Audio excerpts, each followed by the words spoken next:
What's good? What's popping? Welcome to one of these dope shows on YouTube where we talk about everything under the sun as long as we get back to the money and real solutions. I'm your host, Courtnee Edgar. Ooh, let's turn that up. Yo, what's good with y'all? How y'all feeling? Hey, yo, somebody got their shit on, bro. Somebody need to mute their mic. I don't know what they got going on. I don't know what's What it going sound on. like to me? Yeah, I don't know who it is. But nah, what's good with y'all, man? How y'all feeling, bro? How y'all feeling? Feeling good. That's what I'm talking about, man. As my guy Rob was saying, we 15 away from 1K subscribers, man. Monetization, you feel me? We almost there, dog. We almost there. So we gonna keep grinding out. We gonna keep pushing it out. But make sure y'all like, comment, and subscribe for the algorithm. And make sure I hit that bell notification because it's gonna help the type of people that like all type of content. Come kick it with us. So I want to go ahead and get into some topics, bro. I want to get into some topics. I don't know what the hell. Yo, Someone got a TV on. who got the TV on? What's wrong with that? Not me. Ross got the TV blasting over there. That's your TV? My shit on mute. Whoever it was, they turned it off. I got feedback coming through the Hell yeah. Nah, we good over here. Oh, all right, we good.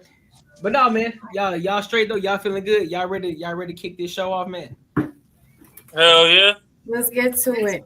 Let's get it. So you already know I like to get the icebreakers first things first. Grab my yak.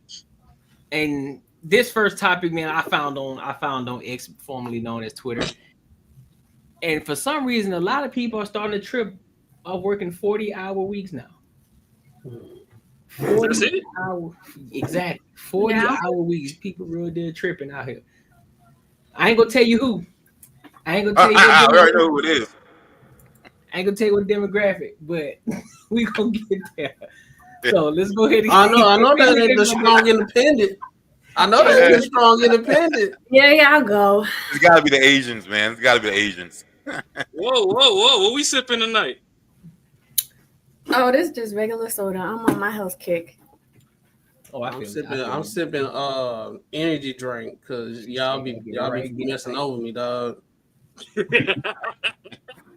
Last time I said, look, I gotta switch mine up, dog. I woke up like, oh hell, but I forgot you the one hand bandit right now. Yeah, dog. One hand bandit right now. All right, man. Let me go ahead and play this icebreaker video, man, and then we'll give our thoughts on it. All right. Oh, this shit funny. Bring a move. So I quit my job because I can't take care of my basic needs and work 40 hours a week at the same time. It's really hard to say this out loud and put it online, but I know that I'm not the only person going through this. I've almost been fired from every job that I've ever had, and it's not because I'm not smart. I actually tend to overperform in the beginning. It's just that after some time, I inevitably burn out once I wake up one day and realize that I haven't taken a shower in like 3 weeks. It's really frustrating because I know that I'm an intelligent person and I've been able to accomplish a lot of really amazing things in my life, but I still can't manage to take care of myself. And it's not just a matter of not trying hard enough or not being disciplined. If I could take care of my basic needs and work full time, I would have fucking done that by now and then some. It's a form of self-sabotage to honestly be putting so much energy into these executive functioning skills at work and not have anything left to give myself. It's like I would dead ass wake up at 5 a.m., pace back and forth, start working at 7, finish work at 6, eat, sleep for dinner, and then crawl in bed at 8 o'clock. And it's like a part of me does feel insane by quitting at the verge of a recession. But it's like if I actually want to build a future for myself and get there in one piece, taking care of myself has to become my full-time job. I was not born to raise shareholder value. I'm actually meant to live a life, and I need to learn how to be a person in order to do that. So. That's a personal problem. She got some other shit going on that she needs to figure out. No. Ain't That no thing way. is, I fucking believe her ass too. Ain't no I way. do Nah. Them the people you was advocating for. Shit. Ooh. Ooh. Bad. I fucking believe her. DJ. Ooh, King. Mm-mm. Nope. Nah, that's what you was advocating for. What she got kids? Does she even have kids? What does intelligent have to do with her taking care of I herself? doubt She's she a got man. kids. Nope. Hey, 3 weeks. 3 weeks, bro. 3 weeks. She I her can't Unless I funky got ass. in my ear. She said the coochie stank, so I don't think she got kids. I hope Her not. funky ass, bro. Hold up. Check it out. I'll smack her with this hand. Ain't no, Get your bro. ass up. No, look, check it. I just recently just started like just cutting grass on the side and shit. I take a bath every damn day, bro. After I get off work, I cut like at least 1 or 2 yards. Mm-hmm. Wash my ass and still do a little work so I can prepare myself for the next day. Go to sleep. Podcast every Tuesday on this shit. And I still found a way to wash my ass, bro. Then you finding yourself, you ain't wash your ass in 3 weeks. Oh, you ain't got no off days on the weekends? Like what? You just a nasty motherfucker. Exactly. Bro, hold up. And then she was like, she almost got fired for every job she ever had. And she said it ain't because And of it's what. not because she's not smart. Yeah, it's not because of her work ethics. Not because her work ethic, because she killing it in the beginning, bro. Everybody kills it in the beginning because you're training. Everybody. Right. Well, now when you expected to show up and do some damn work, that's why she be, bro. We can make Hey, some she gotta be trolling, bro. This gotta be a troll, bro. I don't know, man. She got that septic ring, bro. Nah, she ain't trolling. Yeah, she dead ass serious. Yeah, this ain't no trolling. She got the septic ring. Yeah. She did say dead ass too, so Yeah, when they got the septic ring, yeah, it's over with. It's over with. You can't trust my whole thing about this like this day and age, it's like people want to go online and talk about they lack of performance and want to get gratification from people to say, hey, it's okay, keep on doing what you're doing. Nah, fuck that. That's what it is. I bet her comments section was like, I guarantee majority of people that like when she said 3 weeks, I think that's when everybody like, okay, you tripping now. But everything that she said before that, I bet they were like, hell yeah, girl, yeah, 40 hours. Like, how you don't have time? hey. I don't know how you don't have time. It don't Like, take it don't take you number 15 minutes to wash your ass. 15. Hey, she be That's perfect if you to do a get military recruited for OnlyFans now. Ugh. I don't want to watch that stank ass shit. No, When you see flies and gnats flying all by and shit. Just imagine, bro. What you see right now is what you see right now is the cleanest visual I guarantee that's in her house. If she was to turn that camera around, it's over, dog. Yeah. Because if you ain't got enough time to wash your ass, I know you ain't cleaning your house up, dog. That's probably ain't her house, man. You know how she just told the world that? That sounds crazy as hell. Yeah, that's the wild part. Like you got on camera and thought you were doing something. So you don't say, not block her face at all. Wash your ass. Yeah, you got 5 kids. Like, what are you doing? What do you mean you can't pay for nothing? Where do you live? What are you doing? What kind of job you got? Right. This is the type of shit y'all could have kept on the tee up. For real. Keep that shit over there for dog. This did not need to be a general population. Yeah. Face out there, shit. Yeah, but guess what though? A chocolate baddie like Jazz too. But guess what though? It's always gonna be one sucker that's gonna be one to eat the box. Oh. Yeah. I was be one sucker gonna try to take care of her. Somebody gonna want to take care. Like, look, don't worry about it, baby girl. I got you. I wish I'd take care so you can wash your ass. That's the wrong Gouda cheese, boy. Hey, based off the face that she making right now, you right, Courtney. She knows somebody. She got somebody right now. Somebody right now in her DMs, ready to take yo, you ain't got to work a day in your life. Nah, you actually gonna have gonna have some dude in it. The reason why she can't take a shower, I know y'all laughing, It's just the patriarchy because us men, we got to do better with protecting say our nothing women. about it. I'm talking about somebody in the comment. It's a dude in the comments like the patriarchy. We working our women too hard. We look, kings. We need to rise and grind and shit. Shut the fuck up, dog. Wait, it's some Yeah, comments go to on the that? comments, dog. No. Let's see. Go to the comments. I want to see what people saying. So I quit my job because But that's one thing I can't do with this. Hold on, let me. I can't take care of my basic needs and work. Cause this shit. All right, let me go in here. Cause I swear. Cause I swear to you. She said she can't take care of her basic needs and work. Yeah, I ain't never seen. That means she's failing at being an adult. She don't know how. Exactly. You on the wrong app because I mean, even the homeless shorties on TikTok show you how to go to the gym and wash your ass. Not homeless. Yeah, they definitely do that. They say they go get the gym membership because they can work out and hit the shower. So how you got that 3-week twang on it? They can at least find $20 a month, so they can go ahead. They have somewhere to take a shower. Her ass got a whole apartment, and she walked past that bitch every day. Use the features. Found the close-up button or what? I did. Hey, so what you think her OnlyFans name is? Like chocolate butter or something? Because she got to be churning some shit after 3 weeks. Hey, Wow. They reposting the shit out of her shit though. it's called Stank. Booty. Oh, Stank. Nutella from scratch. A lot of people reposting. It's a lot of reposts. A lot of reposting quotes. Her OnlyFans is Stank XL. XXL. Some folk gonna have to learn to take shit to the grave. That could have stayed off the internet. Or That is crazy. Yeah, that was a bad idea for her to put that up, post that up there. She should have just shared that with her best eater when he like, damn, this motherfucker takes 5, and she like, yeah, that's that 3 weeks. No, the people in the military, the people in the military go in the field and at least clean themselves while they out in the field. Baby wipes, homie. Baby wipes. Baby wipes. She said she gonna eat baby wipes.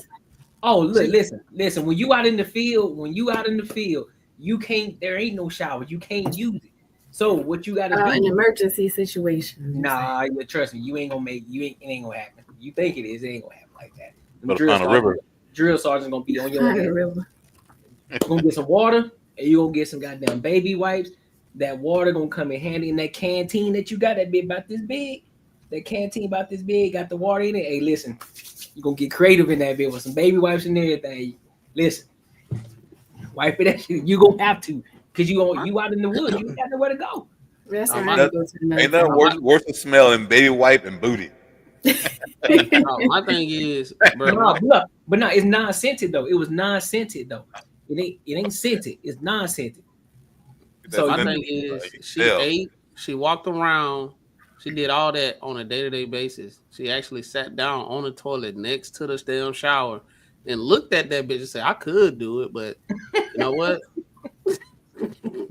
I'm tired. If she is trolling, I'm tired. Some shit ain't worth fucking likes and shit, bro. I'm just telling you, man. Yeah, for real though. I don't know what type of thing you're trying to be. I don't give a fuck. You can say, man, you can be famous tomorrow. Just say you don't ever take no shower. I'm not doing it. Nah. Okay, I might do it. You wildin', bro. That's look, I ain't gonna lie, right? That is an exception to the rule. I don't hear a lot of women going to that extent. I've seen a lot of women say their work-life balance is crazy, you know what I'm saying? But they take showers though. I heard a couple of days. Max, I've heard like, hey, listen, I ain't took on a bath in a couple of days. I heard that. I'm like, all right, cool. I get that. You know what I'm saying? I haven't heard that one. I've heard that. But 3 weeks? Nah, G. 3 weeks, boy. That's what I'm saying. That's almost a month. You 1 week away from a month, dog. Nah, fam. Yeah. Maybe some hippies do that shit. Got some maggots growing in somewhere. You going into work without washing your ass for 3 weeks? That's probably why she almost got fired. That's crazy. Well, see, they like, yo, we gotta let you go if you don't up your body. I think she works from home. She works from home. She better work from home because going in like that is wild. And you work from home? How you ain't taking no? Okay, if she didn't work from home, Nothing wrong. I can't even lie. I can see now that makes even more sense. Nah. Like you go in the office and that's bad. I mean, both of them bad. You Both ain't of them bad. bad. You got nothing but time. And both of them are bad. But working from home seems a little bit more like like real.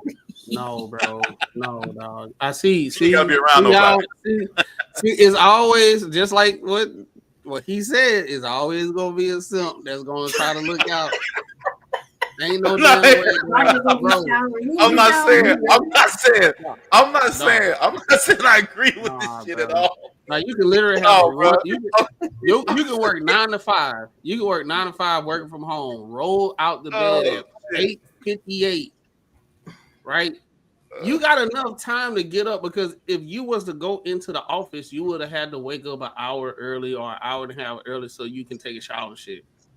Bro, you can literally wake up at 8:15, take your shower, brush your teeth, get your little coffee and everything, and you good to go. You ain't gotta worry about no traffic or anything. It's actually a luxury.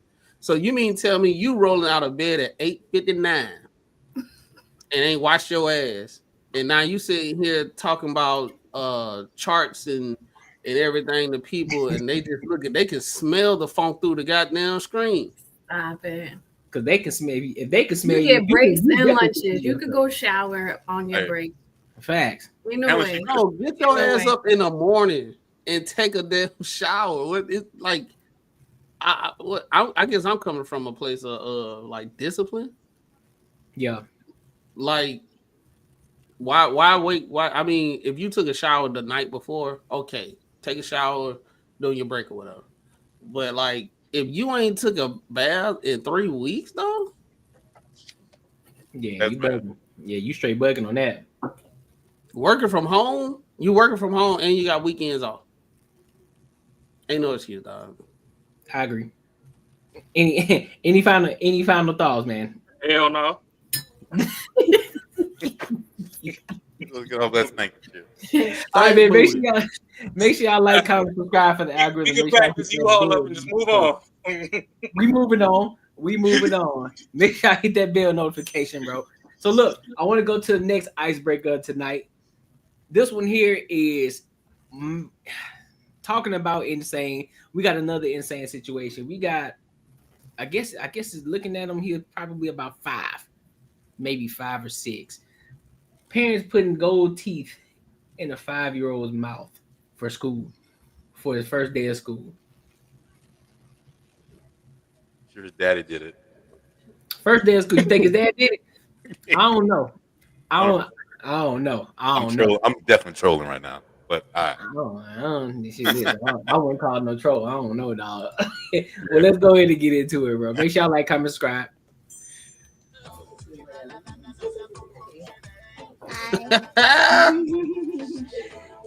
You don't even look like a little thug kid. Come on, man. Why you doing like that? Hey, that boy fly. He look bad as shit, boy. But who you telling? That boy got a 20 wall. That boy fly.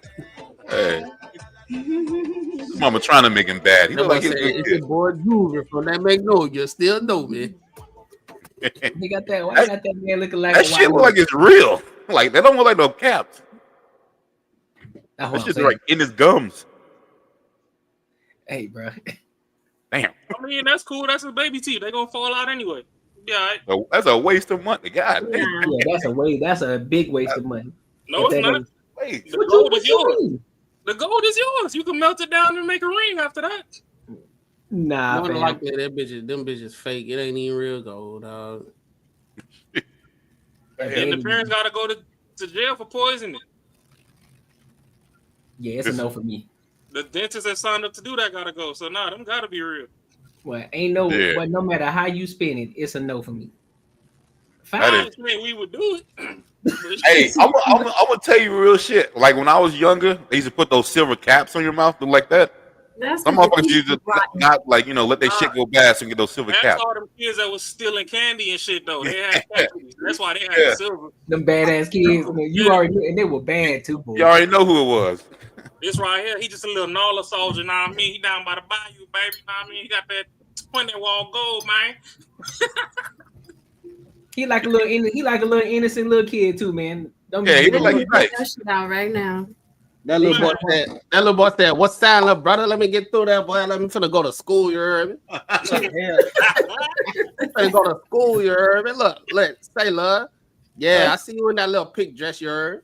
Yeah. Oh hell no. Oh man. Hell no. Everybody shouldn't have kids, man. What Plies and Boosie? They ain't say nothing on this yet. Shit, I ain't seen nobody say nothing on this yet. I'm just surprised. Oh man, I'm surprised. Bro, that's crazy, man. I don't. Hey, you doing? You letting your little man? You gotta be ashamed of yourself to do some shit like Never. that. I don't even want you to do that shit as an adult. No. His whole mouth too. Like, just give him a little design or something. Just do a little something if you're gonna do it. That's wild. He probably don't even know how to brush his teeth properly yet. Well, why would a kid want gold in his mouth? He don't. I mean, when my goals come in, I don't want to hear it. Who? So when my goals come in, I don't want to hear it. I hope you got caps. You grown ass man, dog. Do what you do. That's like equivalent you buying like a Honda Accord and putting 20s on that bitch with spinners. And you on Section 8. Oh shit. This is what you gonna get? You gonna get the full thing done? You just gonna get the bottom? Nah, I'll do a little like. Let me see. I'll probably do like an 8 or 10 wall type shit. Just the top. I feel it. Yeah. No, I don't know, man. I ain't gonna do no permanents though, cause I'm looking like perms damn near. But yeah, they don't look like permanents. I'm gonna definitely get a little grill. Check him out. He said, "I'm big stepping out here in these streets." Hey, that's child abuse, bro. There you go. For little man. Yeah, that's child abuse, bro. Yeah. That's child abuse, man. Yeah. No. That ain't cool, dog. Yeah. That he going to jail. The mom and the dad, whoever put that in his mouth, they raising him to be ready for jail. Nah, here y'all go. Damned if you do, damned if you don't. What you mean, bro? So now, if the nigga was out there robbing the corner store because his parents ain't taking care of him, y'all gonna be like, oh, look at the single moms and what they doing, hooty hoop. Now his parents drop a little bread in his mouth. That boy got a 20 wall. All his parents' homies don't even got a damn 8 wall. And now we over here like, oh no, they spending money on little man. See, they need to spend money for extracurricular activities. That's what they need to be doing. Instilling shit instead of installing shit. Get that boy some skills. Y'all niggas was just complaining about people buying $150 spray ground backpacks for their kids. Exactly. They need to go to jail too. The mom and dad, they need you put a 20 wall in this boy mouth. Y'all can't never be happy. Man, hell no, I ain't being happy because I like I said, the ancestor was changed so he could get goals. Man, I bet that boy don't even know how to swim yet. He ain't even went to the YMCA. That what for swimming lesson like $100. He don't even know how to swim. He just gonna be swinging his feet in the pool with his gold mouth. That boy got a 20 wall. I bet you he'll drop 20 right now, Andrew Reese. He'll be like, no, say, look, brother, I ain't getting in that pool, you heard me? I ain't getting in that pool, little brother. Hell no, brother. He in Florida. Man, he might be Florida. Showing that he body. He from the night ward. Nah, bro. So nah, bro. I don't know. I think stuff like that is, you on a real tip. I think stuff like that, when you do stuff like that for your kids, it's like you embody like certain things, and they grow up to fit the shoe that fits. You know what I'm saying? Mm-hmm. Like for real. Like he growing up, like I had gold teeth in my mouth since I was a little youngin, and now he gonna be thinking about like everything else, not important stuff, not schoolwork, not extracurricular activities where he work well together with others so he can do the same thing when he get older and stuff like that. He worrying about teeth in his mouth, and he gonna be on now if he become a content creator, that's a whole different situation. Nah, man, we was kings. That boy living like Pharaoh. That fool parents is probably not even He 21 don't yet. need to learn about Egypt. He got on them right now. That's what it is. Like a little accessory. He like a little backpack. My man said he look like a little boo-boo. Yeah, next time. We out hey, that's how these parents be treating these kids like they like a little fucking accessory, like a bracelet or something. My man look like a little boo-boo. Next topic. Little boo-boo. Hey, yo, boo-boo. Hey, yo, boo-boo. Come on, man. Hey, was this the only clip? Yeah, that's it, bro. That's all. Shit. Yeah, that was it. That was exactly it. They just wanted to show the Memphis fam and see like the Forgiatos and shit, you know. See what else go with the care package. That's what I'm saying, man. But I mean, I disagree with them doing that. I don't give a fuck what they trying to do. I don't know if they doing it for the cam or whatever. No, it's a no for me, dog. I bet their parents got Gucci seats in a Nissan Altima. Something the bitches like. Yeah. Listen, man, make sure y'all like, comment, subscribe for the algorithm. Make sure I hit that bell notification. So that was it for the icebreakers. Now we finna get into some nitty gritty. We finna get into the good. You feel me? We finna dive deep. That's what she said. So, hey yo,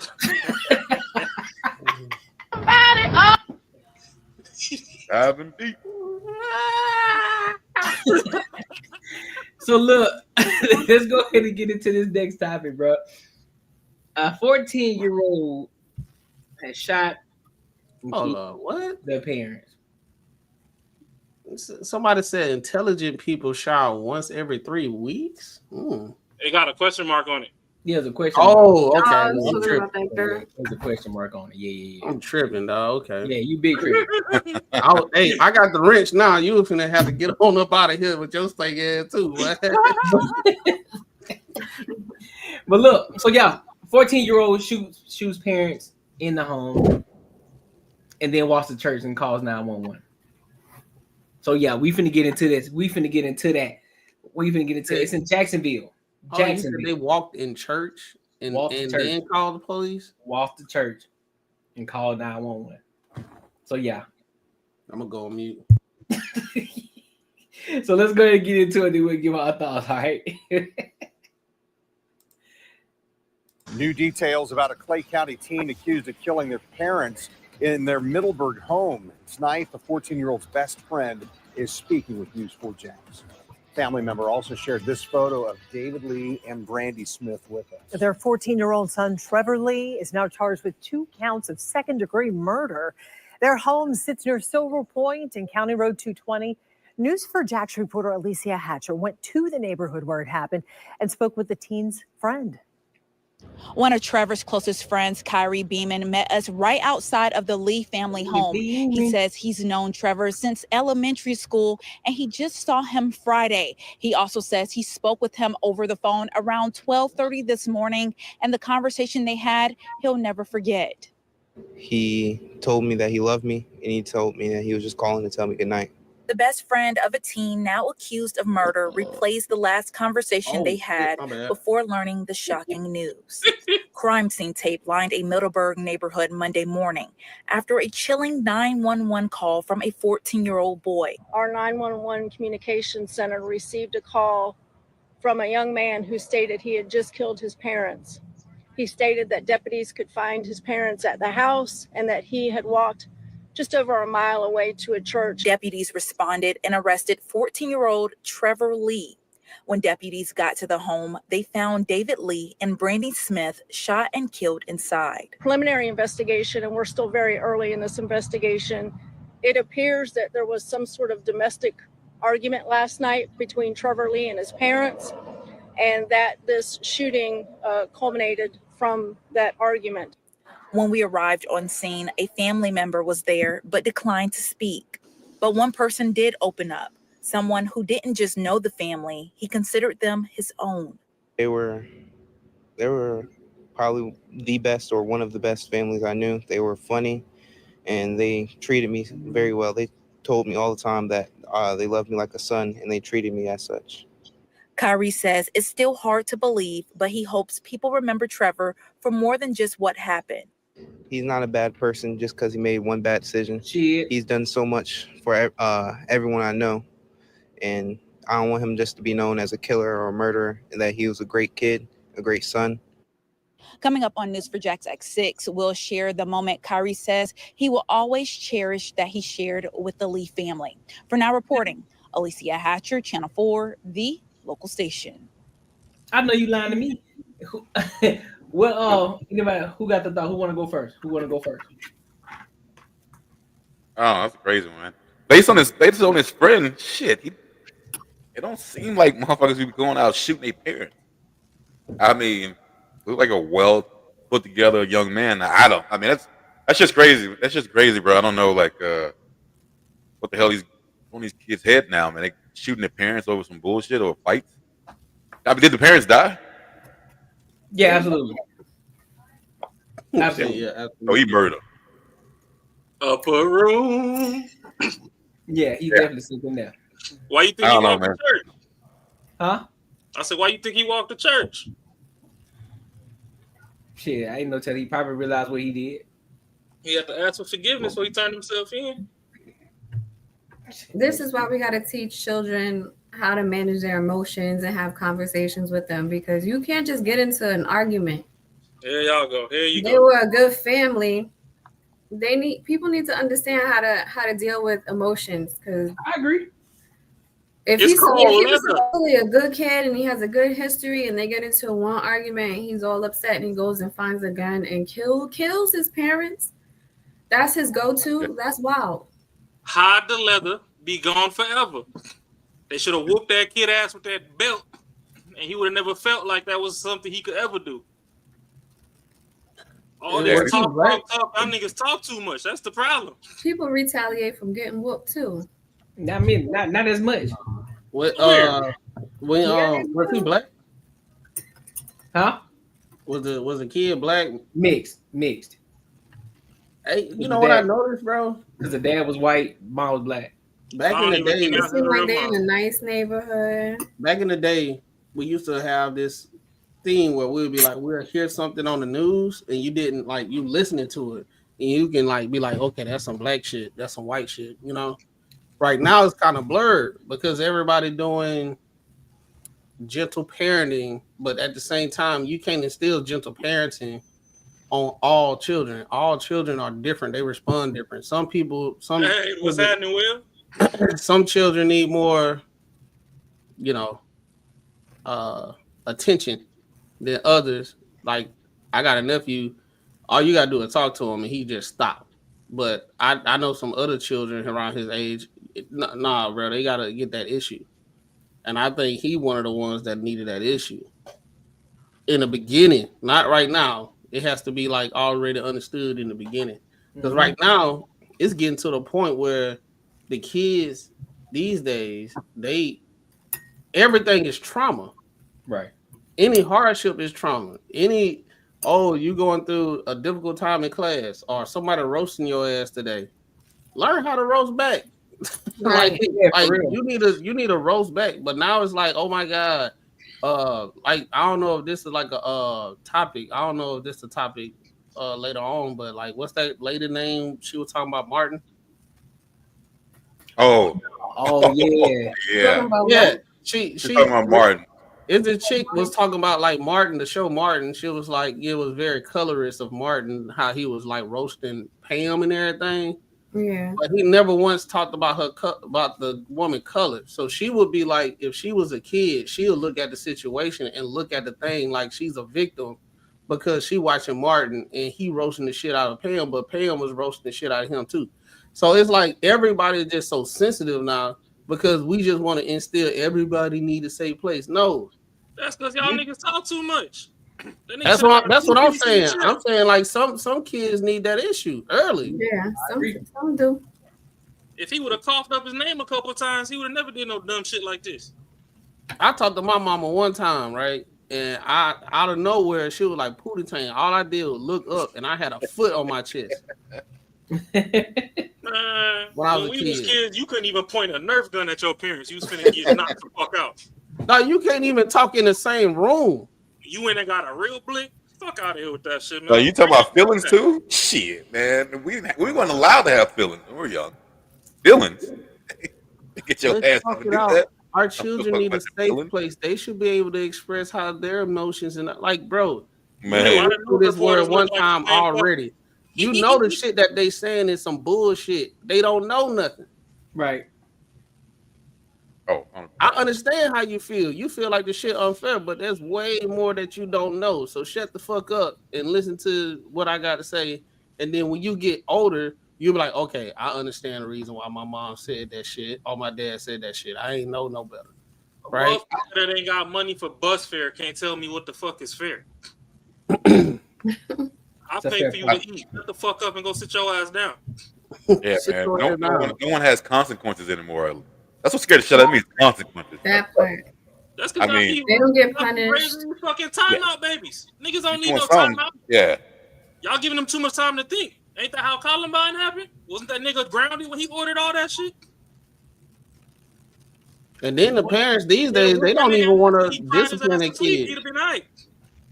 If you the kids right now, they running amok in these schools.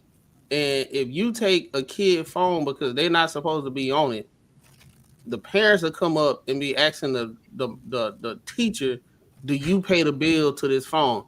Now that's some fucked up shit. I don't, but your child is being disruptive, and now the parents are trying to jump on the goddamn teacher. So you already know what's going on at home. Yeah. They ain't instilling nothing. And that'll be that same kid with them gold teeth. Exactly. I know for sure. Because when them phones used to, back in our time when we first started to get our phones and we were able to take our phones to school, the first response we would get from the parents, you better not take that phone out. I bet the only time you're supposed to use that phone when you call me when you need something. Don't be having your phone out in the classroom because if that teacher take it, I'm a bust your ass. Let a teacher take your phone and your parents find out. Yeah, they won't even ask. They won't even ask the teacher what happened. It's your fault. Right. Exactly. Yeah. Like, it don't even fucking matter. Right. First of all, we ain't have unlimited anyway when we was. Oh yeah. That's true. We wasn't using that bitch for real during the day. You better not use that motherfucker. let that bill come. That bitch, you done went over on your minutes and your free minutes. Man, I got my phone, 2 beepers, and my Game Boy Color took in one sweep.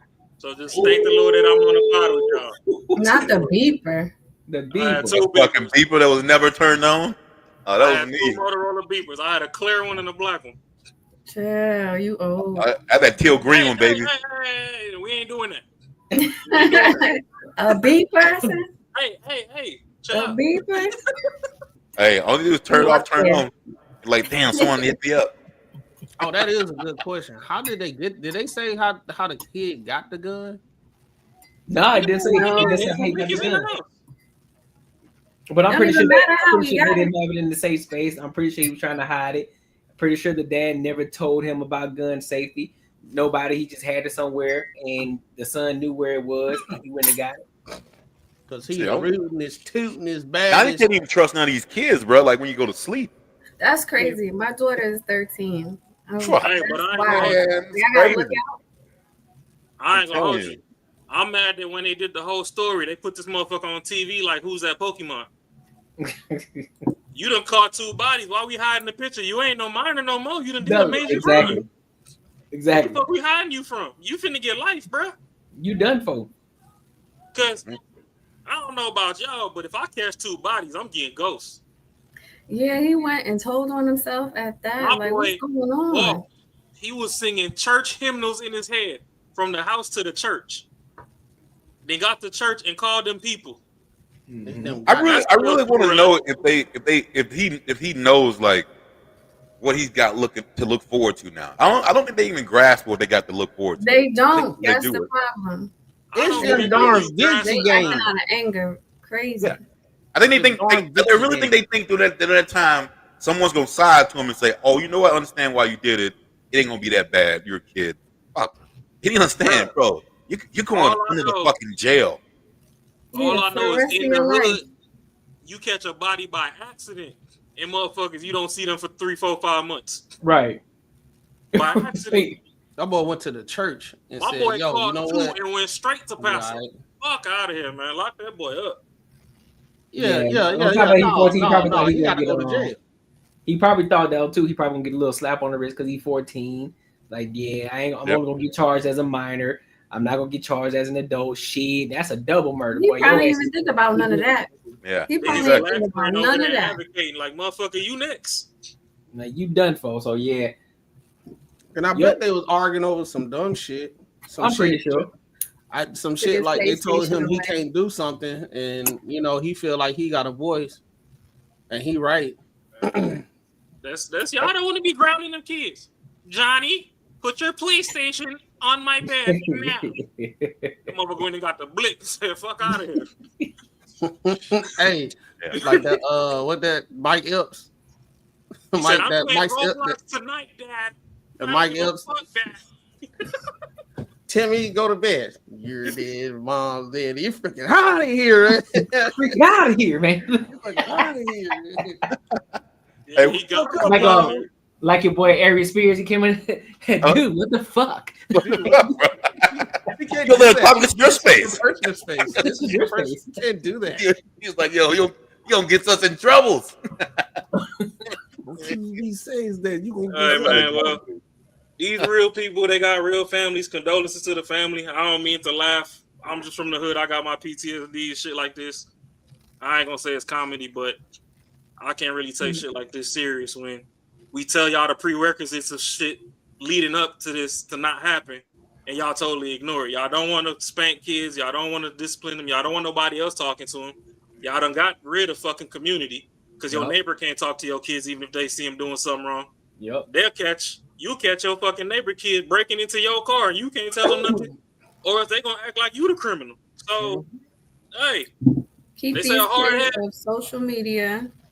Yes. It ain't even social media. Social media will influence the hell out of these kids. Man. Are you crazy? I ain't gonna let you do that neither because it is. Look, their parents got to do their job, but even so, social media they get influenced by all kinds of stuff. There's no way you can tell me there's not. The parents are the actual ones that's teaching them how to do all this shit. How many videos you have seen?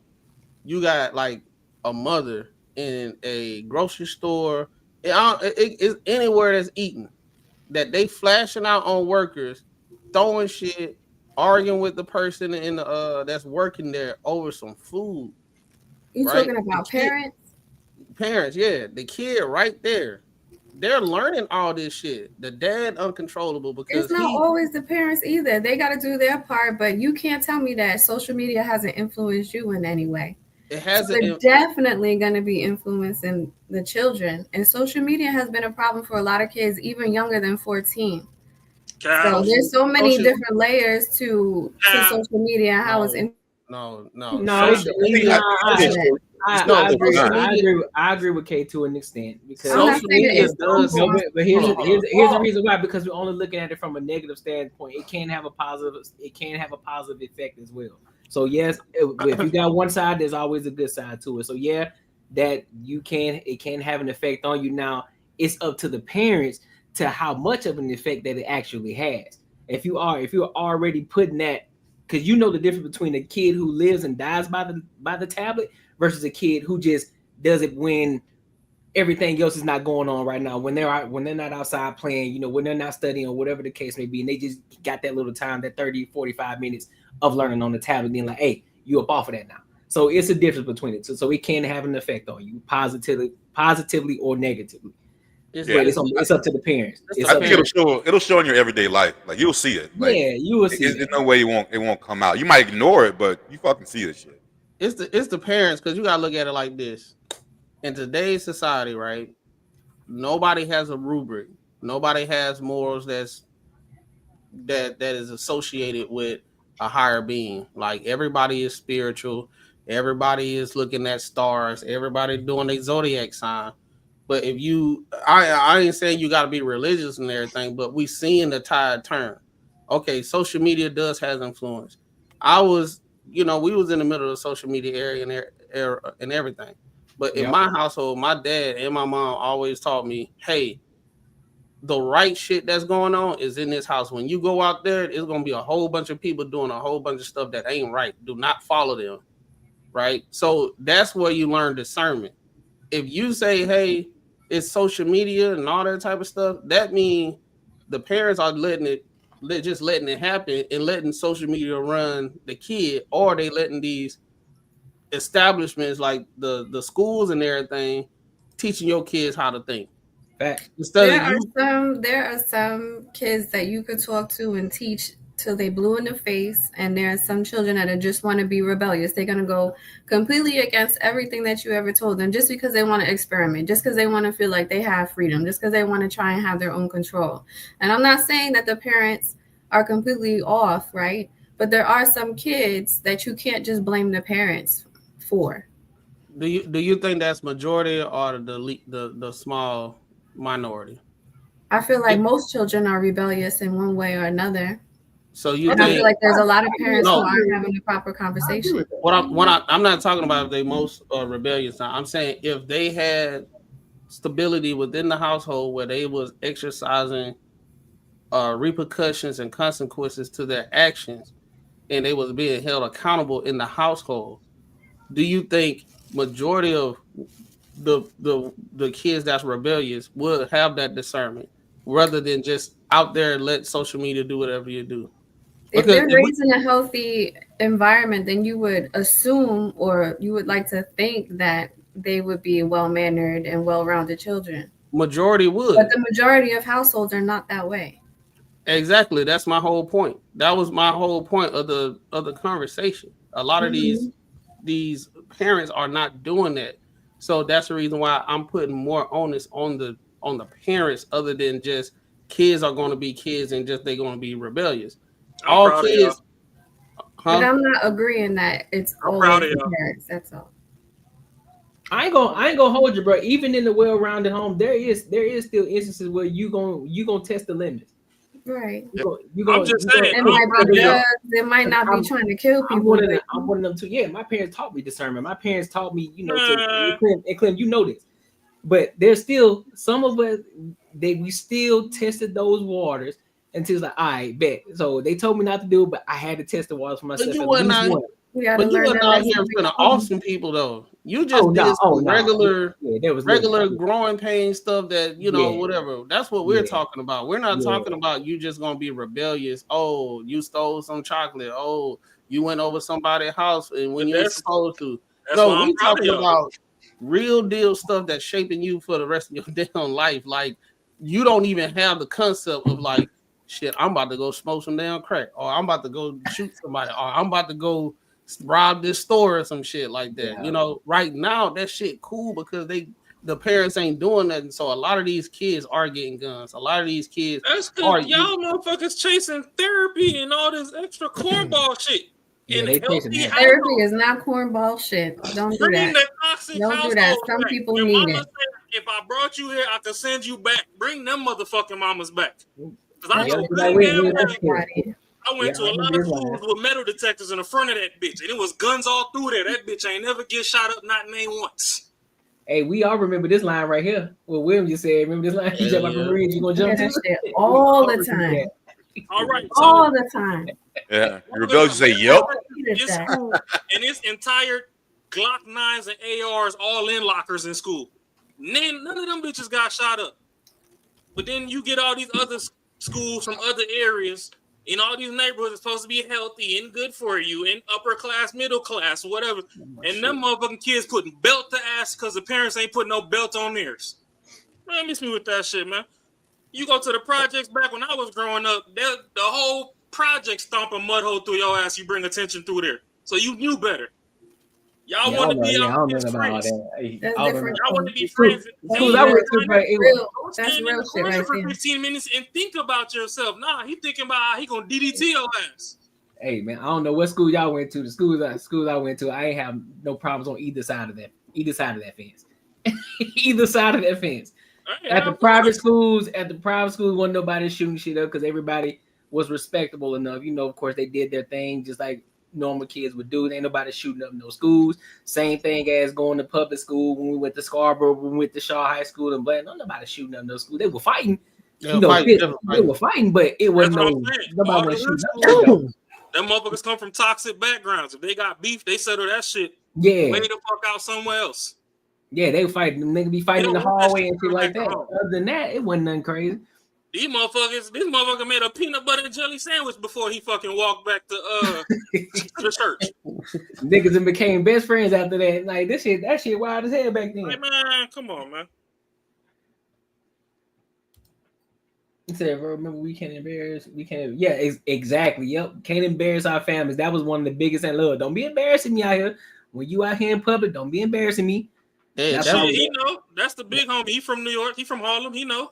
That's my whole premise of the situation, bro. Like, we can be sitting here saying some this and some that, but we already know what the deal is, and I think that's one of the problems right there, because we be like, well, some kids are gonna do this, some kids are gonna do that, and we put our hand like that and just let shit happen.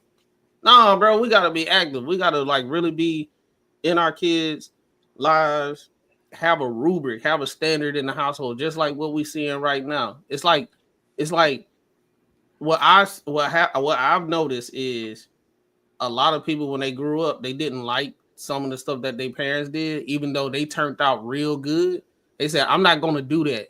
So now they go all the way, the pendulum is swung all the way to the other side, and they not doing nothing. And then they surprised why they kids acting the way they acting. Because you be like, I remember when I was growing up, I wasn't doing none of that stuff my kids doing. I don't know where they get that shit from. It's because you're not teaching them what the stuff that you got taught. Now, I'm not saying if you was in a stupid, crazy situation of being like damn near like, you know, I saw some dude, he was saying he was getting hit with a pan and plates and shit. I ain't talking about that. I'm talking about getting your issue, saying and stuff like that. Don't be embarrassing me out here. You gonna jump? If they jump, you gonna jump. Or have a curfew and shit like that. Have a curfew. When the street lights come on, you already knew when that first light came on, you gotta get to the crib. Because if you don't, it's about to be the issue. It's like, like kids are not afraid of shit no more. It's like it's not. So when we keep saying, if we keep saying, you're gonna have some rebellious kids, so it's no helping that. Yes, it is. You're gonna try. Because ain't the craziest shit though that these kids they look so soft and they doing all this crazy shit. I been back when I was going to school, them motherfuckers like men. They're motherfuckers 15, 16 years old. Crazy. These cats now about 100 pounds wearing girl clothes and shit and shooting motherfuckers. Yeah, like fingernail polish and shit. Fingernail polish. It just it looked like, man, that dude wouldn't even hurt a grape, but he's out there fucking killing people. Right. And that's the shit that just kind of blows me, because I'm still in the mindset of my kids need to fear me. You need to understand when I walk through the room and when I say something, I fucking mean it. And that's the thing that's missing. Like everybody wants to be their kids' friends. Fuck that. That's not, you ain't my fucking friend. I got a friend. I don't need you. No, you a little human that you are my responsibility and I need to take care of you. That's it. I think that's the problem. I think that's the question parents should ask themselves. Like, would you rather be close and cool with your friends or your kids before they're 21 or after they're 21? And if it's a choice, either they're gonna be really good. Either way, they're gonna be good, but they might not like you or they're your best friend. Like, what choice do you choose? I would choose, they don't need to be my friend until they grow up. And I would take that choice. If they never want to talk to me again, but as long as they're good, I did a good job. I don't give a fuck. I mean, but if on the plus side, they do want to talk to me, probably come to me and tell me, hey, they understand why I was the way I was. But usually most people say, I want to be my kid's friend and get to understand them when they're younger. That's stupid. Yeah, usually what happens though, they not gonna like you because you setting rules. They don't like rules, whatever, this, that, and the third.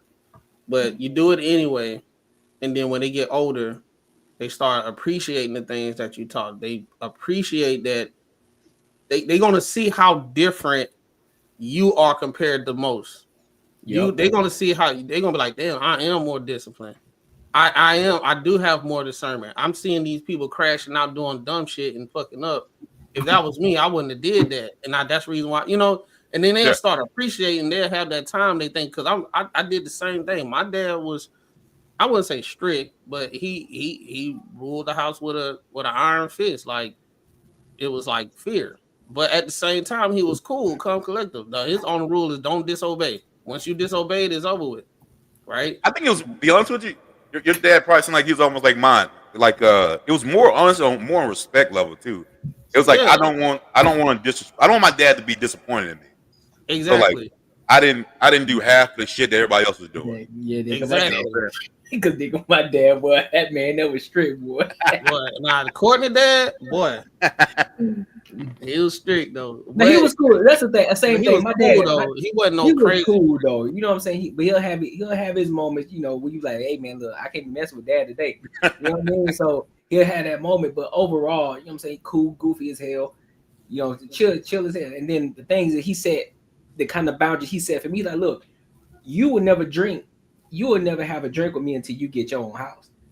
Then not apartment until you get your own crib. You know what I'm saying? So when you having those type of boundaries and it understands like, look, this is what a man is. When you start taking care of your own stuff, when you start paying your own bills, handling things like you're supposed to as a man, then that's when I can sit down and have a drink with you. Then we can have a conversation. But until then, hey, nope, you still wet behind the ears to me. And so you got to do the work. You got to do the groundwork in order to get to that position. I'm like, hold on, let me ask y'all this. Let me ask y'all this. It just popped in my head. Do y'all think society let us parent our kids how we talking about? Not now. No. You said do you think? Do we say that again? I said, do you think society let us parent our kids how we want to, like how we talking about right now? Because I say everything, but then I was thinking, I was like, every time we would try to do the stuff that we said, it's like CPS. They doing they're teaching kids in school. If you see any of this old way of doing stuff, call us, tell us, and then people showing up at your house. You know what I'm saying? You're seeing a lot of that now. Yeah. You can't even look people lose because we teach it. No, because you gotta teach it in the household. But at the same time, what I'm saying is, if you teach it in the household, the kids still kind of like, how can I say?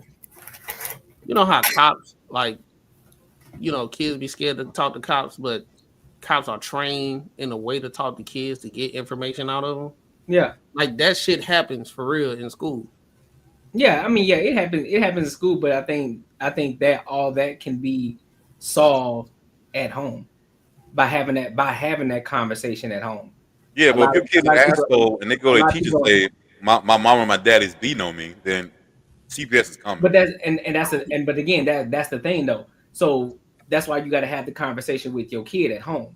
So you have to talk to them. Yeah, of course. Every time, of course, you're not supposed to be beating your kid just to be beating your kid. Of course. I mean, you might not even have to. Exactly. You know what I'm saying? But when it warrants it, like, look, it's belt to ass. You understand that, right? But when it's belt to ass, I'm also going to explain to you why it was belt to ass. It's not just going to be belt to ass, and then you just go in your fucking room. We go our separate ways. You need to understand why I was beating your ass. You need to understand why you got this whooping. And so now they understand. So like, well, shit, I don't want to feel that shit no more from dad. So therefore, now I understand I can't do this no more. And now they start to think twice, because the ultimate goal is you want to be that voice in their head. When they're about to make a stupid decision, you want to be that voice in their head. It's like, I wonder what the fuck my dad would say if I did some stupid shit like this. You know what? Nah, I'm good. I ain't gonna do it. Look, y'all got it, big dog. It's just like old boy off of Boys in the Hood. He's finna go crash out. They shot me out. He was on the back of the in the back seat, like, hey, let me out, because he heard his daddy in the back of his mind. Like, nah, this is stupid. Let me come to my fucking senses. I'm being emotional right now. Let me get up. Hey, let me up out of this joint. And he went the fuck home. Hey, but it's two things with that's making it a lot harder now. Back when I grew up, yeah, like 2-parent households were there. Like now, it's really not anymore. So you can't go halfway in your kid's life and then try to start discipline. Like just say if a mother has the kid, you know, and then she says, "Yo, he's being too much for me. I'm gonna give him to you." You might be fucked. It might be too late because you haven't been there the whole time. That's so now he might not even respect you. Like you know, like you said, like if you grew up with your father your whole life. So I think that might be more the thing, is where like maybe some people start reacting, or maybe it starts clicking when the kid's too old. then it's like, all right, well, fuck, now you can't even establish that because you I just agree with started that. off the beginning. Yeah, I think that might be a problem too. That's one of the joints. That's why you don't become a stepfather either. Yeah. Yes. That, for sure. fuck no. You, fuck. And nope. Can you please tell me why you stopping me?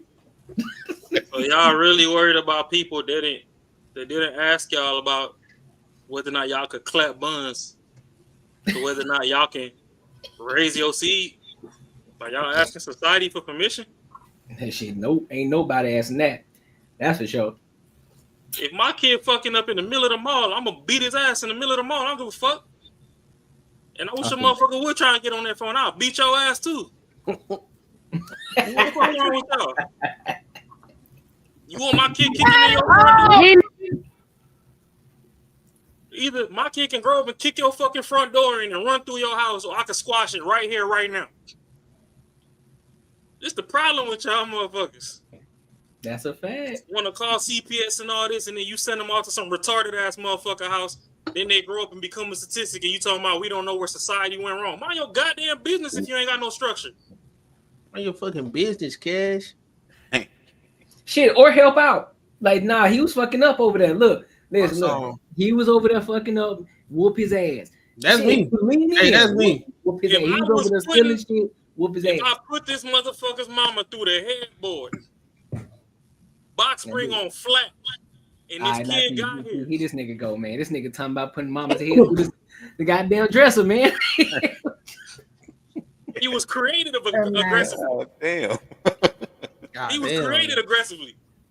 Now I'm supposed to go soft on him? He was created aggressively. Mama was hanging off the ceiling fan. Who said throw him through the goddamn dresser? I'm talking about breaking through all the IKEA furniture. We tired of the warranty. Oh shit! Pick it up. After you get done, pick it up. Pick it up, goddamn it! And I whoop into the kid that was created after all that is where we draw the line. So I done did all this hard cardio, done let off in there and passed out. 9 months later, I gotta change diapers. And now some random ass stranger that see me for fucking 2 minutes that ain't never gonna see me again is a reason I ain't supposed to discipline somebody I see and feed every fucking night. Man, fuck out of here. That's a great point. Fuck Karens, fuck CPS, fuck all that. Either I'm gonna raise my kid to be an upstanding member of society, or y'all can do whatever the fuck y'all do, and I don't want to hear about it later. Yeah. I did see a compilation. They got a compilation of kids saying that like they was getting like hit at home and CPS was showing up, but it really wasn't what it really was. Yeah, that's what I imagine. It was like some kid was at school and it was like, yeah, my daddy hit me in the head with a hammer, and then CPS pulled up, and it was like a SpongeBob hammer. They were just wrestling and shit, so they was thinking it was like a real, like he was getting abused, but it was just a toy hammer, and they were just wrestling and shit. You get hit in the head with a hammer, you're gonna have some dents in your head. Yeah. Well, they should I have would be checked talking right. went out there. But that's why people need to mind their goddamn business. Just like during COVID, during the flu, you had kids at home doing virtual schooling. There was a kid, the teacher called them people to this kid's house because in the background of this kid's room, he had his shotgun hanging on the wall of the room. He's at home. He goes hunting with his family. The blick on the wall, he's not playing with it in class. It's literally a wall ornament until it's time to go hunting. And y'all sent them people over to that boy house and then harassed his parents and all that. Then y'all gonna come over here and be like, oh, you know, people nowadays need therapy. They wouldn't need therapy if you would have minded your goddamn business.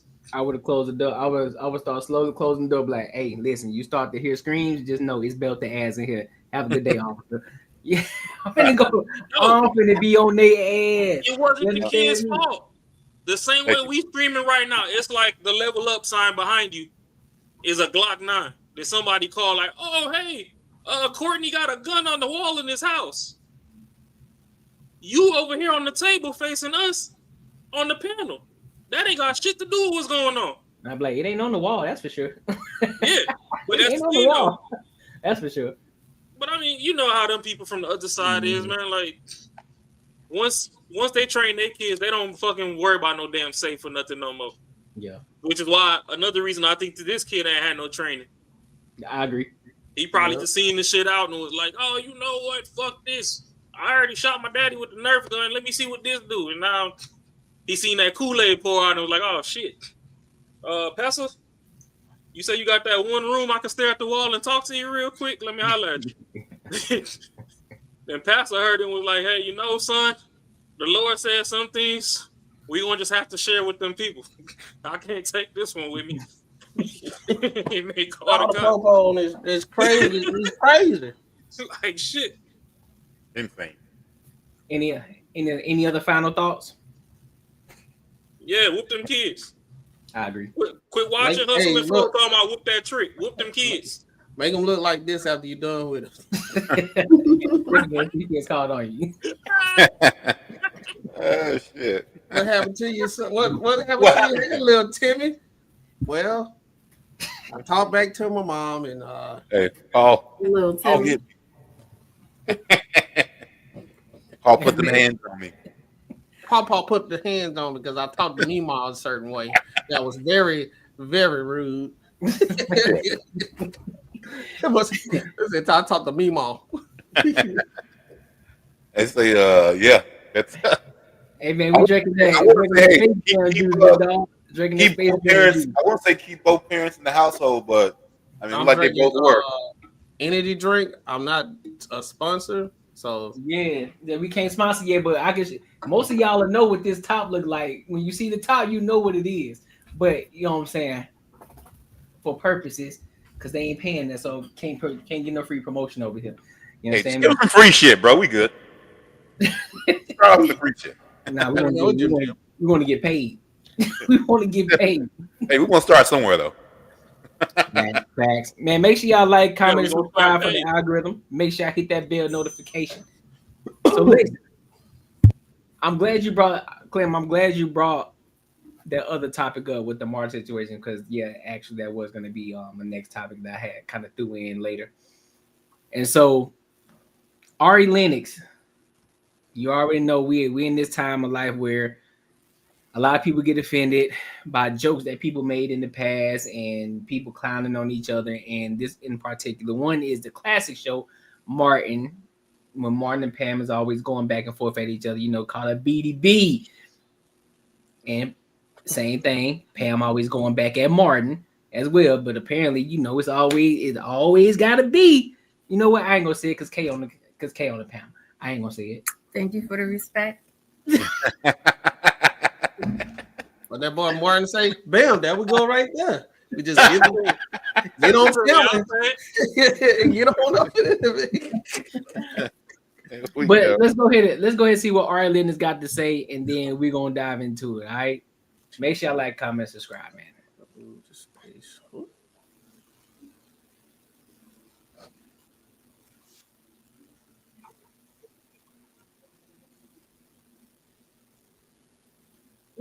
Hold up. Lennox revealed her feelings during podcast interview for Comedy Hype News. Lord Jesus. Ari Lennox is receiving a lot of criticism after sharing her thoughts on the hit legendary sitcom Martin. Lennox revealed her feelings. I just had to do a moment of silence.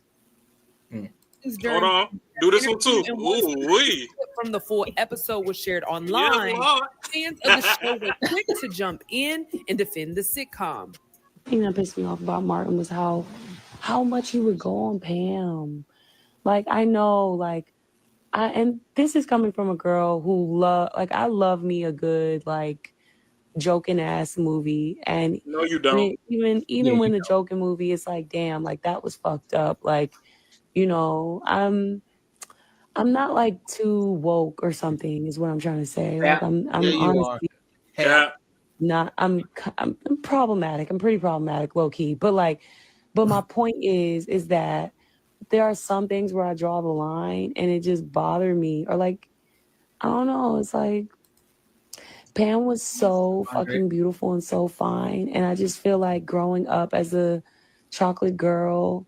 I don't even know if I was able to understand the greatness of Pam because of the light that I feel like I was being fed.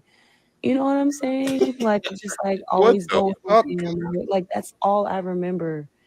And I She didn't didn't like remember that. one time when she called Martin short. Because while I feel like the show is incredible, and I feel like Martin is a legendary show, and all of the actors and Tommy and like everybody, like legendary, amazing. Like, I adore them all. Like, you have no idea. And I adore Martin. Like, If she I said like adore one more him. fucking time. It just would piss me off. Like the joking on Pam. I just didn't like that, you know? Like, I'll always kind of feel a way about that.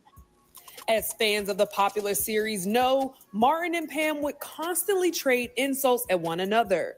However, as the show continues to age and has become available to a younger generation, the context in which That's it's for the used have headboard right there. changed. What was once seen as lunch table roasting back in the 90s when the show aired can now be viewed as problematic and colorist in 2025. This is mainly due to the figures involved, as Tashina Arnold is a darker-skinned actress. I seen the jiggle. Lennox claims is because of Martin's jokes towards Pam, it was difficult for her to understand the greatness of the character while growing up. Lennox's opinion got the internet talking about wokeness in comedy and viewing media from the past with knowledge we have today. Many online users would overwhelmingly disagree with what Lennox had to say on the topic, with some even offering explanations on why they felt Pam was a strong character that shouldn't be victimized and was no less attractive than her best friend Gina, played by Tisha Campbell. Ed Lover would share the comments Lennox made on his Instagram page, responding with, "Anyone agree with this? I sure don't." Now, on social media site X, the conversation would get even more heated as one more user would write, "The Martin Pam discourse is disingenuous AF, because not once throughout the entire run of that show was Pam's skin color ever brought up to clown her." Another social media user would accuse Lennox of ignoring all of Pam's positive attributes and only identifying with the negative ones, writing, "Conveniently leaving out how Pam always held her own is crazy. Ari Lennox saw herself in Martin's jokes. She couldn't see herself in fly, quick-witted, ambitious, independent Pam. And that's something she needs to talk to her therapist about." One more user would make the same observation as others, asking the question, "Correct me if I'm wrong, but Martin always joked about her naps, breath, and her not having a man. He never joked about her skin tone."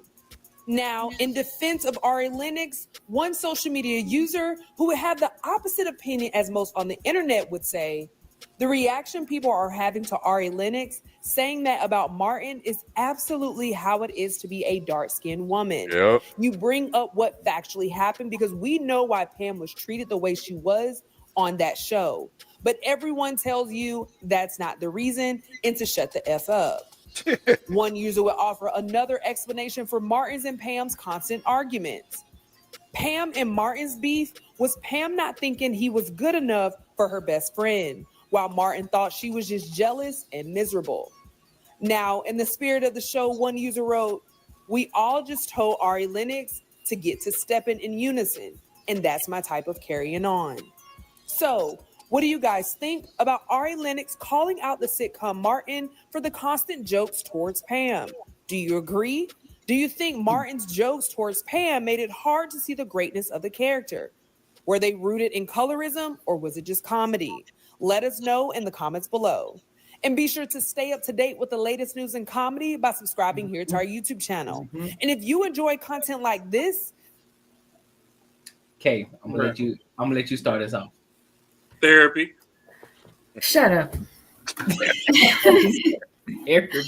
I feel like, okay, if they wanted to talk about colorism and Pam being light-skinned, and back in the day, most of the time girlfriends or the wives were always light-skinned, and they needed to switch it up and bring in more brown-skinned women as the wife or the spouse or whatever, that would make sense. But for them to complain about color when it comes to Pam, comes to him and Pam arguing and going back and forth and making jokes with each other, That's way different. I feel like that's stupid. That's a personal issue. If you feel like you couldn't identify with Pam or celebrate Pam for who she was and how amazing she was, because they didn't bring down her character in the show at all. She was respected. They just clowned each other back and forth. That's the kind of relationship that they had. So I feel like she's absolutely wrong in that regard when it comes to the jokes, because he didn't attack her. He attacked everything that he could come up with, but he didn't talk about how she was brown skinned or shitting on her because she was brown skinned, because everybody else in the cast was the same color as her. So for them to feel, for her to really be upset about it is absolutely ridiculous. Yeah, bro, she is a prime example of people that try to rewrite history to be victims all the goddamn time. Yep. Because that whole thing was, you got a girlfriend and you got her friend that you pick on all the goddamn time, and that's just like Kay said, that's a relationship. Right. My wife and my brother got that same relationship. They roast each other all the fucking time, all the time, back and forth, and that's all it is. It's one of those things. Like I said, you got people that try to rewrite history and you got a lot of people that got some insecurities within themselves. And what they try to do is, I wouldn't even say trauma bond, but it's like they try to trauma bond together to change what the show was about. Like, the show was about comedy, all the different episodes that meant something. Pam, she was a well-renowned, respected marketing executive and all that type of stuff. She had her own apartment. She was doing her thing. He never talked about her skin tone ever. He was roasting Tommy.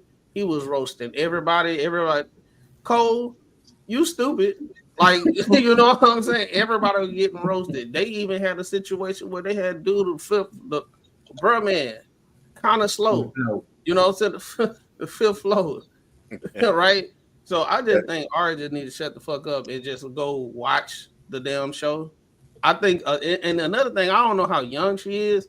What tends to happen, you got a lot of young people talking about some stuff when they wasn't even in that era, and they try to put their perspective on it when it wasn't that at all. It was a 90s show. A lot of 90s shows was kind of like that. It was just. She's 34. Damn. Yeah, she's too old to be thinking like that shit. Yeah, that's some issue. And another thing is, I heard another lady say that she does this all the time. Like, she does this at her shows and everything. She always talking about her skin color, her as a black woman, how skin tone and all that. It's just her thing. She's a trash individual to me. It's funny because Pam had all these boyfriends and everybody on the show liked her. Like, everybody but Martin, because Martin was like her brother that she would go back and forth with. Like, they were like siblings arguing. Yep. And everybody else on the show liked her. So I don't understand this perspective. Another thing is, that part. Anytime somebody messed with Pam, Martin would step in. Right. Yep. He was protecting Pam. She didn't watch the show. Only Mark could make only Mark can make fun of her. Nobody else could. Exactly. Right. She didn't. Yeah, she was trying to be a victim for no reason. I don't even get it. Like you said, like Martin is her same skin tone. Like, he was like why the hell would she think that would be the issue? Like, that's just crazy as fuck to even like try to bring it out. Like, she's pretty much saying it's something wrong with you. Like, that's pretty much what she's saying. Like, because no one else is saying that. And it's almost like you try to throw a comparison to Gina. Obviously, Gina's light skin, and it's like, all right, well then, like wow, how is that even good to say? Like, you're saying this is beautiful, this isn't. Obviously, like you said before, everyone was like, she always had boyfriends, she already had dudes. No one was trying to like kind of diss her like that. I mean, she was trying to get with Jerome and Rome, but I mean, it is what it is. You know what I'm saying? But two things though. Most people who really watch Martin, most people would take Pam over Gina any day. Most people would pick Pam over Gina. That's one. And then two, the situation that she's making out of this is somebody else, another guy can say, well, shit, the way that Pam was going at Martin's height, well, shit, I kind of felt like as a shorter guy, you feel me? Like I feel some type of way about that because, you know, everybody ain't short. And that's me growing up. I wasn't always the biggest. You can make the same argument. You saw how stupid that sounds? Like they ain't got shit to do with nothing. They just going back and forth. It's just banter. That's it. It's playful banter, like brother and sister type shit. So what she got a new album coming out or something? Like what the fuck is going on? The funniest part about it is if you know the backstory, Martin and Pam would go back and forth like that even outside of the show. And so they started writing more of those jokes into the show because they thought it was so good. Mm-hmm. And even if Tashina tried to play Pam's part, it wouldn't have been as good because they didn't have that dynamic already. Right. So she's really, really reaching with this. I think she thought it was going to go a different way. She had to think it was going to go a totally different way. Right. Okay. You wanna know how far she reaching? She didn't even use her real name. She said Pam. I can't think of her real name right now either. She said Pam. Like she wasn't even saying her as a woman, as an actor. She wasn't getting the shine that she would. No, she literally like Pam. Pam is not her real fucking name. Yeah. Yep, that's a fact, William. That's a fact. That's a fact. That's when it was prevalent. That was the true black excellence. If you want to keep it a P, that's the true black excellence. Yeah. I said Tashina. I said Tanisha Arnold. Fuck, I'm tripping. She just need to go somewhere and sit down and go get some therapy and like she dislike herself. That's what I think. Oh, if you're talking about that, then yeah, a different world would have been a fucking an explosion for her. It was all light skinned people in there. Done. I see you shaking your head, Raw. What's up, bro? What's up, bro? She been quiet. I was letting Carrie get her therapy session out first because this guy. Yeah, thank you. First of all,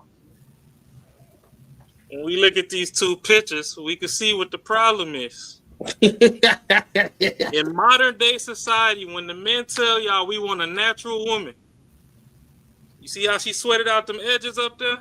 But that's her hair versus that little lace front. That lace front glues was fucking up y'all brain chemistry to where y'all can't think straight and y'all start seeing shit that ain't never happened. The reason why most of y'all single is y'all don't understand attraction. Sometimes it's that motherfucker that's actually cracking jokes on your dumb ass that actually like you. But you over there hating on the motherfucker because you like, oh, who you calling ugly? He didn't say ugly that you actually fucking look like old Lizzo or fucking Precious running off with a bucket of chicken. Yep. He calling you ugly to break the tension in the room. Nah, come back on camera. Don't run now, nigga. So the problem is, and she should know better because she grew up in the African booty scratcher era. Everybody, all them dark skins was getting them jokes. And motherfuckers learn how to clap back real quick and in a hurry. Michael Blackson made a whole career out of fucking joking back. A whole career. I'm sure the reason Akon had confidence to be a fucking rapper was because when he came over here and they was calling him African booty scratcher, he started going crazy and filled up a couple notebooks, and then he was a feature king for 2-3 years. Mm-hmm. And now he back over there in his homeland fucking scamming people with the aid of the Chinese. So, no. On the show, it was just like we named the podcast, Banter and Barter. They was literally having playful banter. How you like that plug, huh? So if you wake up every day and you look in the mirror, you hate yourself, that's a you problem, boo-boo. But please don't bring Pam into this. Because we liked it just the way it was. And all this light skin, dark skin shit, y'all can settle that shit elsewhere because both of them could get it. Y'all gotta find a different show to fucking start that war. Because you put me in the bed with both of them shit. My phone off. Don't call me. He said my phone off. Shit, man. Dark skinned girls hate white people and light skinned white girls. All I'm saying is, if they both Don't get start that combo. and you see it in a Lifetime movie, I still died happy. Them light skins can get it exactly like them white girls can get it. I'm saying is they don't, look, all I'm saying is they don't give themselves enough credit. You know what I'm saying? Because they think because they dark that they less attractive. Said, nah, that ain't the case. Don't get me wrong. I done seen some ugly light skins. I done seen some ugly dark skins. I done seen some ugly medium skin. But at the end of the day, fine is fine, bro. I don't care what race you are. If you fine, you just problem with them dark skins is when us handsome dudes walk up on them and we crack our jokes, and they start to chuckle. The minute an ugly motherfucker crack the same joke, they catch an attitude. We go crack another one to follow up. Now they in their emotions. Now everybody got to leave them alone. Yeah. Problem is when we was kids ain't got no goddamn restraint. So when we see it's affecting you, we finna lay into that ass. So now you in your feelings because the day ain't go the way you thought it was gonna go, but it was in your control to begin with, and you lost control of your day. Now you harboring that shit. The light-skinned girl, she know how to smile it off. She already get too much attention as is. She know how to laugh it off. You get the attention, but because it ain't the way you want it, you catch an attitude, so now everybody fucking acting aggressive with your ass. Now you develop self-hate. Talking about, oh, well, them little light-skinned bitches always over there kiki-kikiing with niggas, and, you know, niggas only want to crack jokes on us. So y'all the ones that ain't survived y'all fucking character development phase. Side note, light-skinned swamp donkeys do exist. I just want to put that out. That's a fact. That's a fact. That's a fact. That's a fact, boy. Yeah. Yes. There's some hybrids out there that, you know. And they just to give you reference, you know what I'm saying? Even though it was just the character, but the Felicias, that was a swamp donkey. But in real life, she wasn't no swamp donkey, but just the character in itself. There's a lot of Felicias out there. That's all I'm saying. I mean, Felicia was good in the hood. Yes, Felicia. I was about to say she wasn't bad, but at the same time, if you you mean in real life, she wasn't bad. Yeah, exactly. In real life, she wasn't bad. You know what I'm saying? That's why I had in Friday, she was a crackhead. That's why I said the character. Y'all act like, oh, I forgot. Y'all from the suburbs. Shit, in the hood. I'm saying the character. She wasn't looking that bad. She was a crackhead, dog. Put that camera back. She was dusty. What are you talking about? She wasn't that bad. Hey, she wasn't that bad. But bro, she was... maybe I can't get past how I know how she look in real life. That's gotta be it. That's why I specifically said I'm talking about the character, not the actual person. That's exactly what I prefaced it by saying, not the character, not the person. I was Holly. What was Holly Berry when she was all fucked up? What movie was that? You know you ain't talking about Monster. Was that Monster? Mm-hmm. Yeah. How about that? Think she was bad? Hey man, listen. Listen. Hey, hold on, bro. Hey, listen, dog. The thing is that y'all don't understand. In the hood, it's levels to your crack journey. Hey, Will, that's the only reason, bro. That's all I'm saying. That's it, bro. I had to separate the two, bro. From day 1 to day 90. Nah, day 1 to 90. If you progress through the rock, you might can still get some cock. See, what's wrong with your friend over there? But once that tooth start getting half off and shit, start getting butter on the teeth and shit. You know, lips start crusting up. The follicles of your hair just as split as the ends. I don't know. You start not taking showers for 3 weeks and shit. That's 3 weeks. Hey, look. Germs are running scared. Hey, you start doing this all the time? Yeah, it's about. Oh yeah, nah, it ain't that. When they get to doing all this, like, hey, what you got for me? Yeah, you know, like, damn, what you going through, shawty? Craig, you making me itch. You got a VCR I can borrow?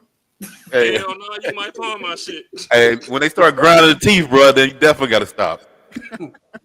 Nah, it's too late. You might as well keep going now. But even in that movie, when Miss Parker came outside, we was saluting the chocolate. Oh, she was light skinned She though. was kind of light. Yeah, she was like, No, shit. no, Wasn't no, very no, light. no, yeah, she was. You mean Nia Long? All right. Nia Long was She darker. was. Shit, Miss Parker, that's Pam Grier. She was definitely hot. Or she was light skinned. Miss Hold Parker. on. Did you say that was Pam Grier? Yeah, That was not Pam Grier, bro. I'm pretty sure it was. It wasn't. No. No. It wasn't Pam Grier. Oh, come on, it was Pam Grier. No, it was not. Look it up. You're lying. No. I don't Look watch it that up. movie a million times. That is not Pam Okay, Grier. so she was red bone, so she was right in the middle. Sir. What? In the middle of what? Light and dark. Shorty was light skinned, dog. Shorty was lighter than all of us on this panel. I thought she was like caramel. Yeah, these Arizona summers been tearing me up. She's lighter than all Hey, of us. do it then. Nia Long was the dark one. And still bad. She definitely was not Pam Grier. Yeah, I know she wasn't. I know for sure she wouldn't. We tried to tell your dumb ass, man. Look, you just need to listen to us for 1 fucking second, goddamn it. Hey, I had to look it up, bro. I had to look it up. Mister, I don't want to be wrong. Hey, Who, Miss Parker? hell no. It's something Bradley, ain't it? Who? I could look it up. No, Miss Parker. I know it's something Bradley.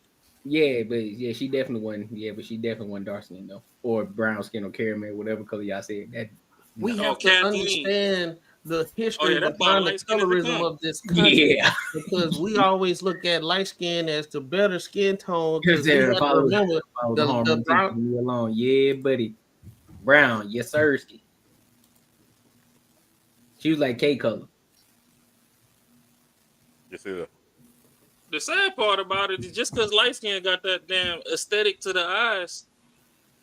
I mean, sorry to piss y'all community off, but some of y'all be having bad body maintenance. That hygiene be off. No, matter of fact, the first chick that we talked about, she was dark skinned and she ain't took a bath for 3 weeks. Hey, all I'm saying is I done seen more light Three panties of 'em. come off and funk up the room than chocolates. That's all I'm gonna say. That motherfucker said, fuck. 3 weeks, 3 weeks, man. I'm just She saying, can't bro. freeze the Sometimes water, man. nah, I you- saw that, Will. Mhm. That's how we were. Y'all were brainwashed to like light skin and like white and all that Who's shit. brainwashed? And to prefer white or whatever. Man, listen. Come on. That's Hold what on. we're just supposed to look it up. No, Here we go. Brainwashed. because That's one part of thing, it. one thing about me, nope. We I Who's definitely- like fine. brainwashed? I like fine. Everybody, Fine. look. So this I what it didn't is. care. Fine was fine. People base their preference on some kind of superstar that they like, and then they try to look for something like it in the beginning when we was younger. I used to like Maya, the singer. That's So right. I always was looking for like a Maya looking type of chick until got to high school. Girls get more figured. I'm like, hold up now. She look good. She look good. She Hold up look now. good. She look good. She look good. Then when I went to college, I said, oh shit, oh shit, oh shit, oh Yeah, shit, I don't oh know where shit. y'all get this color from. like it's like because just like I see a lot of women, they like certain superstars and they be like, oh, they had their wave when they was. Listen, I ain't gonna hold you, bro, because on top of that, he said Maya, but also this is the time when you had Vivica Fox, you had the goddamn Halle Berry, and then you had Gabrielle Union when she was young. Listen, all of them was, and you got Megan Goods, all of them was bad, and Annie alone bad. Man. No matter the skin, it ain't have nothing to do with skin tone. They Yeah, I don't know about the brainwash. I mean, That's the fine. conversation women have for themselves to make them feel better. That's all it is. Fine is just fine Come up with that at the end shit of the by day. themselves. Even if it was a It's white not chick. just about what you're attracted to. Even if it was It's just a whole white chick. different conversation. Even the younger Samala Hayek. Crack it off. No, Fine. shy now. White. Any chick any chick you saw that was fine, they just bad. Okay, What's her name? What was her name from Saved by the Bell? The black chick and then the white chick. Oh yeah. The whole crew was fine. What we talking about? All of them. Nah. Let her crack us off into the light skin brainwash therapy. Ashley from Fresh Prince was fine, and Hillary. I'm not talking about just being attracted to women overall, because y'all will be attracted to what you're attracted to. But I'm talking about preference and why light-skinned women were the preferred color. And it goes back to all the way like when you're a kid and what they were showing you on TV. And this is why a lot of white people believe that black people are terrible. You have a bias as you're growing up, especially back in the day. Now it's gotten better. Do you know what I seen on TV when I was a kid? This is not my opinion. This is what is factual. This is what studies are coming out and saying, that when you go to school, there would be notebooks with a black child and a white child, and the black child would have the negative sentence behind it. So if they had something negative written down in your school sheet or whatever, and it was like, oh, Johnny burned down the house, Johnny would be black. Well, the thing is, it's got to be somebody. It's not. I know what you're talking about. Yeah, it's got to be somebody. Yeah, it's not an opinion. This is a fact, and this is why there's a lot of bias. Those are two different variables, though. You're talking about like who would be more dangerous or something versus what we look at was like. I'm referring to what Will brought up. No, yeah, it's an experiment. It's a fact. It's a fact. That's a fact. Yeah, I saw that. Yeah, I know what you're talking about, Kate. You mean like if you look at a supermodel? And that's why a lot of even black people are affected by it, because when you're a kid, you grow up that way. Yes, your home life and all these other factors come around, but at the end of the day, it has affected everybody. And that's they brainwash our entire society, just like they removed a lot of facts from what. No. It did not affect me. I can tell you that much. Well, I'm glad it didn't affect you, but it has affected a lot of people in this country. Because when I got off that plane in Nigeria and I seen that motherfucking booty fucking press A on Super Mario and double jump, you didn't want me to waste my words, Brad. And that motherfucking cheek was. Look, let me. No. Like you saying. If I think about a doctor, I'm thinking about a white doctor with blonde hair and fucking maybe in shape or whatever. Like that's what I think about. If I think about supermodel, I'm thinking about a white girl, real skinny, blonde hair. But that doesn't really affect anything. You have to be able to look at. You have to put your mark on something. You do what? As you get older, like they teach you to preference white people, preference light-skinned people. This is what we've been fighting all our lives for generations. That must have been one of the classes that they showed my report card. I must have love being in denial. Let me ask y'all a question though. So it's kind of it's on topic, but it's off topic at the same time. It ain't got nothing to do with another video that's coming up. So I know y'all heard about the Ralph Lauren situation with the black community and all this stuff in the polo and shit, right? So in regards to representation, in regards to the ad and what they made, do y'all agree with that, or do y'all think that they should have had I'm not even gonna say better representation. Do you think they should have had an alternative representation, for the young Dros who was wearing the polos, the baggy jeans? Do you think they should have represented that, or they did what they should have done? They did what they supposed to have did. That's exactly what they're supposed to do. It's their business. They can pick whoever they want. Nobody said anything about Beyonce when she did Levi. So it's their company. If they want a little white girl that want to do what she want to do, she do it. It's up to us if we want to support her or not. We was quick to boycott Target or whatever, but Ralph Lauren, guess what? The thing about this situation is fake outrage is going to be short outrage, because people are going to be wearing that same shit in the next month. It's going to be gone. Ain't nobody going to be thinking about it no more. They're going to be wearing that shit the next month. He ain't talking about American Eagle. He's talking about Ralph. The oak That's glove. what I'm saying. Yeah.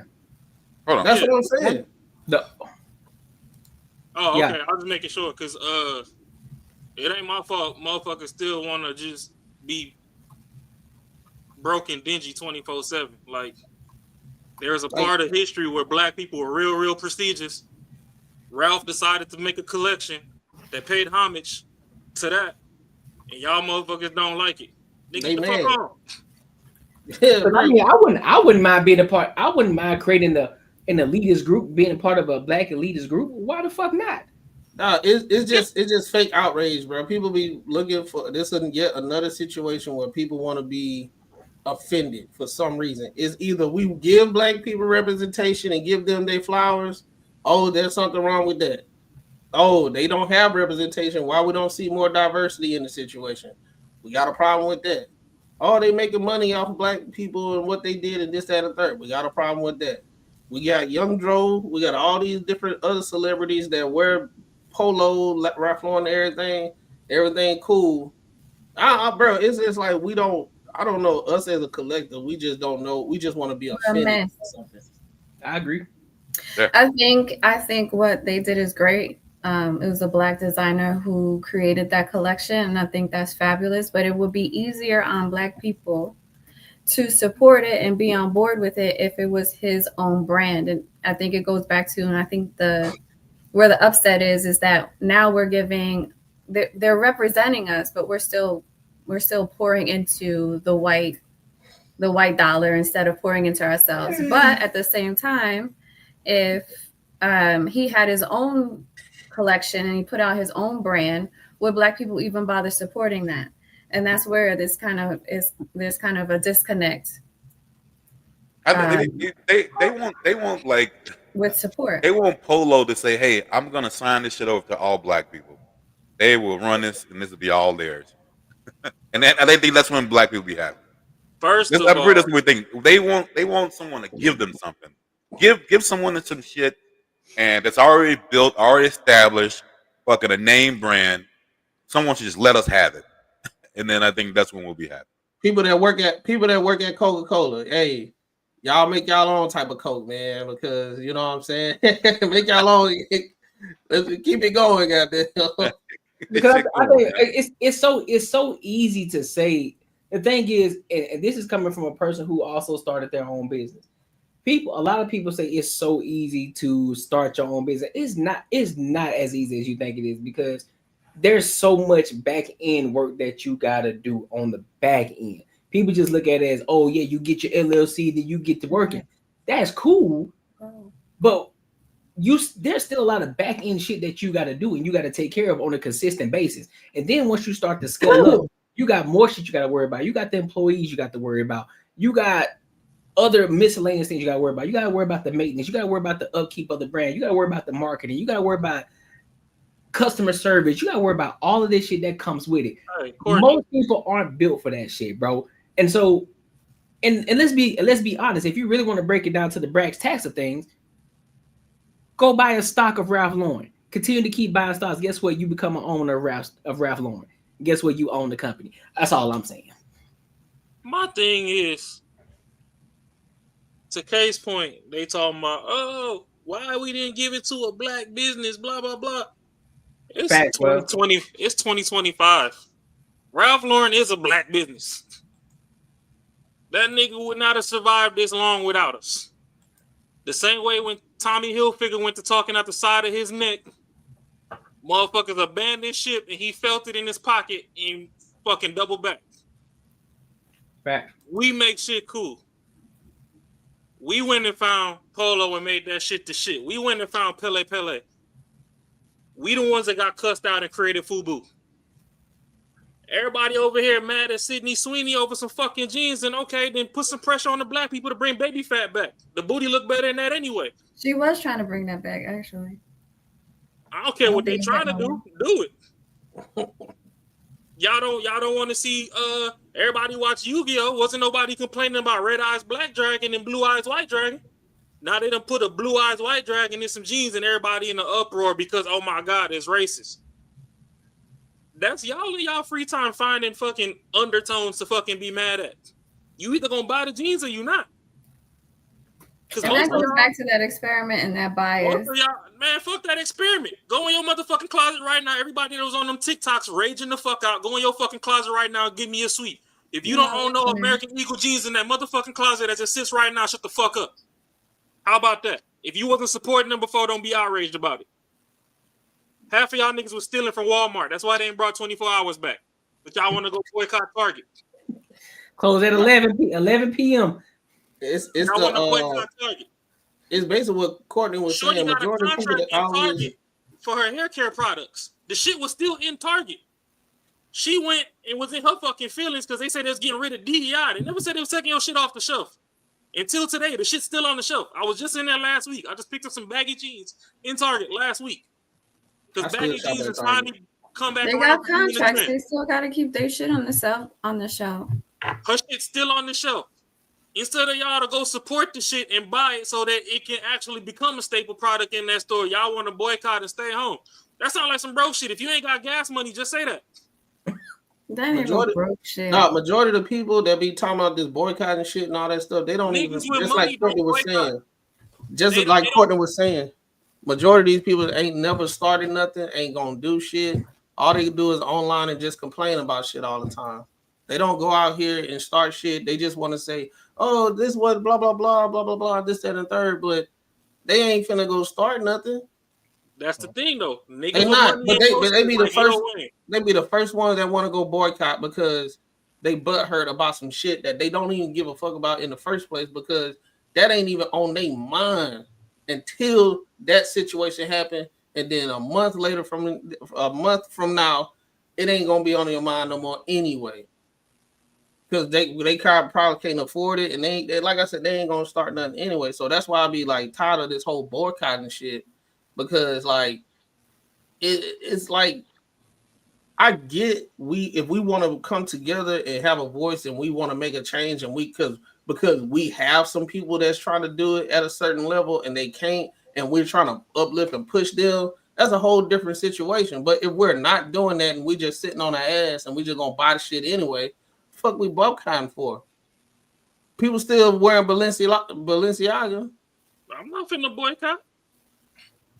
This can't be a collective. That's the biggest problem with black people. I don't wear name brand stuff and all that type of stuff, but I still ain't the one that's gonna sit here and try to boycott. I don't wear it anyway, so there's no reason for me to boycott in the first place. The problem is niggas sit up here and lie to themselves. You trying to boycott one thing, you go jump in the other thing, you still supporting the same people. They give y'all 200 companies, and out of 200 companies, if you trace it back up the fucking tree, it's only 3 companies at the top. So you say you boycotting this and you're going to go buy that, and at the end of the day, you still feeling the same fucking pocket. So if you're not finna go grow fucking cotton in your backyard and spin your own fucking jeans, shut the fuck up.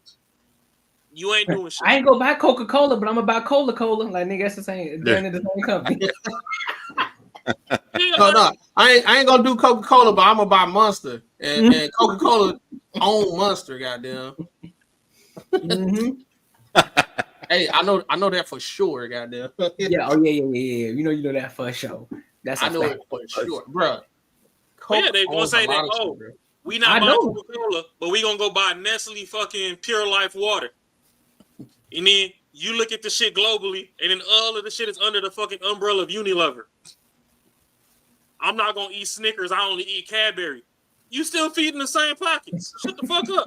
Feeding the same pockets. Y'all not building shit. Every time we just seen this shit on Monday night. Every time some shit come up about blackity black. Oh, well, we had Black Wall Street and they burnt it down. Every time we build something, they burnt. Then build the shit again. The niggas gonna get tired eventually. Eventually they gonna get tired. Every time you peel the rims off your car, you buy some more rims. These And they motherfuckers. come right back and steal them bitches again. You want your 9th fucking pair of fucking rims, but y'all couldn't rebuild one fucking community. I mean, I'm sure the ancestors at Lake Lanier is tired of fucking catching bodies. They've been doing y'all dirty work for years. Oh, hold on. Hey, so hold on, Raw. You want to know what's crazy? You know, is black people now, they're going to get baptized in Lake Lanier in the spirit of all the black people who have died. I beg your pardon? Yes. That's how fucked up we is, huh? Oh, hell nah, boy. Hey, send that in. We on that next week. Boy, I know you lying to me. We on that next week. Crazy. Ain't no way. Yes, dog. It's an article. Let me see if I can go find. Let me see if I can find an article. Them motherfuckers gonna choke on water. Them ancestors gonna be like, "Yeah, we seen you with that white girl last week." Motherfucker gonna choke him out. Watch. Bro, that shit, boy, hell nah, boy. Ain't no way you. Ooh wee. Yeah. Yeah, they bugging on that one. Getting baptized. But my thing is, everybody talking about all this shit. When we gonna hold Jay-Z accountable? What he doing for the folk? What Yeah, you want from Jay-Z? you ain't. That's what, and that's the thing too. People always, because at one point everybody used to try to hold. Everybody wanted to hold Jay-Z, the Jay-Z's, all the people who had money. Like, oh, well, we need to reach out to the Jay-Z's. We need to reach out to the P. Diddy's. Man, fuck that shit. Why don't you? You the one that live in the community. You know what's going on in the community. Why aren't you giving back to the community? What are you doing? But here go my thing.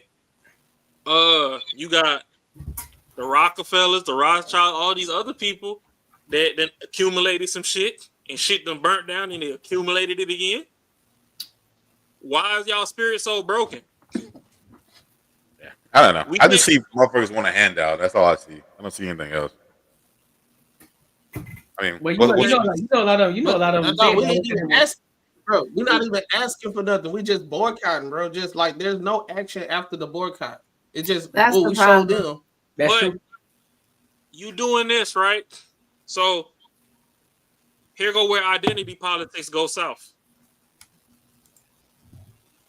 Y'all voted for Obama just because the nigga brown. Well, of course. That nigga sat up there and played in y'all face. What the fuck he do for y'all? Listen, I ain't gonna lie. At my ignorant time frame back then, I ain't gonna lie. I was one of them. I voted simply off the fact that he was black. I can come to the front of the congregation. I did. Me too. But oh, he got you. Back then he got me because of simple fact I was still on that rhetoric with everybody else, just listening, not doing the research myself. And then I was like, you know what? Yeah, man, we got a black president, Barack Obama. He's smooth as fuck. Hey, nigga, hey, guess what? We can be in the White House. I fell for it. And this was when Barack Obama first became president. I was a freshman. I was a freshman in college. So I'm just listening to. I'm listening to the rhetoric. But here's the thing: I'm listening to all the rhetoric that's going on, and mind you, I'm in Mississippi at the time. I'm going to Mississippi College for my freshman year. So all you hear is a whole bunch of black people talking about it. You know, oh man, this is gonna be new. This is revolutionary. We got a black president in the office. I'm like, shit, hell yeah, let's get it. Crying. I never thought I'd see the day when there's a black president. See, we made it. That's it. You feel? You're feeding into the shit. And then I realized after really listening to it and reading and paying attention to what's going on, like, hey man, this nigga really ain't doing shit. You know what I'm saying? If anything, he played, like you say, he playing in our face. Like, what about reparations? So that's a conversation. My thing we is gotta have to talk about, right? He ain't never said he was going to. It was like, hold up, I thought you black, bro. You supposed to be go ahead. Like, we have to look at it strategically. Oh Lord. The thing is, like, I want my handout. God damn it. That's the first. That's the first time I heard of. I found out about the word filibuster. Just saying a whole bunch of nothing. When somebody asks a question, just saying a whole bunch of nothing. Yeah, and that's the thing though. My ignorance came from the other end. Y'all telling me this man black, but he from Hawaii, and I'm going through my memory bank, being a motherfucker from Bronx, New York. I'm like, I ain't never met no real nigga from Hawaii, so what's popping? The next thing you know, further down my ignorance, it is what it is. They say he from Chicago, and I'm like, all right, boom. Let me go run through Chief Keef catalog and all these other motherfuckers, because if you that guy, especially as a politician, somebody in your city gonna talk about you in their music, for good or for bad. I went through there, I ain't hear shit. I'm like, yeah, this motherfucker is not black. Come to find out, big love, so fucking coffee creamer in his fucking. So you gotta hear about him in a song for you to believe he's black. I'm a real nigga first. Well, you heard it in Jesus. You heard it in Jesus song. My president is black. My land go blue. So shit. Somebody Trump been naming a whole bunch of songs. He black? Huh? I said Trump been in a whole bunch of songs. Is he black? Trump is the realest nigga that y'all ever got in the White House. Hey, that's a fact. Hey, that's a fact. Hey, listen, that's by far bad boy, real boy. The nigga got shot at, just like they did them in the hood. Oh, y'all okay, who they did? They're stupid. Who they the did? nigga pimp bitches is like a pimp named Slickback on fucking Boondocks. This nigga been the hustler of the fucking decade for like 2 decades. Minimum. Trump is a whole nigga. Exactly. That nigga Trump He a got whole to the nigga. logo. Hey, that's a fact, William. I already know. We already know. You know what I'm saying? For the HBCUs and all. You know Trump and Eminem, the 2 blackest niggas from across the street. And Bill Clinton kind of dabble. He light skinned. Bill Clinton like the Drake of the white people. There you go. There you go. He the Drake. He the Drake. He black Drake. enough. He black enough. He got some head and his old lady still stay with him. He black enough. Nah. He used the culture. You know, he used the culture to get what he wanted. He sent all the jobs offshore, so he fucked us up on that one. That's but everybody still liked him. That's some nigga shit though. Don't y'all blame all the black folk in Africa that they fucking put the ops on the ship and shipped them over to America? Wasn't that the slave trade? So that's some nigga shit. Bill Clinton still walk through Harlem right now and go eat breakfast and shit. He's still in the hood. So shit. Oh shit. Will said it right when I said it. Yeah, he just said it. So like, what are we really talking about? It's Trump a real nigga. He got to the top, and all his homies turned their back on him. That's a fact. Just like us up here. Oh, you on that little podcast? You think you better than somebody now? I see your little 1,000 subscribers. Now you got brand deals and sponsorships and shit. You don't know? Yeah, I don't. Y'all niggas still want to shoot dice in the hood and then fucking what? Be like Migos? No. I'm trying to be on a golf course sipping mimosas, talking about motherfucking. How the fuck we gonna charter this jet for this business deal? You feel me? Like, the dice game is over. Download the app on your phone, nigga. Shoot dice on your iPhone. Shit is over with. There you go. That's a fact. All right, I'm trying to pay for the whole crew to go to Vegas. You know what I'm saying? Everybody, let's get it. You feel me? That's what I'm saying. Shit, even now, Trump trying to save everything. He trying to undo half the shit that these motherfuckers fucked up, and everybody, oh my God. I'm sorry. Sometimes when you fucking break something and you fix it, sometimes you gotta break shit to fix it. Yeah, that's true. Hey, the crazy thing is, a dude went out on the street and he just started naming all Trump like stuff, but he said Democrats are trying to propose this X, Y, and Z. It was all a bunch of Trump stuff. They were like, yeah, that's what it needs to be because I don't know what the hell Trump's doing and everything. And it just showed them how it's just Trump, dog. They just don't like Trump. Yeah. They gotta keep that. They can't just stand on that. They can't substantiate nothing without bringing up Trump's name at all. But listen, make sure y'all like, comment, and subscribe for the algorithm, and make sure y'all hit this bell notification. So, the main topic of tonight, because that was a great segue, you know what I'm saying, for the Polo Ralph Lauren to go into this American Eagle Sydney Sweeney situation.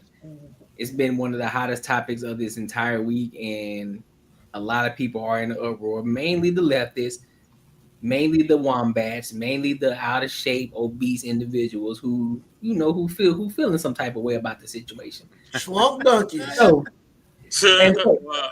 And so we're gonna go ahead and get into it. We're gonna watch this. So there's 3 different videos that I'm gonna play. And then if y'all want me to stop in between, we can, but I'm gonna try to play all the videos and then we'll give our thoughts in between or after. All right, so let's go ahead and get into it. Genes are passed down from parents to offspring. Yes. The latest front in the culture wars is leaving viewers distressed. My genes are blue. An ad released by brand American Eagle in July features Hollywood star Sydney Sweeney, blonde hair, blue eyes, and in classic American denim. But it's not the genes sparking backlash, rather the message.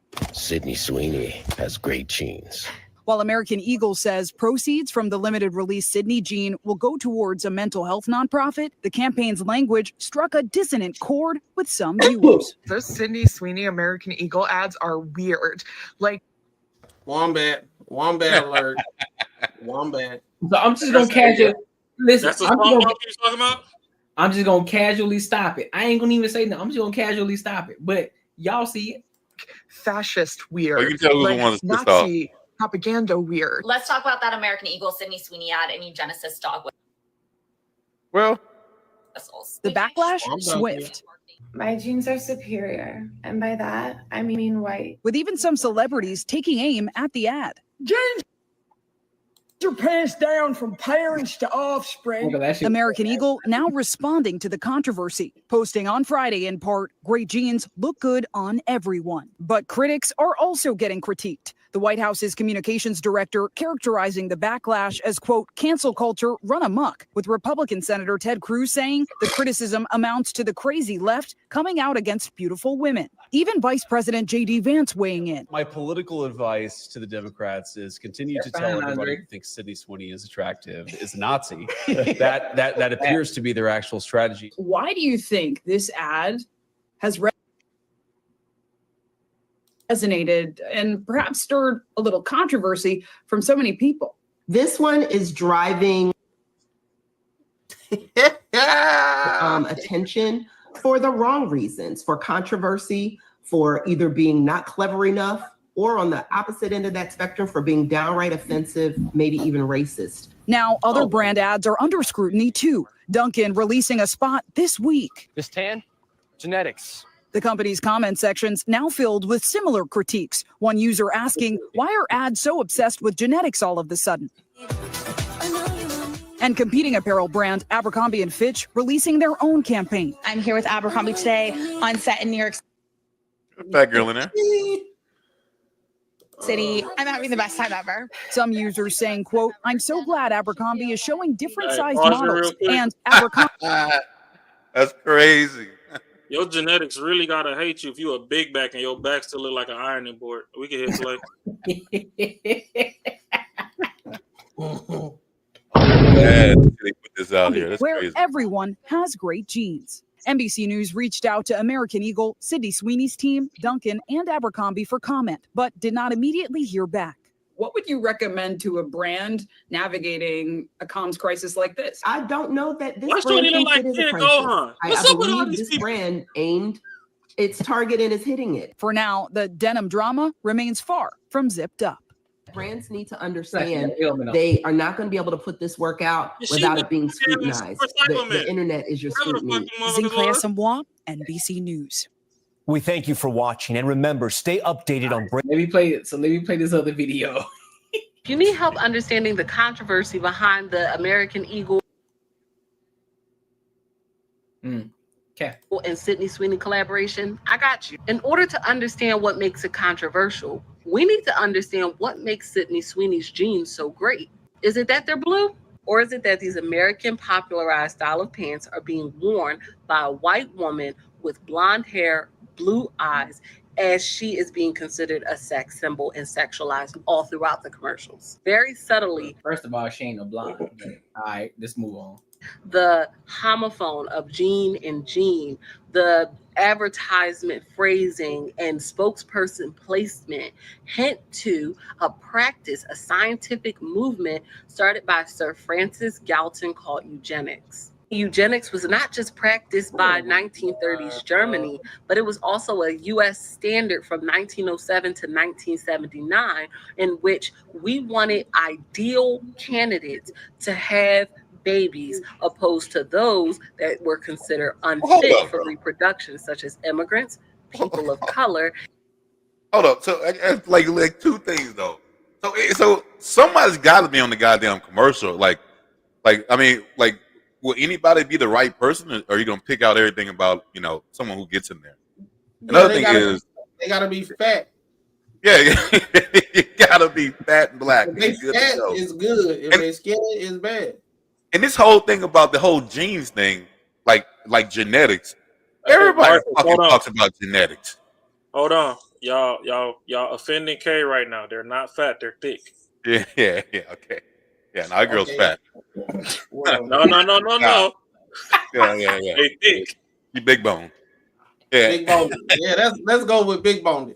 Yeah, let's go with big bone. Yeah. And I don't know what they talking about. Everybody looks at genes and say, yo, this person got good genes. If they had kids together, it'd be good. I mean, they would have good kids. Everyone says that shit. I don't know what they're talking about.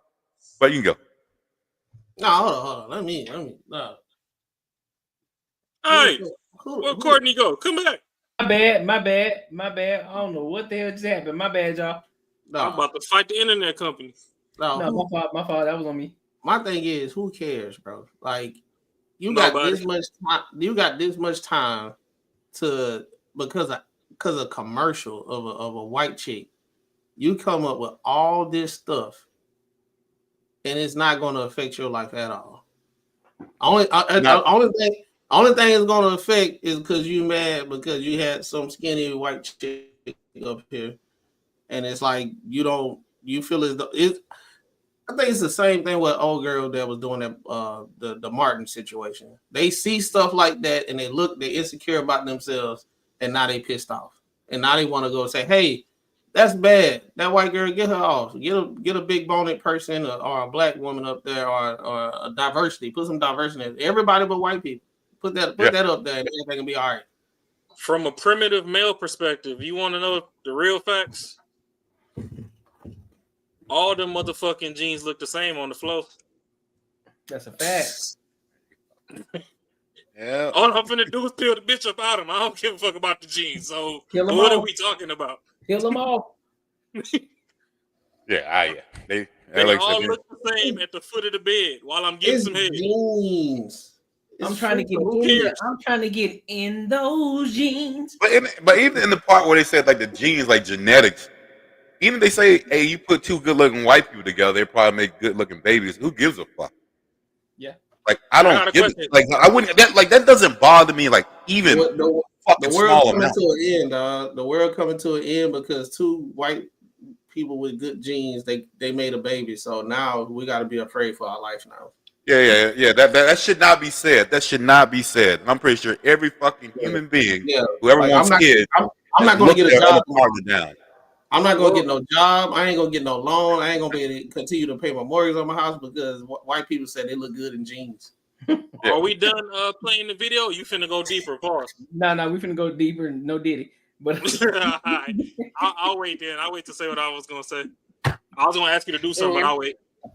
People with disabilities. But please keep in mind the current political landscape of the United States, where the presidential administration is trying to return back to a time where America wasn't diverse, and that those that are reproducing are what eugenics would consider fit for reproduction to improve society. And unfortunately, Sydney Sweeney's type fit the bill. You don't have to go as far back as 1930s Germany to see how. Did she say reproduction? Yeah, that's exactly what she said. Some shit that happened back in the fucking 30s or something. Hold on. I know she said reproduction. I guarantee this would be the type of chick that say that's pro-abortion, bro. Oh yeah, for sure. But because it's a white girl with some jeans on. Now we gotta be concerned about reproduction now. Oh, okay. Now I gotta pull the Allen Iverson, man. We talking about jeans. Jeans. She's saying that because of what Trump and they're all talking about. People need to have more kids and stuff, and she's referring to the thought process about him trying to make America great again by making the majority white people have more power, have more control over the country. And that's why she brought up reproductive, because that would be the genes that they're referring to that would be superior. And the thought process about, or the idea or the understanding that white people are going extinct, so they're trying to create more white people so they can have more control over the country. And that's why she's bringing up the reproductive, reproducing, because they're referring to genes. And if they are actually having this conversation, if this is another form of like a brainwashing or making something more mainstream, the eugenics is how they're trying to. It's always ads, it's always media, it's always music. This is why Trump is trying to get rid of everybody speaking ill about him or having an opposite opinion or whatever. So this goes along with that understanding, and that's why she brought up reproducing. I think a lot of people just I think people sit down and they just throw every single thing into one situation and hold it to be true. Like I get everything that you said, Kay, but this whole gene situation, getting all that from a gene commercial and then tying it to Trump. Now we can talk about the Trump situation, but with genes though. If this and this is the problem, because they sneak things in without you understanding it, and then it becomes more normal as it progresses. And if this is a tactic that they're trying to use to make it seem like white people and blonde hair and blue eyes and all this shit is supposed to be superior. This is what you're looking for. This is supposed to be the ideal human. Then I'm happy that they caught it, because we don't want to start creating that narrative again. And it kind of ties back to that doll experiment, to where a lot of people back in the day would prefer white people, or would prefer the white dolls, or would have the understanding that, okay, everybody's taught that the black people are a problem. So this kind of ties back into that as well. Hold on. But in the black community, who would this work? I mean, how would this even work? The Marcus go. How would this even how would that even work today? Like I know they said back in the day in Germany, they made people do that shit. They picked them and they fucking made them have babies, and they like orchestrate the whole thing. There's no way in fucking world it can work right now unless we're talking about a movie. Like that's not true. It's all strategy, and if they're working together, it's definitely possible. There are a lot more strategic people, and there's a lot more strategic companies that think about these things so that they can get the way that they want it. Because if they wanted the world or this country to go a certain way, they have no problem bringing in strategists and experts to come to a panel and have conversations and figure out how they can get to the state that they want to get to. So it's not impossible. It's 100% possible, which is the reason why there was slavery. There's a reason why people were able to conquer other countries and continue wars and have all of this underhanded decision making and creating different situations. This is not different people back then. It doesn't matter if it's back then. You could still repeat the same exact steps in the modern world and get what you want. In the last 30 years, anything closer that actually happened? What do you mean in the last 30 years? Why do you think people don't care about presidents? Because they all have the same bullshit going on. What I'm saying, like in the last 30 years, like what happened to where like mind control and leading people to do a certain kind of thing? Like how does that happen? It happens every day. You have influencers all the time. The last presidency. If they want you, if they have if there's a certain way of marketing something, they're going to market a way for you to want it and for you to buy it. Okay, well, I'm not talking about buying a pair of shoes. I'm talking about like a life, like life shit. Like I understand shoes. Yeah, you get a celebrity wear shoes. It's the same exact thing. If they want you to if they wanted everybody to get on cell phones, right? Because they want to make money, they want to be able to track, they want to be able to sell more to you. They were able to get us all on cell phones. Well, what would be the worst thing? What would be the worst thing? What would be the worst thing for white people? Look it up. I'm no expert. I just understand. What would be so bad for white people to start having more babies? Same thing with black people. Like, what would be the worst thing? So the concern is that they have this white supremacy thing going on, and this is the thought behind it. They're trying to bring back white supremacy. They're trying to bring back white control. They're trying to control as many things as they can. And this goes back to the Make America Great Again, because when America was great, black people were suffering even more. And so that's the thought process behind the white people. They want to have a strong race. And just like the Nazis in Germany that everybody keeps talking about, they thought you had to be blonde hair, blue eyes, whatever. And they wanted to create a strong race and get rid of everybody else. So the black people want to do the same thing. What do you mean? They get a strong race, get rid of white people.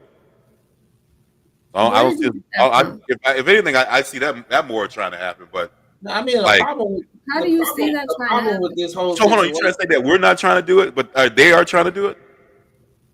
The Black problem with people this whole integrate all the time. What are you saying? hold on, bro. The problem with this situation, half of the country was on some white supremacy. It was only like the people who own slaves and everything. The North wasn't even on that type of shit. So trying to tie it back to going back to where we used to be and everything, it was like in the South. Like The North had it too. They just got on board. They just got on board with desegregation a lot quicker than the South did. No, okay. You know why I don't like these conversations? Niggas had slaves too. Like the white people was enslaving white people too. A lot of the Irish people, y'all be fucking celebrating the Boston Tea Party and all that. A lot of the Irish motherfuckers live just like niggas. They were slaves too. They sure did, and they fully accepted their white race. Before we divert into all that, my original question is: all these motherfuckers that got a problem with genes and genetics and eugenics and all this other fucking stuff, y'all ain't have a fucking problem in the last presidency with all this rainbow shit that was fucking going around? Little kids chopping fucking dicks off and shit. They don't even know what the fuck they like. The only reason they playing with the Barbie doll is because their sister is fucking 3 years older than them, and y'all fucking got a house full of Barbie dolls, and y'all ain't bought enough Hot Wheels in the house yet. That's a whole different conversation. It ain't that much different, because what the fuck is motherfucker tripping on? They wasn't outraged then. What the fuck you outraged for now? Because gay people ain't hurting nobody. It's a whole different. I seen every Mexican flag off Amazon, and we covered it in LA for fucking some riots and shit, and we only counted 3 Mexican flags in Mexico when they was trying to get Americans up out of there. Niggas be worried about the wrong shit. So what is we talking about? My some whole thing fucking about threads got niggas in an uproar. Y'all, I thought niggas was listening to hip hop music. Y'all wanted Amiri Jeans and Robbins and motherfucking whatever the fuck else, Chrome Hearts. Y'all wasn't even fucking with American Eagle. They put a basic ass non-blonde white bitch in the fucking commercial, and now everybody up in arms. That's all it is, bro. Because at the end of the day, we can sit here on this and we can talk about what the white people do and everything, but when we start talking about what we doing, and then we saying how many what you can't say the AB word on here, right? Nope. Oh yeah, no. Okay, so we sit here and say from 1970 all the way to now, the AB rate in the black community, we contributing to it. If we're gonna sit here and let's say all this to be true, with eugenics and the superior race and all this stuff, white people are superior, we contributing to it. If we're gonna, how many great black Americans could have been on this earth if we wasn't doing this whole movement with the ABC movement? I'll do you one better. Right? We literally contributed to it. White people have those more than black people. We still have it, but they have it more, but we still have it at a high alarming rate.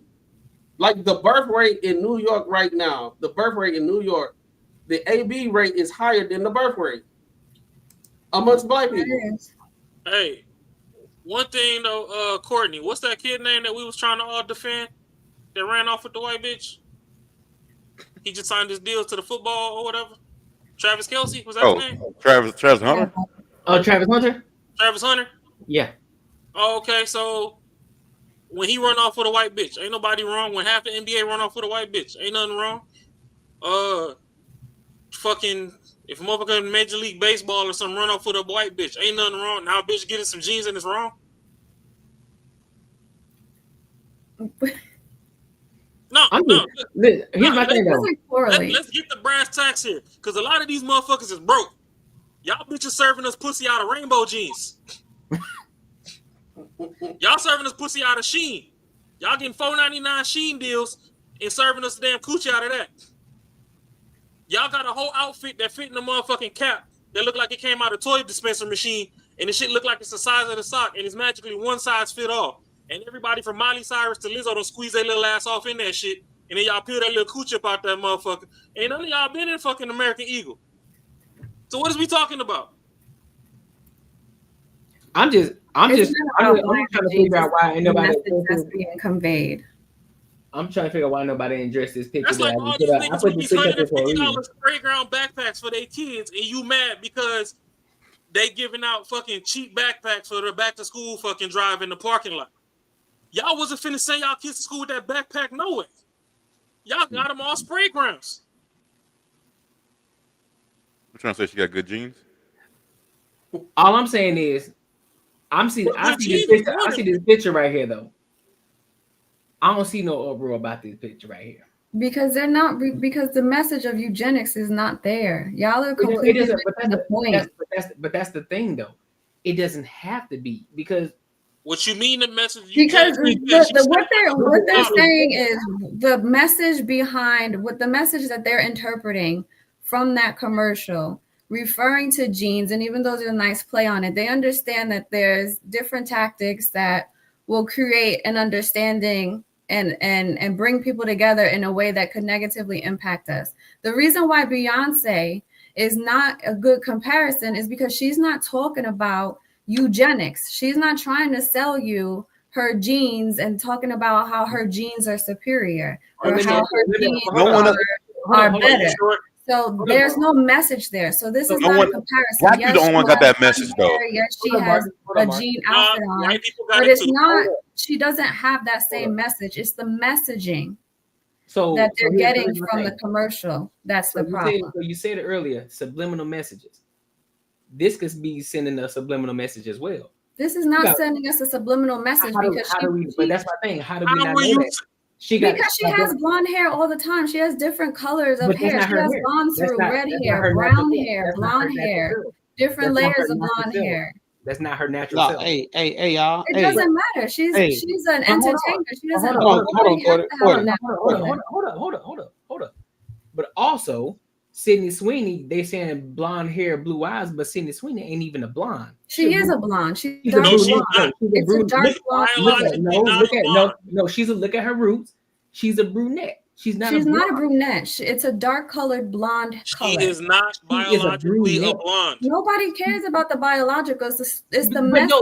It's the message. If they don't spin the narrative, the narrative has to match. Hold on, Courtney. Hold on. Their hair color is blonde. No.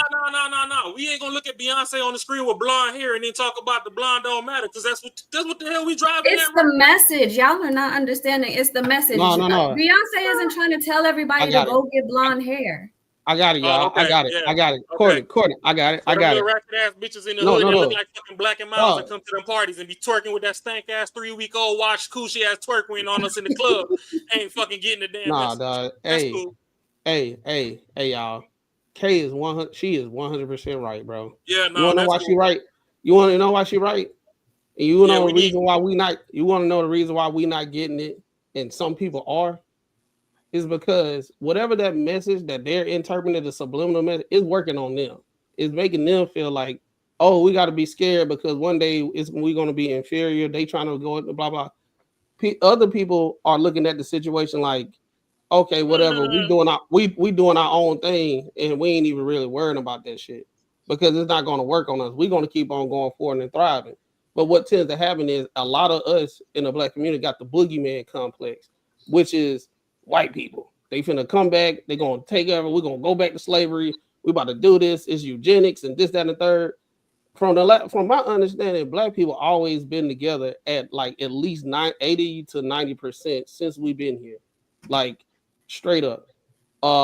Just because this whole thing where the white woman is the top thing of beauty or whatever, how they say it or whatever, we ain't worrying about that. Now it's gonna work on people like on this video, the subliminal and all this and eugenics and all that type of stuff.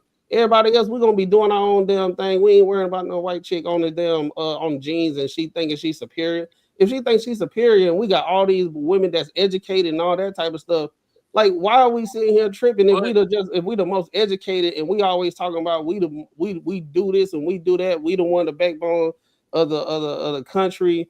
We are doing all this great things, and we winning. And then now, hold on, and we winning. But this girl wears some damn jeans, and it's a systematic situation where they finna push things for the next 20 to 50 years. so they can have control over us. Well, they already got it at the end of the goddamn day. So it works. Like this whole thing, what she's talking about, it works on people like them, not people that like we don't give a fuck about. Yeah, but that's the thing though. But my thing is, we just watched Beyonce sit up there with a whole Pomeranian on her head, and we gonna talk about I'm Not My Hair. Like, which one is it? Is it the blue eyes and blonde hair triggering y'all, or is it the jeans? It's some fucking thread. Look at how thick Beyonce was in that damn fucking Canadian tuxedo she just had on. And tell me, outside of fucking Ice-T's Coco, how many fucking shorties finna look like that naturally in that fit from the other side? That's eugenics in itself. She ain't gotta say shit. It's just people they look through a lens on an everyday basis that everything is racism, everything is about white people trying to get over and this, that, and third. Even people that was back in the day that was going through Jim Crow and the civil rights movement, they thought they was better and they kept moving forward. They didn't let white people stop them and shit. Now we sitting here, we winning right now, and we talking about eugenics and all that type of stuff, and we sitting here scared. Hell no, they ain't finna tell me to do shit. I'm about to do what I've been doing this whole damn time. I'll do you one better.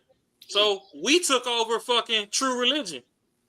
When Miley Cyrus wear True Religion, that motherfucker look like he got a sandbag in the bottom of it. When Cooking with Kaya wear fucking True Religion, that motherfucking logo fucking jumping. It make you want to go get you some. Bro, we got buying power. Just like we were saying, we the one that bought the Ralph Lauren. We the one bought the Balenciaga. We the one that we the ones that put niggas on. If we do the same thing we did to Target, and we wake up and say, all right, no more of this, no more of this, no more of that. Target. Is it? I still shop at Target because I thought that shit was good. That's why y'all good. niggas single now. Y'all boycotting Target. But I didn't boycott. I still go time to time. But I'm just saying, in a general sense, this situation what's going on right now, that fear that's going on, that's the white people might come and get us one day and all that type of stuff. It works on certain individuals, not a lot. We have, us as black people, we have to build that mentality to stop looking through the lens of race and color all the time and have that boogeyman complex about them. Right? This is the same situation in the civil rights movement. All these great black leaders, that's how they were telling us to move. We got to move forward instead of looking back. Understand, be cognizant of what's going on, but at the same time, we move forward. We not just going to be here scared just because of goddamn jean commercial and they thinking they think they superior. Come on, bro. I tell them, hey, shit, go ahead. Like I don't know, man. Hey, if white people want to do that and they see that their race is declining, I 100% fucking. Hey, I'm with you on it, bro. Like, do what you gotta do, man. If you want to keep your race going, go ahead. I don't think there's, to me, if this is what they meant, I don't see shit wrong with it. Like, I don't fucking see nothing wrong with it. If black people said, hey, yo, we got to start putting more people in the community and having fathers in the house, I support that shit too. It's the right thing to do. It is what it is. I don't see why people are so fucking weird out about it. Here's my thing, though. Hold on, Courtney. You just said something right now, Marcus. You talking about putting fathers back in the home. Out of the 4 men on this panel, 3 of y'all had daddies. So it's already been going on. A lot, just like I said last time, a lot of y'all motherfuckers scared to get your own fucking experience in life. Just like we talked about Ari Lennox earlier. You was a bad bitch. Everybody will crunch you right now for the free or paid. You worried about some shit off Martin when they was just fucking playing around. They was damn near flirting on set every episode, and you out here in your fucking feelings because you felt ugly because the nigga that you wanted dubbed you because you had an attitude at the wrong time, and he just said, you know what, get the fuck out of my face. So y'all face a little glitch of fucking reality, and all of a sudden you scared to have your own life experiences. Y'all motherfucking women out here to listen to Big Mama so much about all her fucking failures, you fail to fucking fail and learn from your failures your damn self. So now y'all treat men like shit. Men get burnt out with y'all, and now they just like, fuck it. All I really need y'all for is a nut anyway, because y'all ain't finna fucking take half my money after they build it. I mean, shit, if nobody was with Courtney in the trenches building fucking the Courtnee Edgar Show, building up Banter and Barter, whatever, if you come in on the back end, you got to sign all types of paperwork because you're not finna run off with half. Motherfuckers getting this shit out the mud. I want to go chase careers and shit and don't get married till fucking 40 years old and then think that, oh, why he don't really love me? Because at this point, it's business, bitch. If you wanted love, you should have hollered at me when we was 18.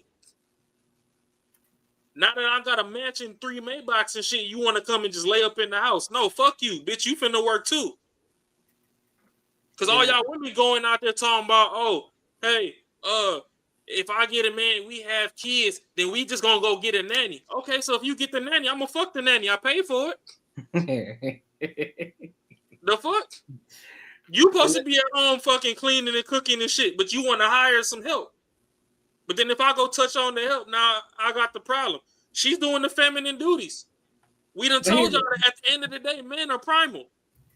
So when we see a woman doing feminine shit, she the one that look like, hey, you know, she might need to get climbed on with consent. But here's the thing, though, Raw. But here's the thing, though, Raw. Even with this American Eagle situation, right? Even if Shorty is talking about the genes, eugenics, isn't there not Black people, Hispanic people, any other race that have good genes? We all know somebody who just got naturally good genes. We can look at. I'll give you an example right now that all of us know. Bronny James, does he not have good genes? That's a yes or no answer. Yep, he has phenomenal genes. He has phenomenal genes. Bro, look at DK Metcalf, bro. Jesus, that motherfucker in a lab. DK Metcalf, great genes. So because a white person says it, then it becomes an issue because at the end of the day, if a Black person, because I made a post about this the other day, I said if it was another person, a different race, said if nothing changed in this ad except the person, and they said the exact same thing, there would not be an uproar at all. There would not be an issue at all. But because it's a white woman who doesn't have blonde hair, she's a brunette, but they're trying to make her brunette. Look at her roots. Look at the picture right here. Look at her roots. It's blonde hair. They were baby girl. Baby girl, look at her roots. You don't have a baby girl. Look at her roots. It's brunette. That's not blonde. It's dirty blonde. It's a dark blonde. It's not. But either way, she's not traditional blonde. But if it was a Black woman who said the same exact thing, a lot of people would be championing. They would be fine with it because Black people don't have the whole Nazi Germany, the whole I'm trying to make a superior race, I'm trying to control people, I had slaves. It's the history behind it that's triggering. The reason why they would celebrate people of other color that would be in the same ad is because that's not how, especially with white brands, that's not how traditionally we were seen. That's not how Spanish people were seen. That's not how Black people were celebrated. But that's the thing. But that's the thing. That's the problem. We keep giving them power. And y'all, every time something like this happens, y'all keep giving it power. So therefore, y'all make it seem as if they're the superior. They're superior, and they're not. They're not giving it power. They're identifying the issue. But no, they're not. The problem is we're making it an issue because they're not. Okay, it's just because she. Mind you, let's be honest. Does she not have good genes? She's an attractive woman, right? Yes or no? Yeah. Take out the whole what your preference is, what you accept as a Black man, as a Black woman. Is she not an attractive woman? Yes or no? I'm gonna say to me, not really, because I want you to pull up a side by side when you're done. All right, go ahead. Well, no, he's not saying is she. She said he's a. I mean, you wouldn't have to fuck her.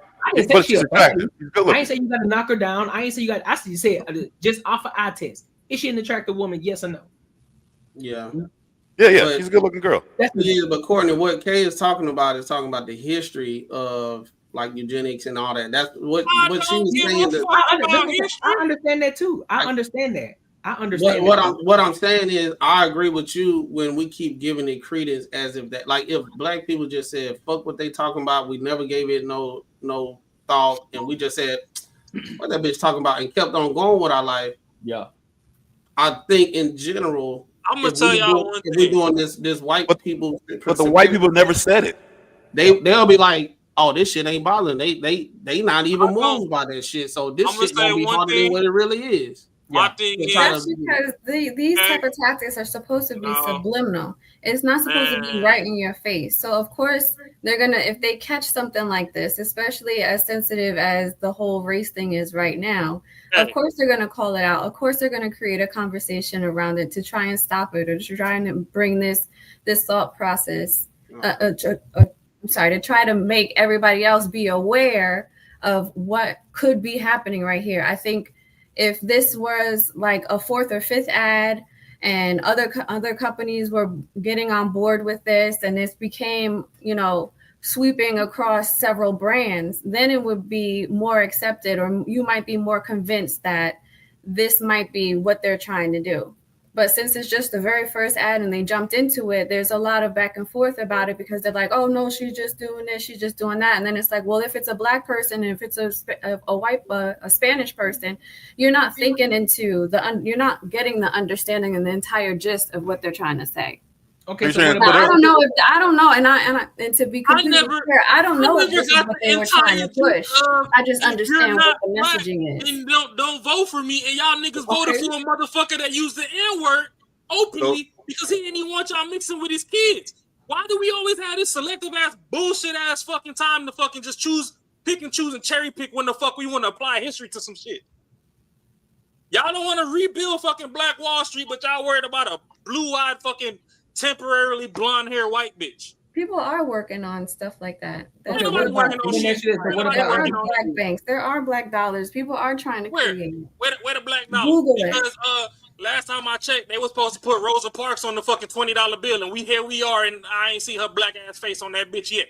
Hey, we did cover it the other day though. Yeah, we did. Yeah, we covered it. They got a whole black town being created, and that's circulating and everything. Yeah, and then we ain't recovered the fucking White Town when they just came out and said that the nigga had a whole sex tape and how was you Christian and all that when you and your bitch was on OnlyFans. And why is your ex-wife living in the community with you? Y'all done broke up and shit and you brought her to the community. We ain't doing all that, but y'all was saying, oh my God, we need to pay attention to them because they a threat. That nigga couldn't even control his old bitch. You think he gonna control a new bitch or a town? I'm just saying, you don't. What the fuck is this selective ass outrage? So let me ask you this though. So what about the Abercrombie and Fitch then? I'm pretty sure that's a narrative that they're pushing to. Which what about Abercrombie? The video that they just posted with the big girl. The big Pull it girl. up. Let me see. The one that we just saw. Let me go back. Oh, what are you asking about that? So what's the difference between what if you're a man who makes at least To me, it doesn't even correlate. It's just them how is it not celebrating though? everybody. Because at the end of the day, two things can be true at the same time, right? So if American Eagle is pushing one thing, Abercrombie and Fitch could be pushing another thing, which can also be a subliminal message. Because I mean, at the end of the day, ads are sending subliminal messages, right? So why is what Sydney Sweeney's doing such a big thing, but Abercrombie and Fitch, what they're doing is not a big thing? Why aren't people talking about that? It is a big thing. They talk about inclusive brands all the time. There's always conversations about inclusive brands, and they're always being celebrated. But that was the reason. That's the reason why there's a whole upset about Target, is because Target became very inclusive of all types of people, and they would sell all types of things. And then all of a sudden they wanted to pull back DEI, and then whatever people assumed beyond that, and that's why they decided to boycott. And that's a Target problem. was And that's a following problem. the fucking law.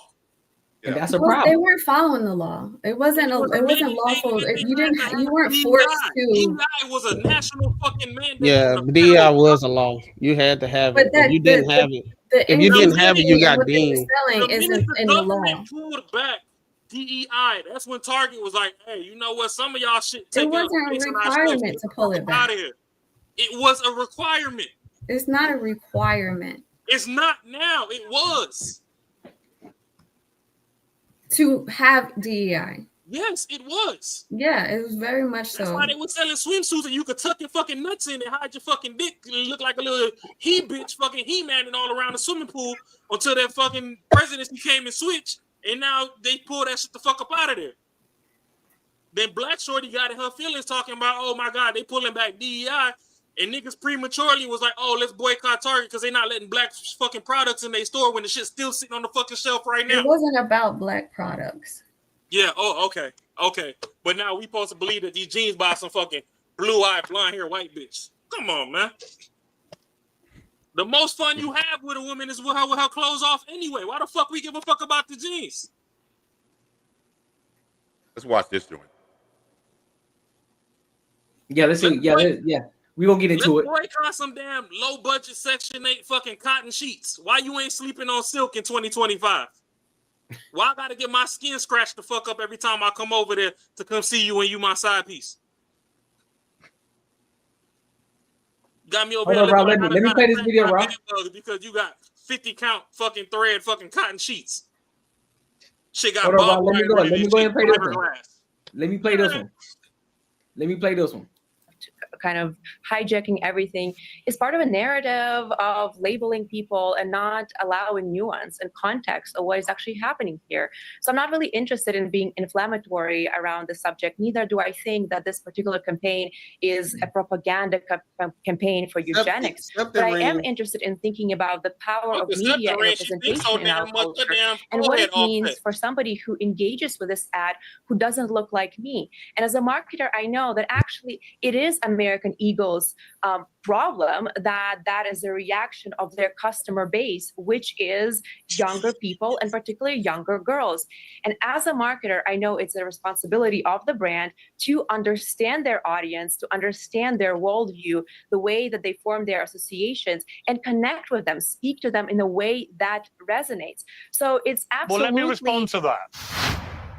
Today's show is brought to you by Oxford Natural, makers of the Optimum Day and Optimum Night, all natural supplements. From point of view, Hello. My name is Adam Ferrari, the Chief Executive Officer of Phoenix Energy. I look forward to you. American Eagle several years ago launched a lingerie campaign featuring female models with disabilities and chronic illnesses. One model was pictured wearing a colostomy bag, another was photographed with her arm in crutches, one woman posed in her wheelchair. And it did nothing for sales. So from a marketing point of view, it didn't work.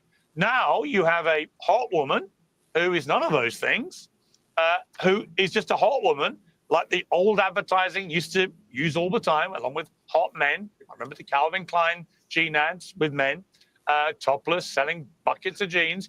And guess what? Sales are up 30%. So you as a marketer should say, well done, American Eagle. You've stopped being ridiculously woke, trying to sell to very small groups of people and ignoring the mass majority who are going to buy your jeans. And now you've gone route one, using sex and femininity to sell jeans. And by the way, they don't care if she's white or black or anything else. They just care that she's hot. And Beyonce sold jeans. That was a great campaign. That worked really well because she's a hot black woman. And the moment you try and read in all this other stuff. I mean, you say you don't want to be inflammatory. You literally said it was one of the most outrageously racist marketing campaigns ever. What could be more inflammatory than that? Well, let me correct you, Pierce. I said that I've seen in recent years. I'm very careful with my words. So I did not paint this picture of this being a racist ad, ever. But I do think, and I think I've explained the way that representation works and the way that I see it working within this ad. Now, I would love to see the evidence for the 30% sales spike. I personally have not seen it. Neither I have seen, anyone in the marketing community share it. So I would love to see it and the source for that. However, there is a question of ethics and there is a question of ethical guardrails in marketing. I understand that in 2020 or whenever, brands were responding to the cultural moment of post-2020 impulse to increase representation, diversity, etc. And perhaps those campaigns were not commercially successful. Now, do I think that commercial outcomes justify any kind of campaign that implies anything out there just because it drives sales? Well, no, as a marketer, I am interested in driving business results, but also thinking about the ethics of representation and what kind of messages are young girls and children, frankly, consuming when they log on to their Instagram or TikTok and keep swiping. And again, I said, I take more balanced approach to this. I do not think it was intentional propaganda, as I have already said, but I do think that there are some codes within this marketing, media communications, which is a unit. I'm gonna skip ahead to Mark Lamont. First, just for clarity, Sydney She was Sweeney just talking, is a size bro. 0. She was. So even when we say that someone is a normal size, that suggests that the average person is a size 0. The average person, the average woman in this country is not. So at all moments when we make these observations that seem neutral, we're actually assigning a value. So if I am a size 8 as a woman, and you just said on national TV as the most important, coolest, most handsome host in the history of television, if you say that it's normal to be a size 0, then yeah, when I'm a size 8, now I feel like something's wrong with my body. Similarly, so she doesn't look normal to you. Is that a dude talking? She looks normal. Way. 38 seconds, by the way, for interruption. Great, you're on a new record. I think she looks normal. Wow, you're really touchy today. I think like a Joe Budden looks bad. I'm just very, very upset about the world, you know, and I need a hug from you, and you're not in the studio with me. Well, there are more important things to be worried about than Sydney bloody Sweeney. Trust me. Honestly, there is literally war. There is war raging around the world. There is famine, right? And you're getting your knickers in a massive twist about Sydney Sweeney. That's actually where I'm. I'm gonna pause it right. I just gotta say something. Yeah, I do agree. Piers Morgan needs to stop interrupting. Let him get his shit out, whether he agrees or not. He need to let him get his shit out. That's for sure. I agree with that. To where I'm going, right? I mean, this conversation started with. How'd you know her dress size but not her hair color? Because I just Googled it when he said it, and fact. it comes up. Because I just typed Sydney Sweeney dress size, and it says Sydney Sweeney typically wears a size 23, which is equivalent to US size 0. I looked it up to make an argument while he was talking. Google is amazing in that way. I had no desire to do it with the ad because it wasn't my point. As a scholar, my point was to see how the audience receives something, not how I, at a meta level, can look at it. She's not a size 0, by the way. She's definitely not. As a woman, she's not a size 0. She is not a size 0. Okay, so now I'd like to respond to the actual point. I concede. Whatever size she is, my point is to say any woman has a normal size. It assigns a value. And I'm not saying you're right or wrong about your value. I'm saying we're always articulating values when we say things. Putting a 300-pound woman on a cover is not in and of itself a problem. If I put a 300-pound woman on a cover and say, that's the healthy body, then I'm implicitly saying that other bodies are not. And to your point, I think that might be problematic.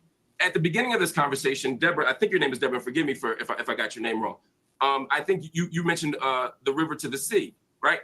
The river to the sea is not in and of itself, those words for me are not genocidal. I know they're not genocidal, but to you, you hear it differently. Why? Because you're looking at history, you're looking at context, you're looking at intent, you're looking at action, and you're making a different judgment. Your judgment's wrong.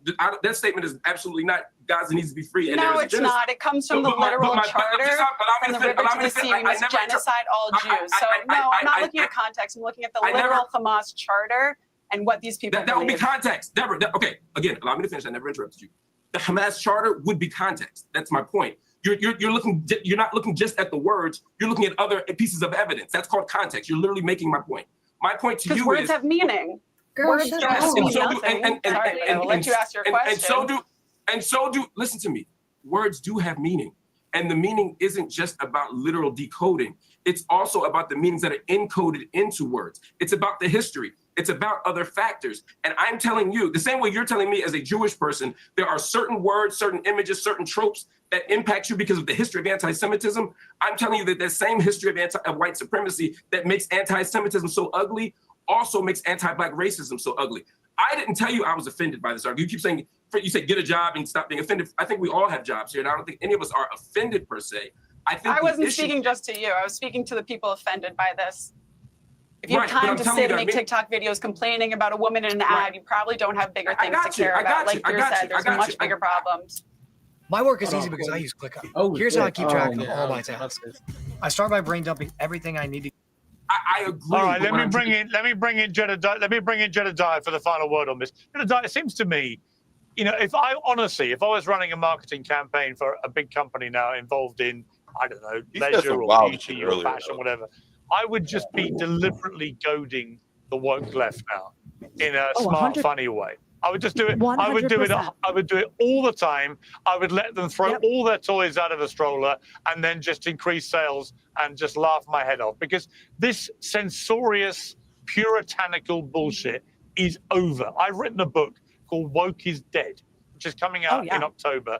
I think it'll be a massive bestseller because you know what? People are sick of it. They are sick of being told what they can laugh at, what they can admire.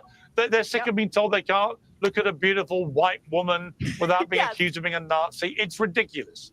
You are 100% correct, and every company should do that because there is a group of woke leftists who are outraged by just about everything that sit on the sidelines, and they just wait.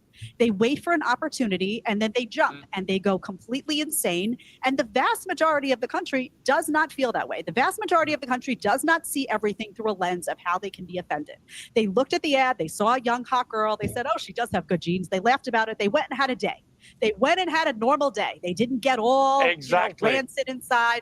And the bottom line is, it's so interesting to me because these people think somehow these woke leftists think they're winning. They think that by getting all riled up, they are winning the game. And they don't realize that they're constantly the irony. You know the irony, Jedediah? All right, I'll stop right there. He does jump to everybody's shit. Yeah, he got to though sometime because Mark Lamont Hill, he's real. He can go off the rails, and what he do is when he talk, he addresses people while he talking, but he don't want to be interrupted. He might say something that they didn't say, and they're trying to tell him they didn't say that, but he'll just keep on talking, and he'll feel like he getting interrupted unfairly. But I agree with the last lady who spoke, like Jedediah. Yeah, I just think we've gotten to a point where people just want to be offended off just anything. They literally just wait, and as soon as they see something, they interpret it as what it is, and then they just throw a whole bunch of their worldview on it and say that's what it is. Whereas some people just don't give a fuck, and they just moving within their life and doing what they're doing. If it's not changing their everyday life, if it's not like they're just doing what they got to do. Right. So you got a lot of people that's just very, very, how can I say, emotional, soft, not confident within themselves. And they tend to do what old girl with the septum thing was doing. She was just talking.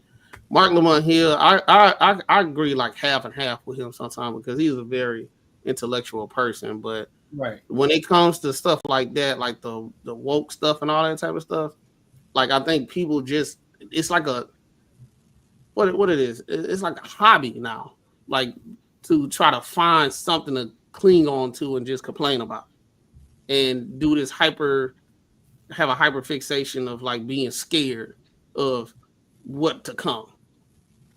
Like, I don't know. I can't live my life like that because that shit'll fuck with your brain, bro. Yeah. Worry about all the shit, man. Like I said, like you said, I believe what old girl was saying at the end. Yeah, what she's saying was 100% spot on. Like, I know a lot of people when they hear me talk, a lot of times they get a little upset because I don't a lot of times take up what they think I should take up on black people's side. But the ones that are talking are the ones who sound fucking idiotic. And reason I don't take up for it because I look at our race as I care about us, man. I give a fuck about us. Like when I see we looking like victims and look stupid, I'm gonna call that shit out. I don't give a fuck about nobody else. If white people can be all crazy, they can go on with that shit. It's only like the people that I really give a fuck about are the people that look like me. You know what I'm saying? When I see you spread out all this dumb shit talking about someone's genes and like I said, like I was saying before, like who gives a fuck? Like literally, like who cares? Even if that's what it was, unless they blatantly had like a goddamn swastika or some other shit on there that showed like it's like straight up racism, I wouldn't give a fuck. Even at that point, I still wouldn't even care, really, to tell you the truth. But like I don't the shit that really bothers people. Yeah, I mean, I agree, bro. You gotta find something else better in your life to care about. Like I'm consistent across the board. Like if I go to a restaurant and I feel like they being racist and shit and all that stuff, I just get up and leave. I'm not gonna make a scene. I'm not gonna go online and say, "Oh my God, I was oppressed when I was at this place. They wasn't serving me. They said they don't serve black people." I'm just out of there, and I'm just never gonna be there again. And I just move on with my damn life. Yep. Like that's too much. That's too much energy you exerting on shit that don't even fucking matter. And you already know they not gonna give a fuck either. So you're just wasting your time. They don't give a fuck. Yeah, they don't give. You're not gonna change their mind. So I'm cool. I with mean, it. I can try to go viral and get their shit shut down. That do work sometimes, but like I'll be like, bro, I'm gone, bro. Like I never stay anywhere where I feel as though that I'm not welcome. Yeah. If I'm at a job and I feel like it's racist around that bitch and they be talking about me and they be doing innuendos on like, you know what I'm saying? I'm finding a new job. I'm out of there. Right? I'm gone. I'm not finna sit there every day and then go online and talk about where I work at. It's so racist and this, that, and blah, blah, blah. I'm a president. I'm not doing that. That's too much. That's just too much. Like now it's a situation where I got a situation within myself that I'm looking at every corner and now I got a worldview of everything being racist. Because now I'm training myself to have that lens. And I'm looking through a lens of everything being racist, and then that situation slows my life down because I'm thinking I'm not superior, but I'm thinking I got this inferior complex. And even though you don't think it, that shit's coming off of you too. People notice it. So like they notice it, and they gonna be like, "Yo, like this motherfucker is like combative and all that shit." You definitely gonna blame it when they fire you that they're racist. And not even that. Came off that way. Not even that. You might know somebody that got a worldview and they look through the lens of racism and wokeism and everything that we've been talking about today. Every time you talk to them, they always bringing up some black versus white shit. Every single time. It's a situation you might know somebody mutually like, hey man, when y'all be hanging out, they be talking about black and white shit all the time. They're like, yeah, bro, every time. That's tiring. Hey, that's why them cats at work to say, "What's up, my black brother?" Like, yeah, I'm cool, man. Like, god damn. It's gonna be some shit. Can't even fuck with you. I'm fucking muted. To me, it's not that black and white shit is tiring. What's tiring to me is the fucking contradictions. So, like, just with this ad, motherfuckers over here, blue eyes, blonde hair, whatever. But then y'all was trying to vote for Kamala that got a white husband. But then y'all be talking about FBA. But then fucking Obama's dad is fucking Kenyan and his mama is white. That's not fucking FBA. So it's like every time y'all fucking blur the lines, it's like, how the fuck do I get behind y'all? So why would I fucking boycott Target when y'all can't even fucking stand on the fucking Target? Y'all don't know what the fuck y'all shooting at. Y'all worse than the fucking YNs in the street. Y'all just up in the blick and fucking just shooting at fucking birds in the sky and hoping you hit something. The shit, that's what's fucking tiring to me. I can get behind something if it has a concrete direction, but nothing is concrete. Today, y'all gonna wake up in this blue eyes, blonde hair. Then nobody says nothing about Beyonce with the blonde hair because, hey, if you put their hair on your head, it's not an issue. But if they got hair growing out their head and they just happen to dye it to fucking go along with something, then that's an issue. But, we also fucking FBA, but let's vote for the Indian motherfucker that cook greens in the tub and fucking can't even say curry chicken the right way. She say chicken curry. That's backwards as fuck as is. Talking about you Jamaican. Jamaicans don't say fucking chicken curry. We cook curry chicken. That alone should have told you that she ain't fucking black. When that Asian hate crime bill passed, who the fuck you think signed off on that for it to pass? Y'all want all these fuck ass reparations? Y'all not gonna get them. The reason y'all know about 40 acres and a fucking mule is because y'all got it before and they repoed the shit from your ass. So all this fucking hate, you looking across the street for some hate? How about practice some fucking self-love in the community and let's build some fucking shit for ourselves and move fucking forward? That one little ass community in Atlanta ain't fucking saving shit. There's 50 fucking plus states and territories in this fucking country. We need to have a minimum of one each in each fucking state with plans to expand going forward to go somewhere. All this, it's underlined, it's subliminal, all this other shit. Okay, so y'all let the gay people fucking tell y'all that they shit wasn't fucking subliminal the whole time, but now y'all gonna get worked up and fucking raise your blood pressure and all this other shit over a fucking ad? Over some fucking jeans that you probably wasn't finna buy anyway? Y'all been T-Mood and Sheen the fuck out for the past fucking 2 years, and y'all worried about some fucking American Eagle. Like, for real, like, let's really fucking get some brass tacks and get down to the root of some shit. What are we really on? What direction are we going? Because why the fuck are we emotionally fucking invested in some shit if we not fucking worried about fucking going there to support the shit anyway? Y'all talking about all these fucking black dollars, and the motherfucker that you give your black dollar to take it right across the street to the white man to fucking go stun on you with some Gucci and some Balenciaga and some Louis Vuitton. So the shit not staying in the community the way you thought it was. It's motherfuckers in Africa that done built supercars and hypercars and shit. I ain't seen not no nigga driving one. And I'm sure Jay Leno got one in his garage. So what is we really on?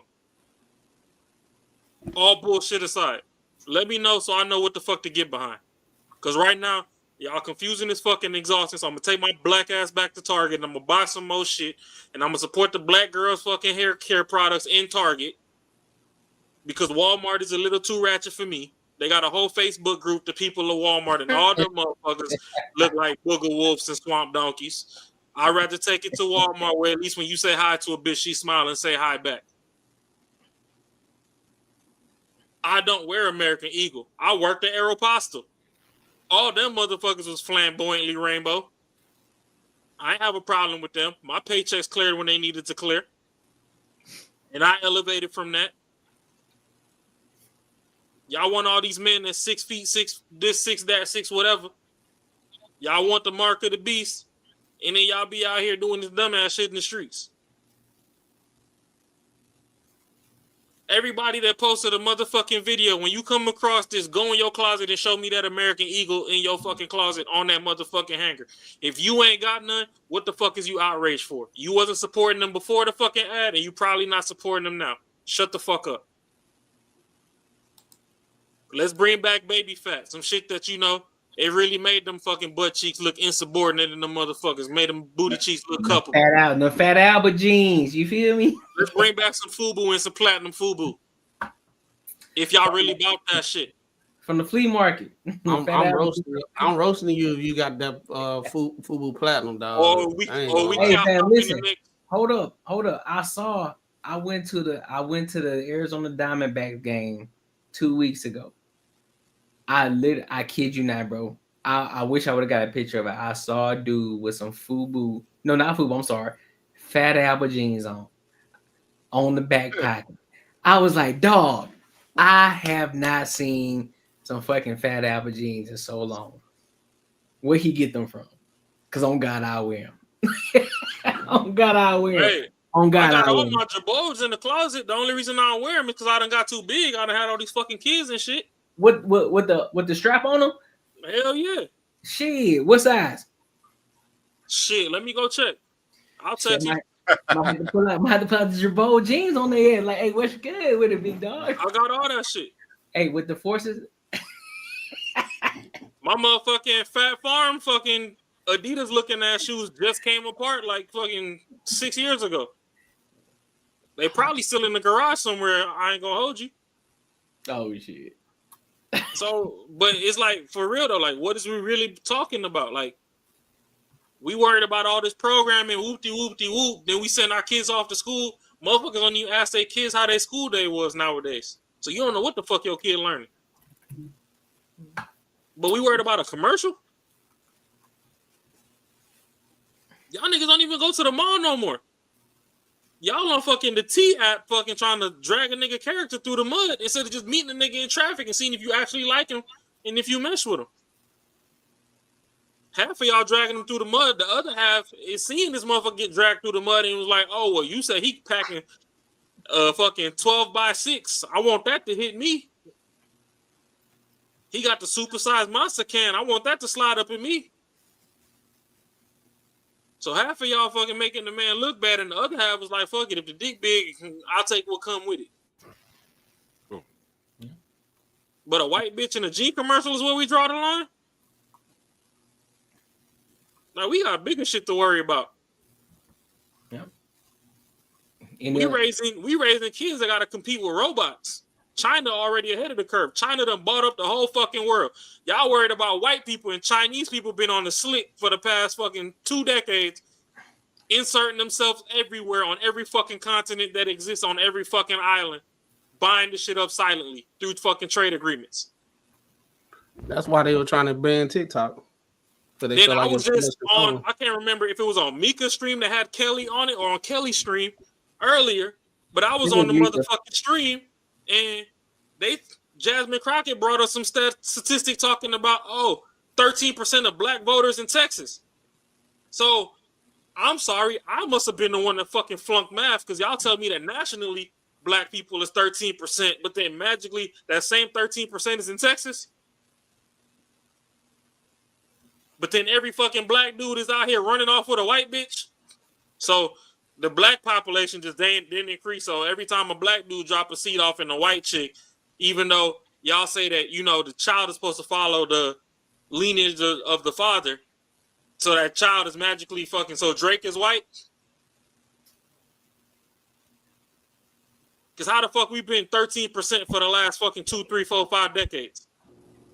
That shit don't make no sense. Or is mixed race just its own classification? No, AB. That's what it is. Because we fucking 13% everywhere. We 13% nationally. We 13% in Texas. We 13% on Madagascar. Make the shit make sense. One white girl finally get a fucking moment. Fucking get a Gene commercial. Y'all mad. Angel Reese selling Reese's Pieces. Y'all ain't fucking ate no Reese's Pieces for breakfast. She can't make a fucking layup. She at least got some brand deals. Y'all ain't support that.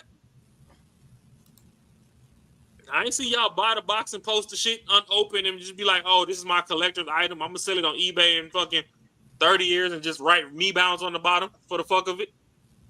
Nigga, you about to make us start paying shit. You can't be saying that shit, man. Oh, my fault. Never mind.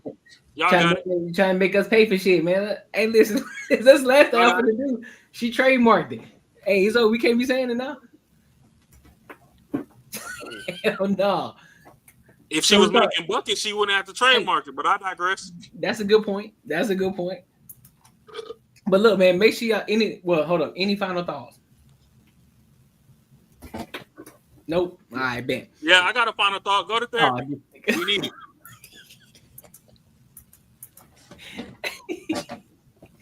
Real, make sure y'all like, comment, subscribe for the algorithm, and make sure I hit the bell notification. So we already at 3 hours. So I'm gonna go ahead and go to this last topic. I skipped the topic, so I'm gonna go ahead and skip to this last topic for the night, and then we can close it out with this one.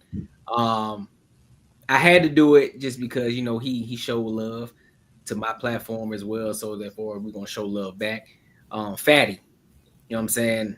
Fatty and his platform, and Akeem Ilkhan Ali, he showed love to the platform as well. So gotta show love back. Gonna do a reaction video in regards to this topic about Obama. And we had this conversation before already with Obama. About a white man? No, not the white man, but the LGBTQ plus community, and helping and mentoring our youth.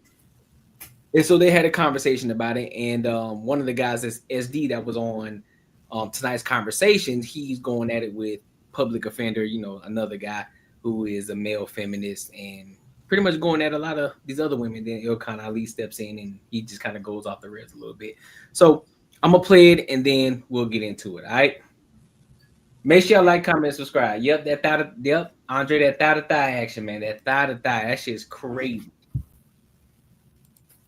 Around gay adults, especially gay men, just because their mind is so young, that it's easily moldable. And when I say it shouldn't be specifically because they're a gay man, if anything, I would veer away from that, because the one thing she looked like Avatar without the blue. we need more Black men that are standing on business here in America. 3K. So I would advise against that. And his sexuality is in question too. So yeah, I wouldn't take that coming from in question man. Damn, that's crazy. SD? I agree. The only part, that I will say is that no, I don't want my son to have gay friends or none of that. Like there's nothing that a gay professor or a gay man can teach my son about manhood. In my opinion, as a man. Now they might think that they can, but I will not be listening to a man that don't want to be one tell me how to raise one. Absolutely not. So that's just something that I personally don't believe in. Got nothing against people and what they want to do, but I think that in the Black community we have one thing, especially on social media, that the women complain about the most, and it's men being sassy. We hear this word thrown around all the time, men being sassy. And part of the reason that a lot of these guys are sassy is because they're raised more femininely in single parent homes by moms. And what does that do? What that does is it influence them, it encourage them, and they soak in that feminine energy. They learn how to resolve things like a woman, react like a woman, and behave like a woman. That's also why you have a lot of women that don't want to date mama's boys that were not raised with a dad in the home, because they tend to be more emotionally reactive. They tend to be more sensitive. And those are things that women are not necessarily attracted to. So the things that a young Black boy needs to come from his mom and his dad, not some outside source that's of a different sexual hue because of whatever he said that for, because that don't make no sense. And I saw my man making faces, and I don't even know what the faces is about, but go ahead. I'll let you get it. You're trying, Riri, you are on the wrong link. The right link is on the back, okay? Thank you very much. Okay, so since he was making faces, it's time to do. Public offender, you have the floor, sir. You're muted, brother. Yeah, well, I mean, let's start at the beginning real quick. And we might be splitting hairs. Obama actually never said that little boys should have grown adult gay male friends. Can we just address that first? So it's already working off of that premise is wrong, because that's not what he said. I hate when they co-sign like that. I hate that. He said that little boys should have role models and maybe somebody that they can talk to about their problematic fathers. Now, I'm not going to say who I think is a problematic father on this panel or anything like that, but I will say that the way that men reacted to what Obama said, and the way that men are intentionally not hearing what he said, when you just played the clip and it was chopped up, all messed up and wrong, but you just played the clip, and in that clip, it never said little boys should have grown adult gay male friends, because that would be weird, right? For anybody, it doesn't matter. That would be odd. And he never said that. But men are intentionally misinterpreting what he said and misconstruing it so that they could, because they have an agenda. I love the word agenda, since we're throwing the word agenda out there. Men actually have the men who are doing that actually have the agenda. Because all I heard Obama say was, yeah, you should have like a sensitive male friend in your group, because men aren't typically sensitive and little boys aren't typically sensitive, and they need that. They're going to need somebody to talk to about the problematic daddies, specifically, because we know daddies be problematic as hell. The things that they pass on to their sons, generally speaking, as we already can see on this panel, and just on this, that we're having this discussion reinforces the idea that most fathers are problematic, because most men actually did react the way that I think most of you men are going to react to what Obama said. You know what I'm saying? Problematic how? Problematic. Again, I'll take it back to the beginning. First things first, intentionally misinterpreting what a person said so that you can feel some type of way about it in and of itself is a problem. Then, even if you said that, not the part about grown men being friends with little boys, but just the idea that a little boy can't. All the money in my bank account, this dude wears a dress when he at home. Well, he paints his fingernails. Yeah, I guarantee he wears a dress at home, 100%. He paints his fingernails. That's also. And he blackity black woke, but he got a white wife too. Yeah. Weird, problematic. Because Why? Why? What do you mean? Why? Why is it odd to say that a little boy can't learn from another human being? Because No. We're talking about a gay man. I know a gay man is a human being. Yeah. The last time I checked. Okay, but we're talking about a gay man, right? Can a little boy learn from a woman? Any woman, not his mom. But this is his mom. We talking about. I said mom and dad, not no gay man. I'm asking you a question. Can a little boy learn from a woman? Any woman? Of course. Of course. Can a little boy learn from a man in general? Of course. Okay, then why can't he learn from a gay man? A confused man. Say that again. A confused man. A lot of the gay men are confused. They're confused about a lot of things in regards to sexuality and nature and what's natural. So since everybody, I think I do want to add something because can I answer the question real fast? I want to interject with what everybody's saying because are we only doing opinions or are we doing facts? So I'm a social scientist, and when we make statements, here we go with that degree. You all can Google me. You all can Google me. I'm a social scientist, so there's a difference. Like Jay-Z said, will we talking about real shit or we talking about we talking about fiction or we talking about facts? So we have to determine if we're saying from our opinion or if we've done empirically. I work in a medical school. I've done empirically based studies. So when we say these things, like, what are we getting at? Like, are we saying I think we need to personalize it. I believe that gay men are ABC, and that's what's guiding my decision. Well, don't they have a high suicide rate? Don't gay people have a higher suicide rate than the rest of society? Don't they have a lot more mental issues than the rest of society? So why would I want a person from a group of people who are more prone to mental illness, or helping me raise or guide my child?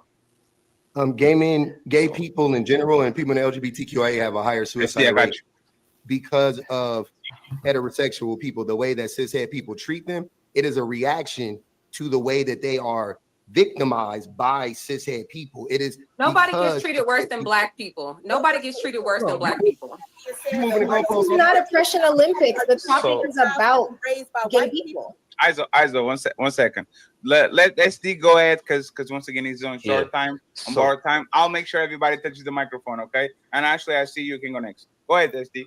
So I want to say this. When I say learn from, I'm not talking about like a teacher teaching a kid or something like that. That's not what I'm talking about. What I'm talking about is, what do kids learn from the most with their parents or different things like that? They learn from actions and behaviors. That's why when a child grows up in a household and his father is an alcoholic, he's got a 70% chance of being an alcoholic. He's not drinking, and the father isn't telling them to drink, but they're learning these things subconsciously from being around the environment. If their father is a domestic abuser or somebody is a domestic abuser, it's a 70% chance that they will be a domestic abuser also. So when I say learn from, I'm talking about the behaviors, the mannerisms, the ways that they carry themselves. Kids learn those things all the time. That's why you have young men that learn things from women and behave like women. That's why they do certain things, and women say that dude is sassy if he walks a certain way, if he doesn't do certain things, if he does things more like his mom. Women call those things sassy, even though the mom didn't say do this or do that. He learned it by observing the behavior and being around her so much. So when I say learn things from somebody that's like that, that's something that I don't want my son to learn at all. And to say that fathers are problematic because they don't want their sons learning these things from gay men, the mannerisms, the actions, the behaviors is insane. But I do understand because I was on another panel with you, and you know. Hold up, before he get into it, real quick and brief thoughts. That nigga moist as hell. Which one? I don't know, man. Your boy public offender is crazy as fuck, man. I don't know, man. If I had, obviously he doesn't see it the way that I'm looking at it. If I had some toxic woman agreeing with everything the fuck I was saying, I would need to reevaluate life. Like I just don't understand. But obviously he's a little different. I mean, this whole conversation, like, would I do it? If I had a friend that was gay, believe me, this person would have probably been. This person would probably be a person that I don't think would put any negative on my kid that I think that could affect him. So if it was my personal friend that was like, all right, I'm, cool to be around, that's I think that's different. But as far as if that was something I would choose, I'd say no.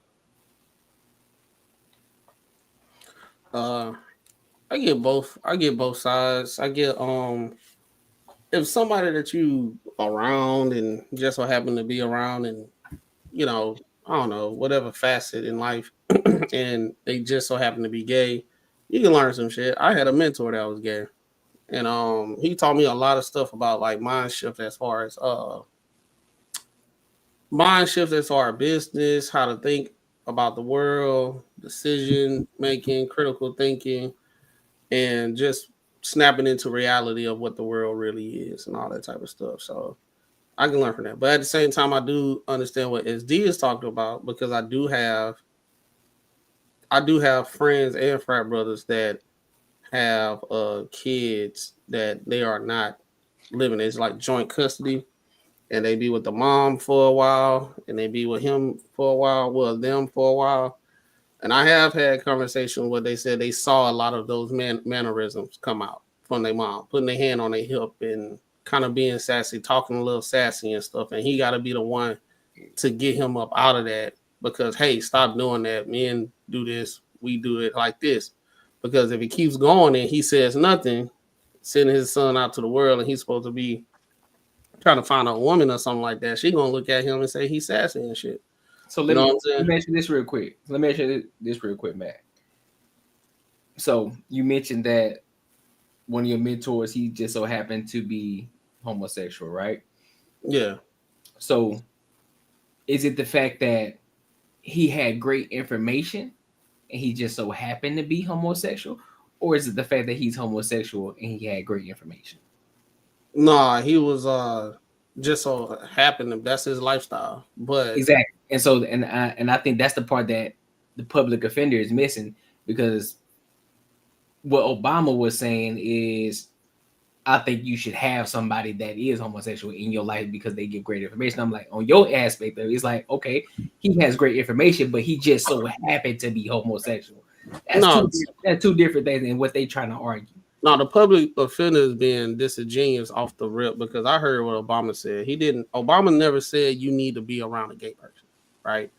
He definitely didn't say you need to be around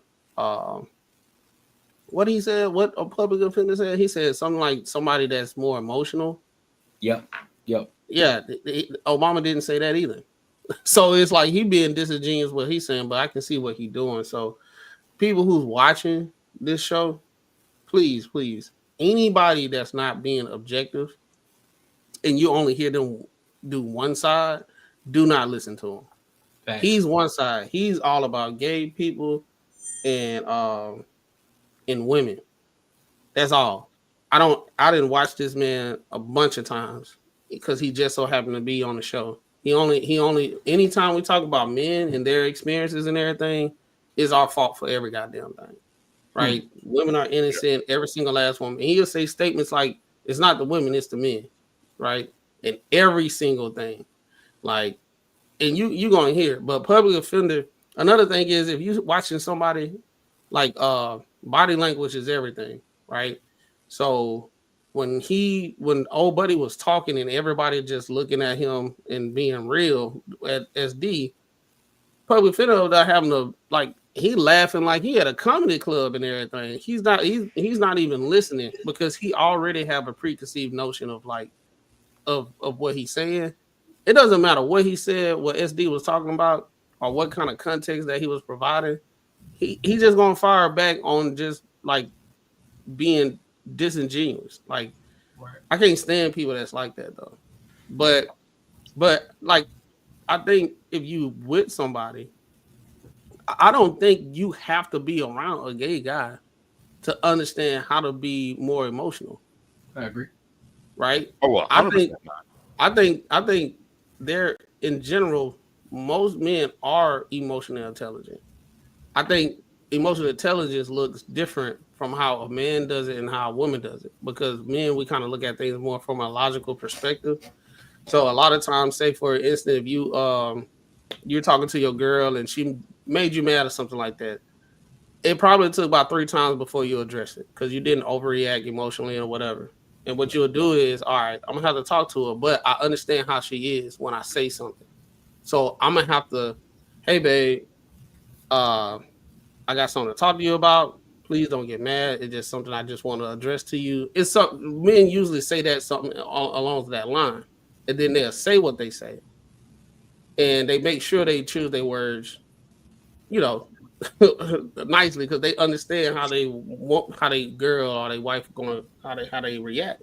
Yeah, most men do that, or men just don't say nothing because they know the next thing that come out their mouth, it might mess up the relationship for a little bit, or he might overreact because he is at that point in time emotional. So he kind of try to decompress before he say what he have to say.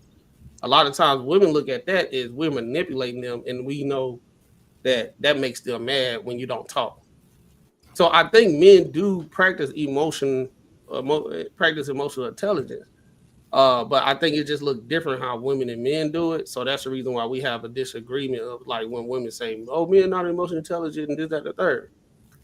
Emotional intelligence is not gonna look pretty. It's not gonna be like, I think what they interpret emotional intelligence is, you know how to handle me. You're gonna make this ride very smooth. And I think emotional intelligence is tell you the truth and not fuck what you want to hear. No, emotional intelligence is being able to control your emotions while actually understanding how what you say or do will affect others. That's not being an asshole and not being emotional, like not being over the top, not yelling, not doing anything. Men calm, but still, I'm not gonna tell you what you want to hear. I'm still gonna tell you the truth.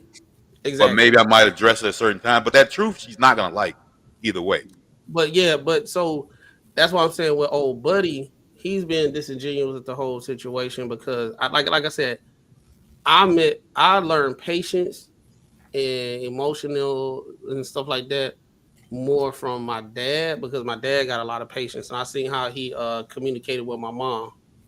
My mom was the one that didn't regulate her emotions when they was kind of like getting into point of contentions, but she had to learn him, and then that way they was able to get to a certain way of communicating through point of contentions successfully, right?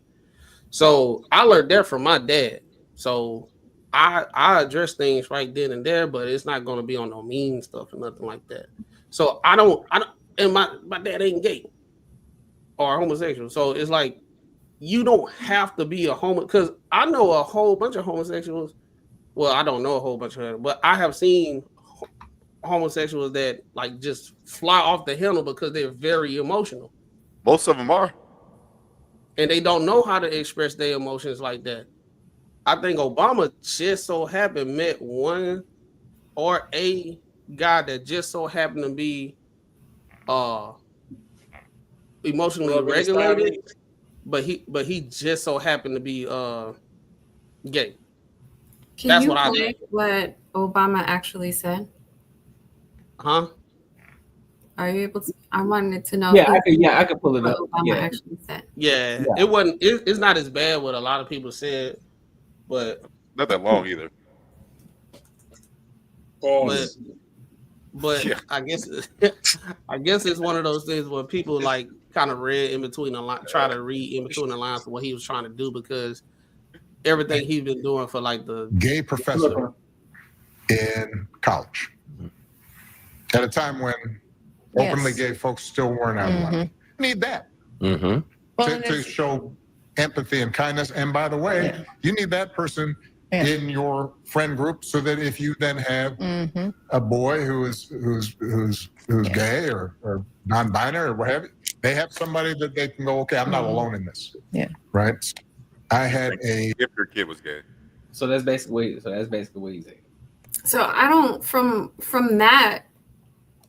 I don't think anyone on the panel properly interpreted it, because what he was really saying is you should have a gay person in your friend group, or you should have a gay person around you so that you can understand their perspective, and so that people that are similar have someone to rely on, because we already know that a lot of gay people aren't accepted in a lot of places. And to her point, yeah, they do commit suicide because they're not accepted. And if they're Black and you're gay, and you're a Black woman and you're gay, you have a lot more problems. And so what he's saying is to have inclusion and understanding and empathy and understanding the perspective of other gay people or other people of any genre, really, is to be inclusive and understanding. That way you can get along with them. That way you can, live with them and it not be a big issue. I don't think he's saying you need to go and get a professor that's gay so you can learn from them because they're intelligent or anything like that. I just think it's about understanding their perspective and who they are as a gay human. Well, that was a short clip, but he did go more in detail with the situation with the professor. That's where I was coming from with that. But on the other side, with what you were saying, as far as somebody that has empathy or anything of that nature, or Obama said, he said, get you a gay guy to be cool with, because you don't know. Hold up. No, he said if your son is gay, if your kid is gay. No. He said you may have a son that might. Hold up. I got the video right here. Pretty sure he just said if your kid is gay. Hold up. Here we go. I had a gay professor in college at a time when openly gay folks still weren't outlawed. He became one of my favorite professors and was a great guy, and would call me out when I started saying stuff that was ignorant. You need that to show empathy and kindness. And by the way, you need that person in your friend group, so that if you then have a boy who's gay or non-binary or whatever, they have somebody that they can go, okay, I'm not alone in this. So he was saying if I his had kid's gay. gay professor in college. So yeah, that's what he said. Yeah. So So they all got it wrong. Y'all don't see where this shit went off the rails? That's what I was saying, as far as what he was saying, as far as having somebody just in case, somebody that's gay, just in case you may have somebody, or you may have a son or daughter that might be gay, and they have a reference point. And I'm he didn't say maybe. He said if you do have a gay kid. Okay, if you do. My thing is, you don't need a gay person to know what empathy is, bro. Facts. Like, I know gay people, and I understand. I know my one of my brother's friends, one of his best friends, is gay, and I never didn't know how to show empathy to a human being. You're supposed to treat human beings as human beings. I don't have to worry about what you do in the bedroom to show empathy to you, because you're just a human being. You don't get special treatment just because you are whatever you do in the room. Well, let's have a real conversation here. It's about empathy. It's about understanding their perspective and their experience. Hold on. He was saying your kid. Hold on, bro. Hold on. I don't care what you do on your time sexually. It's not just about sex. It's about how they experience the world. No, if it's your kid, if it's your child. Hold on, hey, Macaroni, just 1 second. If it's your child, me when me and her was having a conversation. I was talking.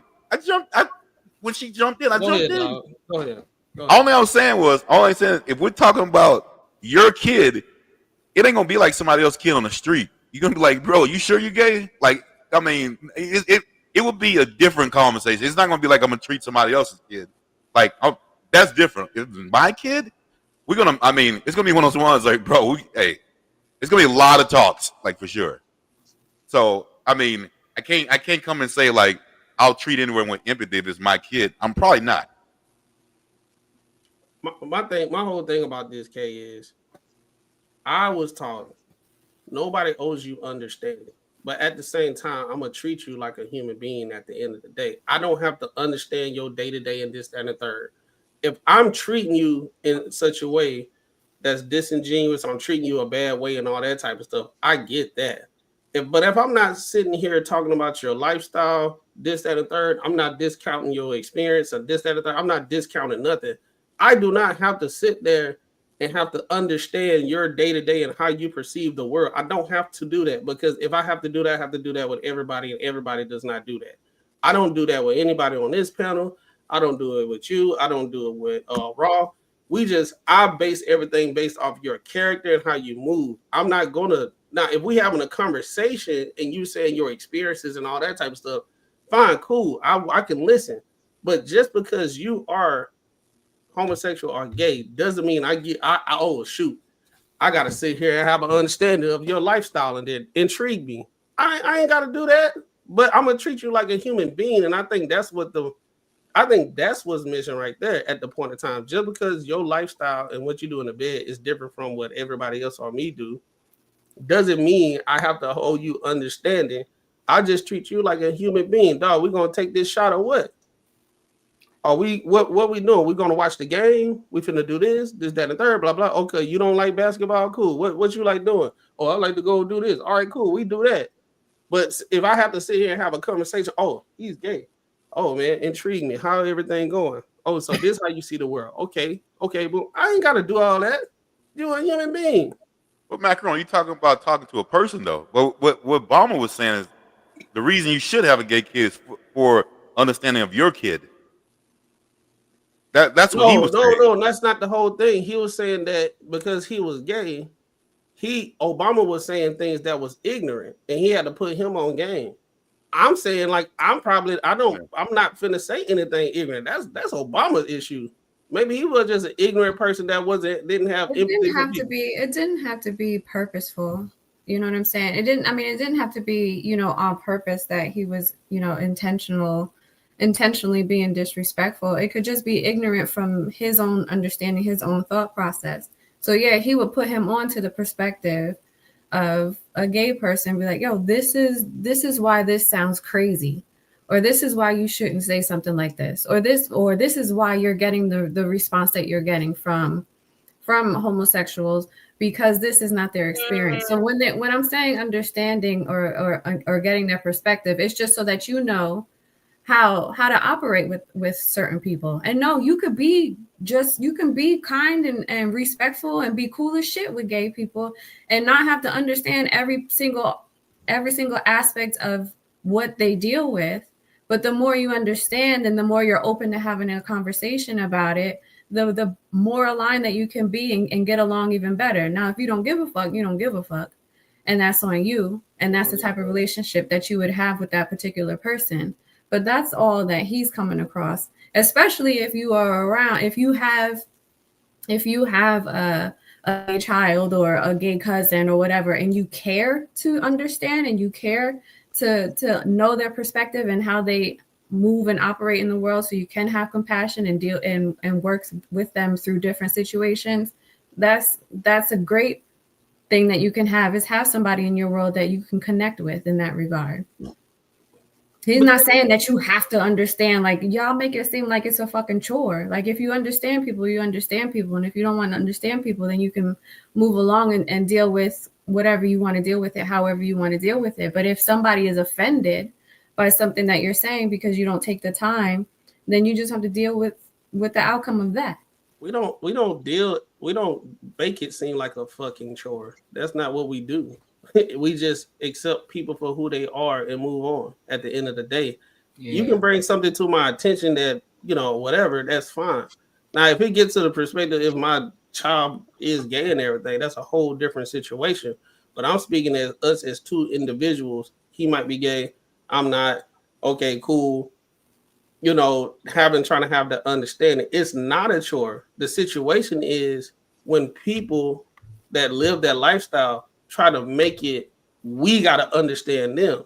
That's when it becomes a chore, because now we're getting looked at if we're not trying to have a full understanding of the lifestyle that they choose. They chose it. Just like I choose mine. I'm not going to a gay person like, well, you got to understand the straight way we got going on. And you got, because right now you being ignorant. I ain't got to do that. I have my situation and I'll just move on. I don't ask for gay people to have my understanding, but to understand me, even though they might say something ignorant, I don't put them on the same pedestal. It becomes a fucking chore when they make it that. You know what I'm saying? That's what it is. And I'll be honest with you. The only ones that I would choose to be around are ones who are logical. Like, I grew up saying the F word all the time to my friends. Like, we all did it as kids. Gay people said it. Yeah, and then the thing is, like, a lot of people would get, obviously nowadays would take so much offense to it. And even the way you would say it wouldn't even be directed to them at all. Like, not even in a bad way. It's just the way you normally say it. So, like, people that would take that out of context, knowing I wasn't trying to say it that way, those are the kind of people I wouldn't even want to be around anyway, to be honest with you. So, exactly. Like, I don't think, we all know how to treat people. I don't think anyone is blatantly trying to be mean to someone, but there are some out there that will say, you need to understand me, but their expectations are unrealistic that I don't want to be around. Like I said, my brother, one of his best friends gay. My mentor was gay. I actually had two mentors that was gay. I had one when I was in college, and then I had one when I came out here. Never had to have a sit down talk about their experience and how they view the world. Never. They was the logical ones. We just had a good time. We kicking it. They showing me the ropes. They telling me how to look at the world a certain way if I want to achieve greatness in my career or in my endeavor of being like a business owner, or just put me on game about the world. Think about something this. What's your North Star? What do you want to be in life? Because you need this, that, and third. Never had a situation where we had to sit down and I had to understand their perspective of how they see life and everything. I never had to do it. And that's perfectly fine. Man, the derailment for the fucking propaganda was y'all let this man sit up in y'all face and talk about this moist ass shit to begin with. If you a professor, you a fucking professor, and you helped me fucking unignorant my ignorant thoughts. Don't nobody give a fuck about where the fuck you stick your dick at night. So all that shit was a fucking derailment, and it make that dude look weird as fuck. And all y'all motherfuckers that sit knee crossed over knee is weird as fuck to me. Because why is your ankle not over your knee? And why do you have enough fucking space between your thighs for your knee to even touch like that? That shit was moist as fucking hell. Cause he got good genes, bro. So you know what I'm saying? He don't get that body fat. He got good genes. Apparent fucking Lee. Hey, 100%. That nigga Toby that was eating that watermelon in the field could not fucking cross knee to knee. So man, that shit is all weird to me. Let me talk about this emotional intelligence like emotions got a fucking brain. Ain't no such thing as fucking emotional intelligence. Either you know how to control yourself or you don't. It ain't got shit to do with your fucking emotions. So what? In the military, there is a such thing as emotions. It is emotional. Fuck out of here with that shit. Nope. Nah, I ain't gonna hold you, Ron. Nah, there's a such thing as emotional intelligence, bro. All right, I'll look up the definition right now. Hey, but everybody's definition of it is always different. No, mine's pretty spot on. I made sure. If you look it up, it's going to be emotional intelligence definition: the capacity to be aware of, control, and express one's emotions, and to handle interpersonal relationships judiciously and empathetically. Yeah. First of all, if I'm gonna handle a situation and it just needs to be handled, fuck your feelings. I don't care how you feel about it. If the result is the result, that ain't emotional intelligence. It's not emotional intelligence. Courtney, you were in the military. If you go to war and you gotta shoot a nigga, it don't matter if he's 4 years old or he's 40 years old. If that's the ops, that's the ops. It don't matter. That's a great example. That's a great example. You gotta take your emotions out the shit. that's a great example because it's fight or flight. It's fight. That's a fight or flight situation. It don't matter. But the emotions in you. If a woman was out there on the front line, okay, so look, hold on. As a military. So let me ask you a question. In that situation, am I scared or not? I don't know. I don't know. Exactly. So therefore, in that situation, you don't know if that man is scared or not. He can still be scared because guess what? That kid can still kill him. He knows how to handle a gun. So therefore, you still can be scared at the same time. So therefore, you still have to understand and have the emotional intelligence to be like, you know what? I know this kid can fucking kill me. So on top of me having this fight or flight situation, I also have to be emotionally intelligent. I can't sit up here and cry about it. Oh man, this fucking kid can fucking kill me. No, I have to be willing to remove my fucking emotions, block the motherfuckers out, and shoot this fucking kid because I understand it's either him or me. Pick one. So it's still emotional intelligence. Just like basic training. You got people who don't know how to handle basic training. You got people who got drill sergeants who are coming at them head on, talking shit about you. They say every and anything about you, rude, everything. They don't give two fucks about what you're saying. There are people who make it in basic training, and there are people who don't make it in basic training. You got to understand how to have the emotional intelligence to understand, like, look, they're going to break you down to build you back up. So one of the things that my dad taught me and my brother taught me, because they went into the military before me, you got to understand how to just be there and be a ghost. Do what the fuck you're told and just move the fuck on. But when they fuck with you, do what you got to do and keep it pushing. It ain't about your fucking emotions. So, and that's one of the ways I learned my emotional intelligence. I learned how to maneuver, because that's why people can say stupid shit.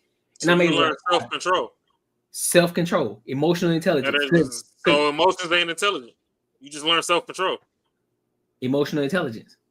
Okay, so since we're gonna go on the military, so if I flip it and we say police versus civilian, even though Myron Gaines did tell us that, you know, they are trained when they're in their training to make sure that they're always 1 to 2 steps above whatever the immediate conflict is. So if you slap, they gotta fucking wrestle, and if you wrestle, they gotta tase, and if you tase, they gotta shoot.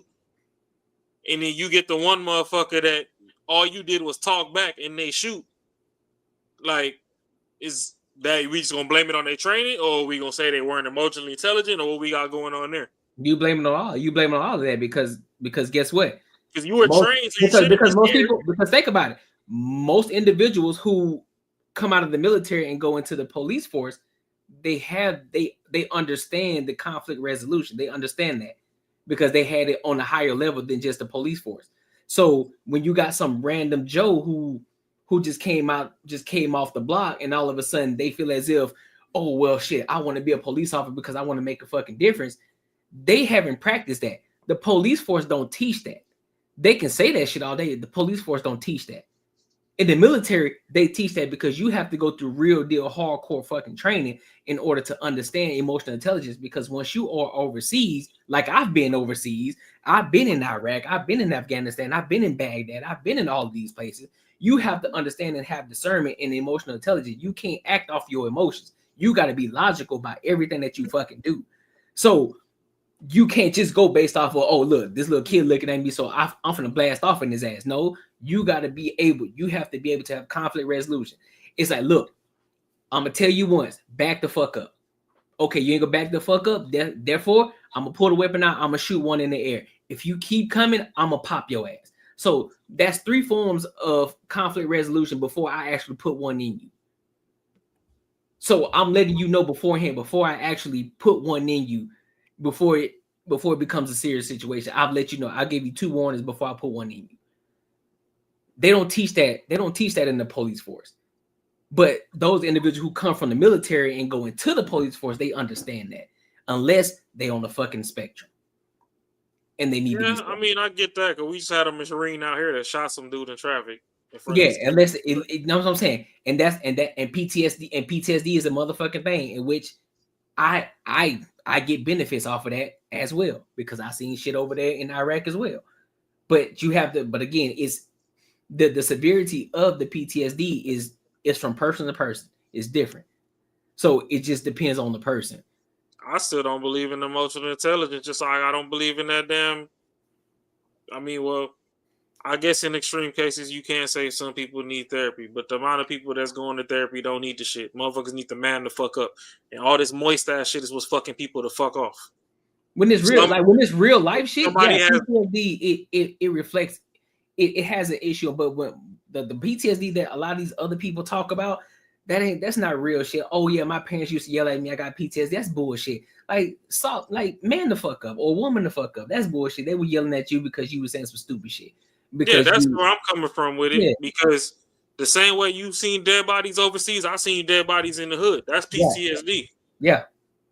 So when motherfuckers ducking and jumping on 4th of July and I'm just in the middle of the street laughing, it's from PTSD. Like, yeah. Once you just seen somebody ride down the block with a fucking switch hanging out the window and you ain't get hit, then shit, fuck it. What more do you want to see? Yeah. Ain't too much left. Yep. Like some people, they don't see their first dead body till their granny pass. Yep. That motherfucker done made it. They cashed in on their senior citizen discounts 1,000,000 times. Yeah. But it made it, and the thing is, it made it easier for me just because I was able to see my uncle, you know what I'm saying, who was in the hood in California, Barstow, California. You know, I was able to see the bullet holes in his forehead and shit like that.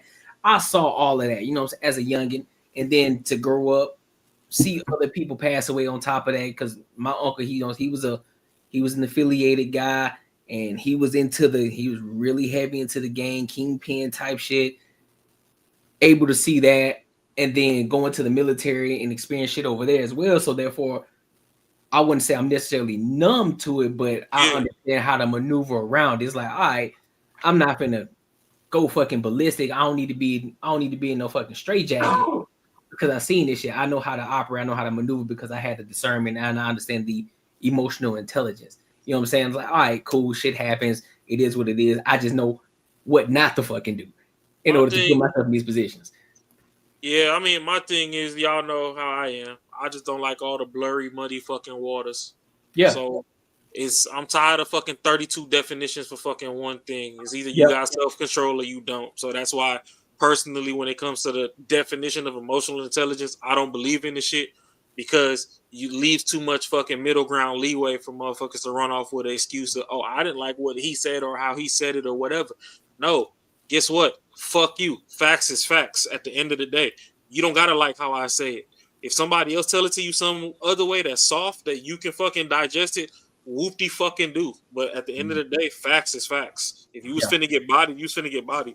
If I tell you, hey, don't take 5 more steps because there's a fucking IUD in the ground, don't take 5 more motherfucking steps. It don't matter how the fuck I said it.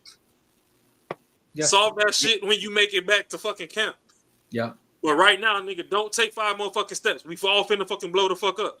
So it don't matter how I say it. And that's my thing. Like, you got all these kids, like, you know, you said earlier, just because your parents wasn't your friend and they said something to you a type of way, it don't matter how the fuck they said it. If they knew what was best for you, they know what's best for you. Yeah. Now, when you get older, you could be like, oh, okay, well, shit, maybe my parent didn't fully know how to communicate properly, but, you know, the overall message, they were right, then okay, then if you want to coin that as emotional intelligence, all right, well, shit, I guess. I mean, I don't know.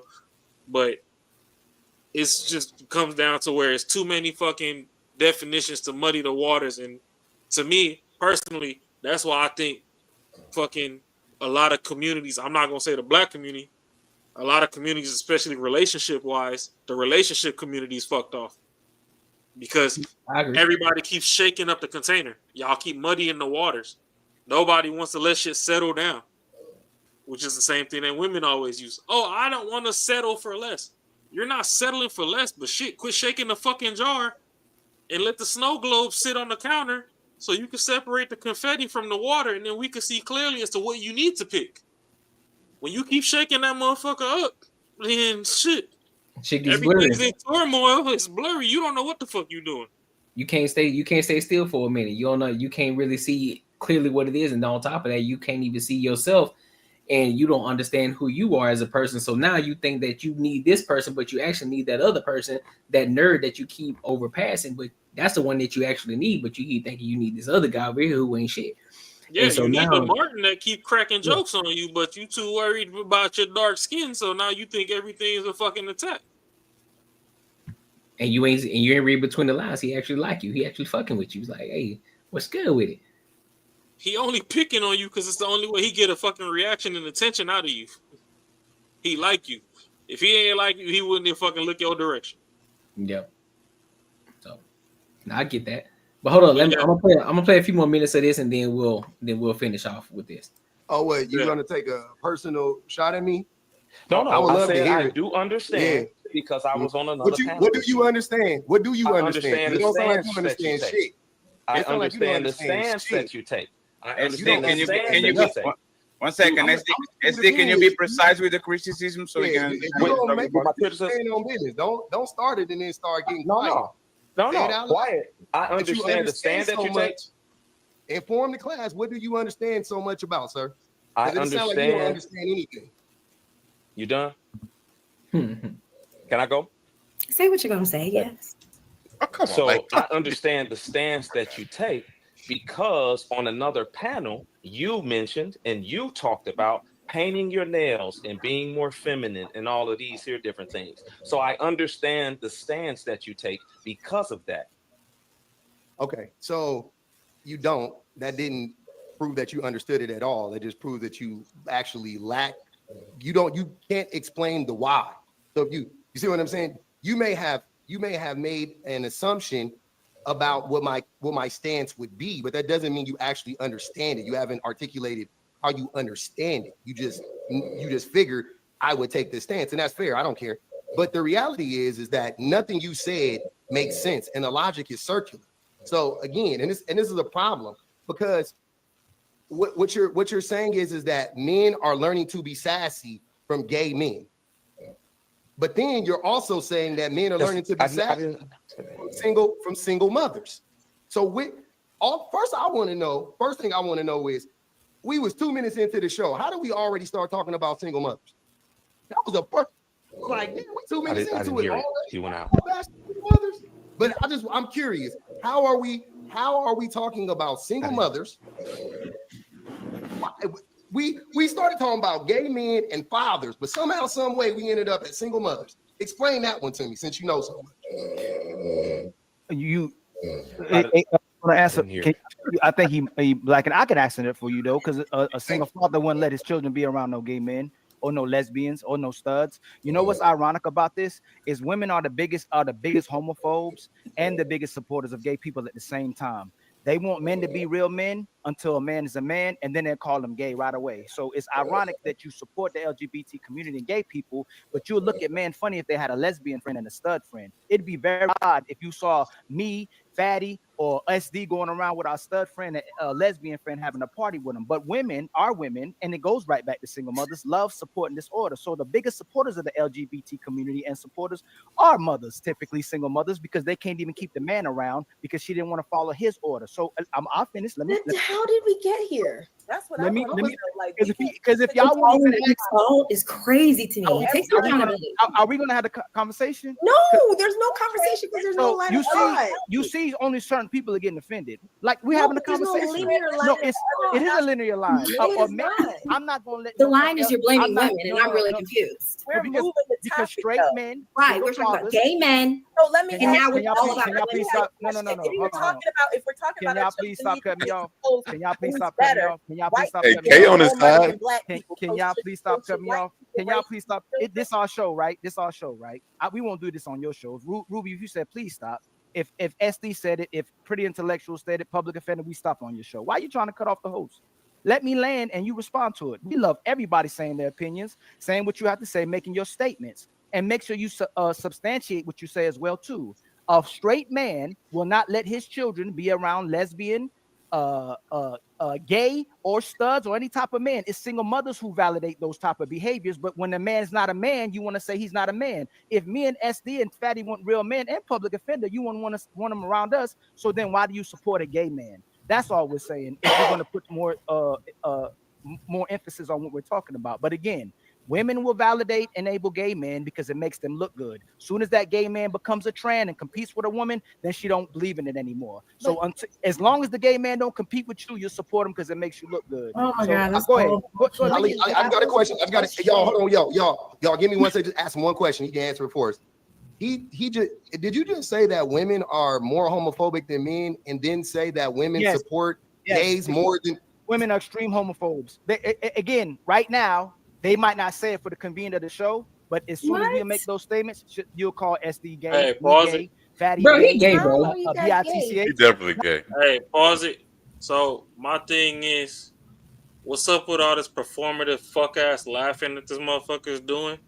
When we all know that women champion their gay best friend, but the minute you do something that they don't like, they go on the T app and they fucking drag your character through the mud and say, oh, well, maybe he gay, maybe he like other men, he don't like women, and whoop-de-whoop-de-whoop. That's exactly what the fuck Ali's talking about. Mm-hmm. So what's with all this leaning back and dancing in the chair? Like, you might as well cross your fucking legs knee to knee with that moist ass shit. Because That's that the shit thing. is not the same. It doesn't correlate. What the fuck you mean? It's We not champion gay men because they're gay, they're being themselves, whatever, we support it. But if you are a straight man and we want a masculine straight man and you're not acting the way that they want you to act, yeah, they're gonna be like you're feminine or whatever. Some women are okay with more feminine men. Some women are not okay with more feminine men.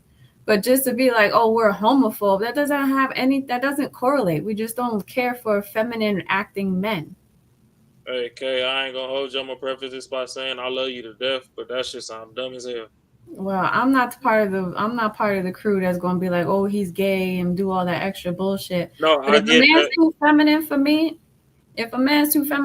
I'm not gonna be like he's gay and then I'm gonna support my gay friend. I don't give a fuck I understand that he's straight and he's just feminine. He got more feminine mannerisms or actions than I appreciate, and that's it. It has nothing to do with homophobia. Yeah, because women support gay dudes all day. Nah, but fuck all this, man.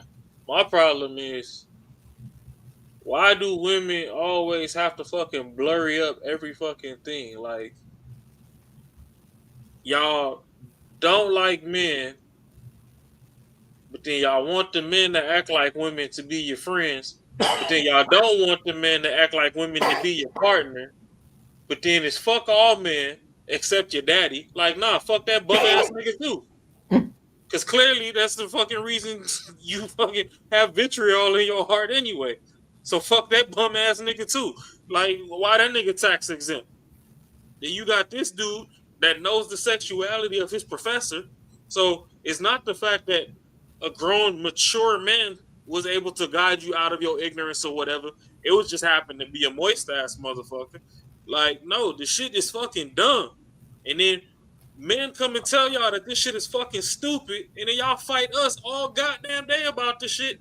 They go drag us through the mud on the T app. Y'all ain't even sent us a fucking coochie picture, but y'all over there telling other bitches that our stroke game whack. We ain't even fucked. See, all on the app lying.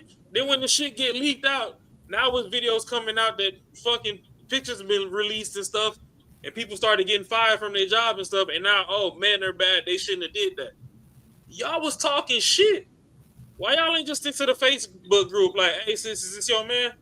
And stick over there to where at least the dude could go in there and defend himself. Because the shit is fucking stupid. Like, men have a clear-cut thing that they want. Men like thick bitches. That was like that Beyonce picture that fucking Courtney just posted up there earlier. When you built like one of them grub worms off the fucking Lion King that Simba was eating to grow old, that's not thick. You's a fat bitch. It's different. When you come over here and your fucking stomach hang over your fucking coochie and you got that fupa, you fat. When your stomach is flat and you got curves, even if you are a little bit more meatier, you may not be fucking cooking with Kai. You might be a little Jill Scottish. depending on who looking at you, that's still a little bit thick. When you sloppy, ain't got no shape or whatever, that's fucking fat. But no, women, everybody's a fucking 10. Everybody's a baddie. Everybody's this. Everybody's that. But then when they come to the man side, oh, don't you talk about my gay best friend. He ain't whoop-de-whoop-de-whoop. But then a man don't fucking take you out to fucking eat and pay for your fucking hibachi. And it's like, oh, okay, well, maybe you ain't paying for this because you rather go out with your boys. You must be gay. You like hanging out with your boys and shit. You buy shit for them. Nigga, we bought a pizza to play the game. Everybody chipped in on that shit. Everybody put $5 up and we got pizza. Just because I ordered it off my DoorDash don't mean that fucking motherfuckers over here is on some fucking extra shit. Nobody wanted to take you out because we knew you was fucking starving and you ain't took a fucking shower in 3 weeks and you wasn't going to call us back after we drop you off at the crib. So that's the thing. The waters is fucking muddy. Then this dude over here, public offender, over here laughing and giggling in the fucking chair like shit sweet, and fucking wasn't nothing fucking funny about the shit. It's hardcore facts.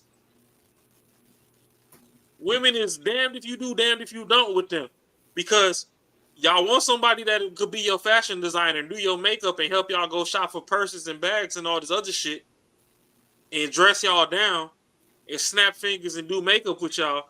But then when y'all go look for a man, now he got to be the polar opposite. But y'all still ain't going to cut off the other motherfucker over here. And when he tell you that he don't like to mix with that, that's a problem. But then Obama going to tell you his professor fucking was on this fucking high horse or some fucking dumb shit. Like, that's something his daddy could have told him. Your daddy from Kenya. I know that nigga has some structure in his bones.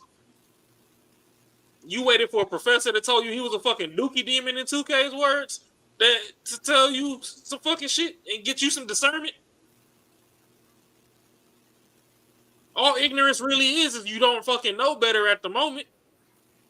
Sexuality don't have to fucking tell you that, hey, this is wrong, this is right. So my thing is like, let's make this shit make sense. When are we gonna start bringing clear-cut definitions to shit back? Or we gonna just keep going with this mumbo jumbo?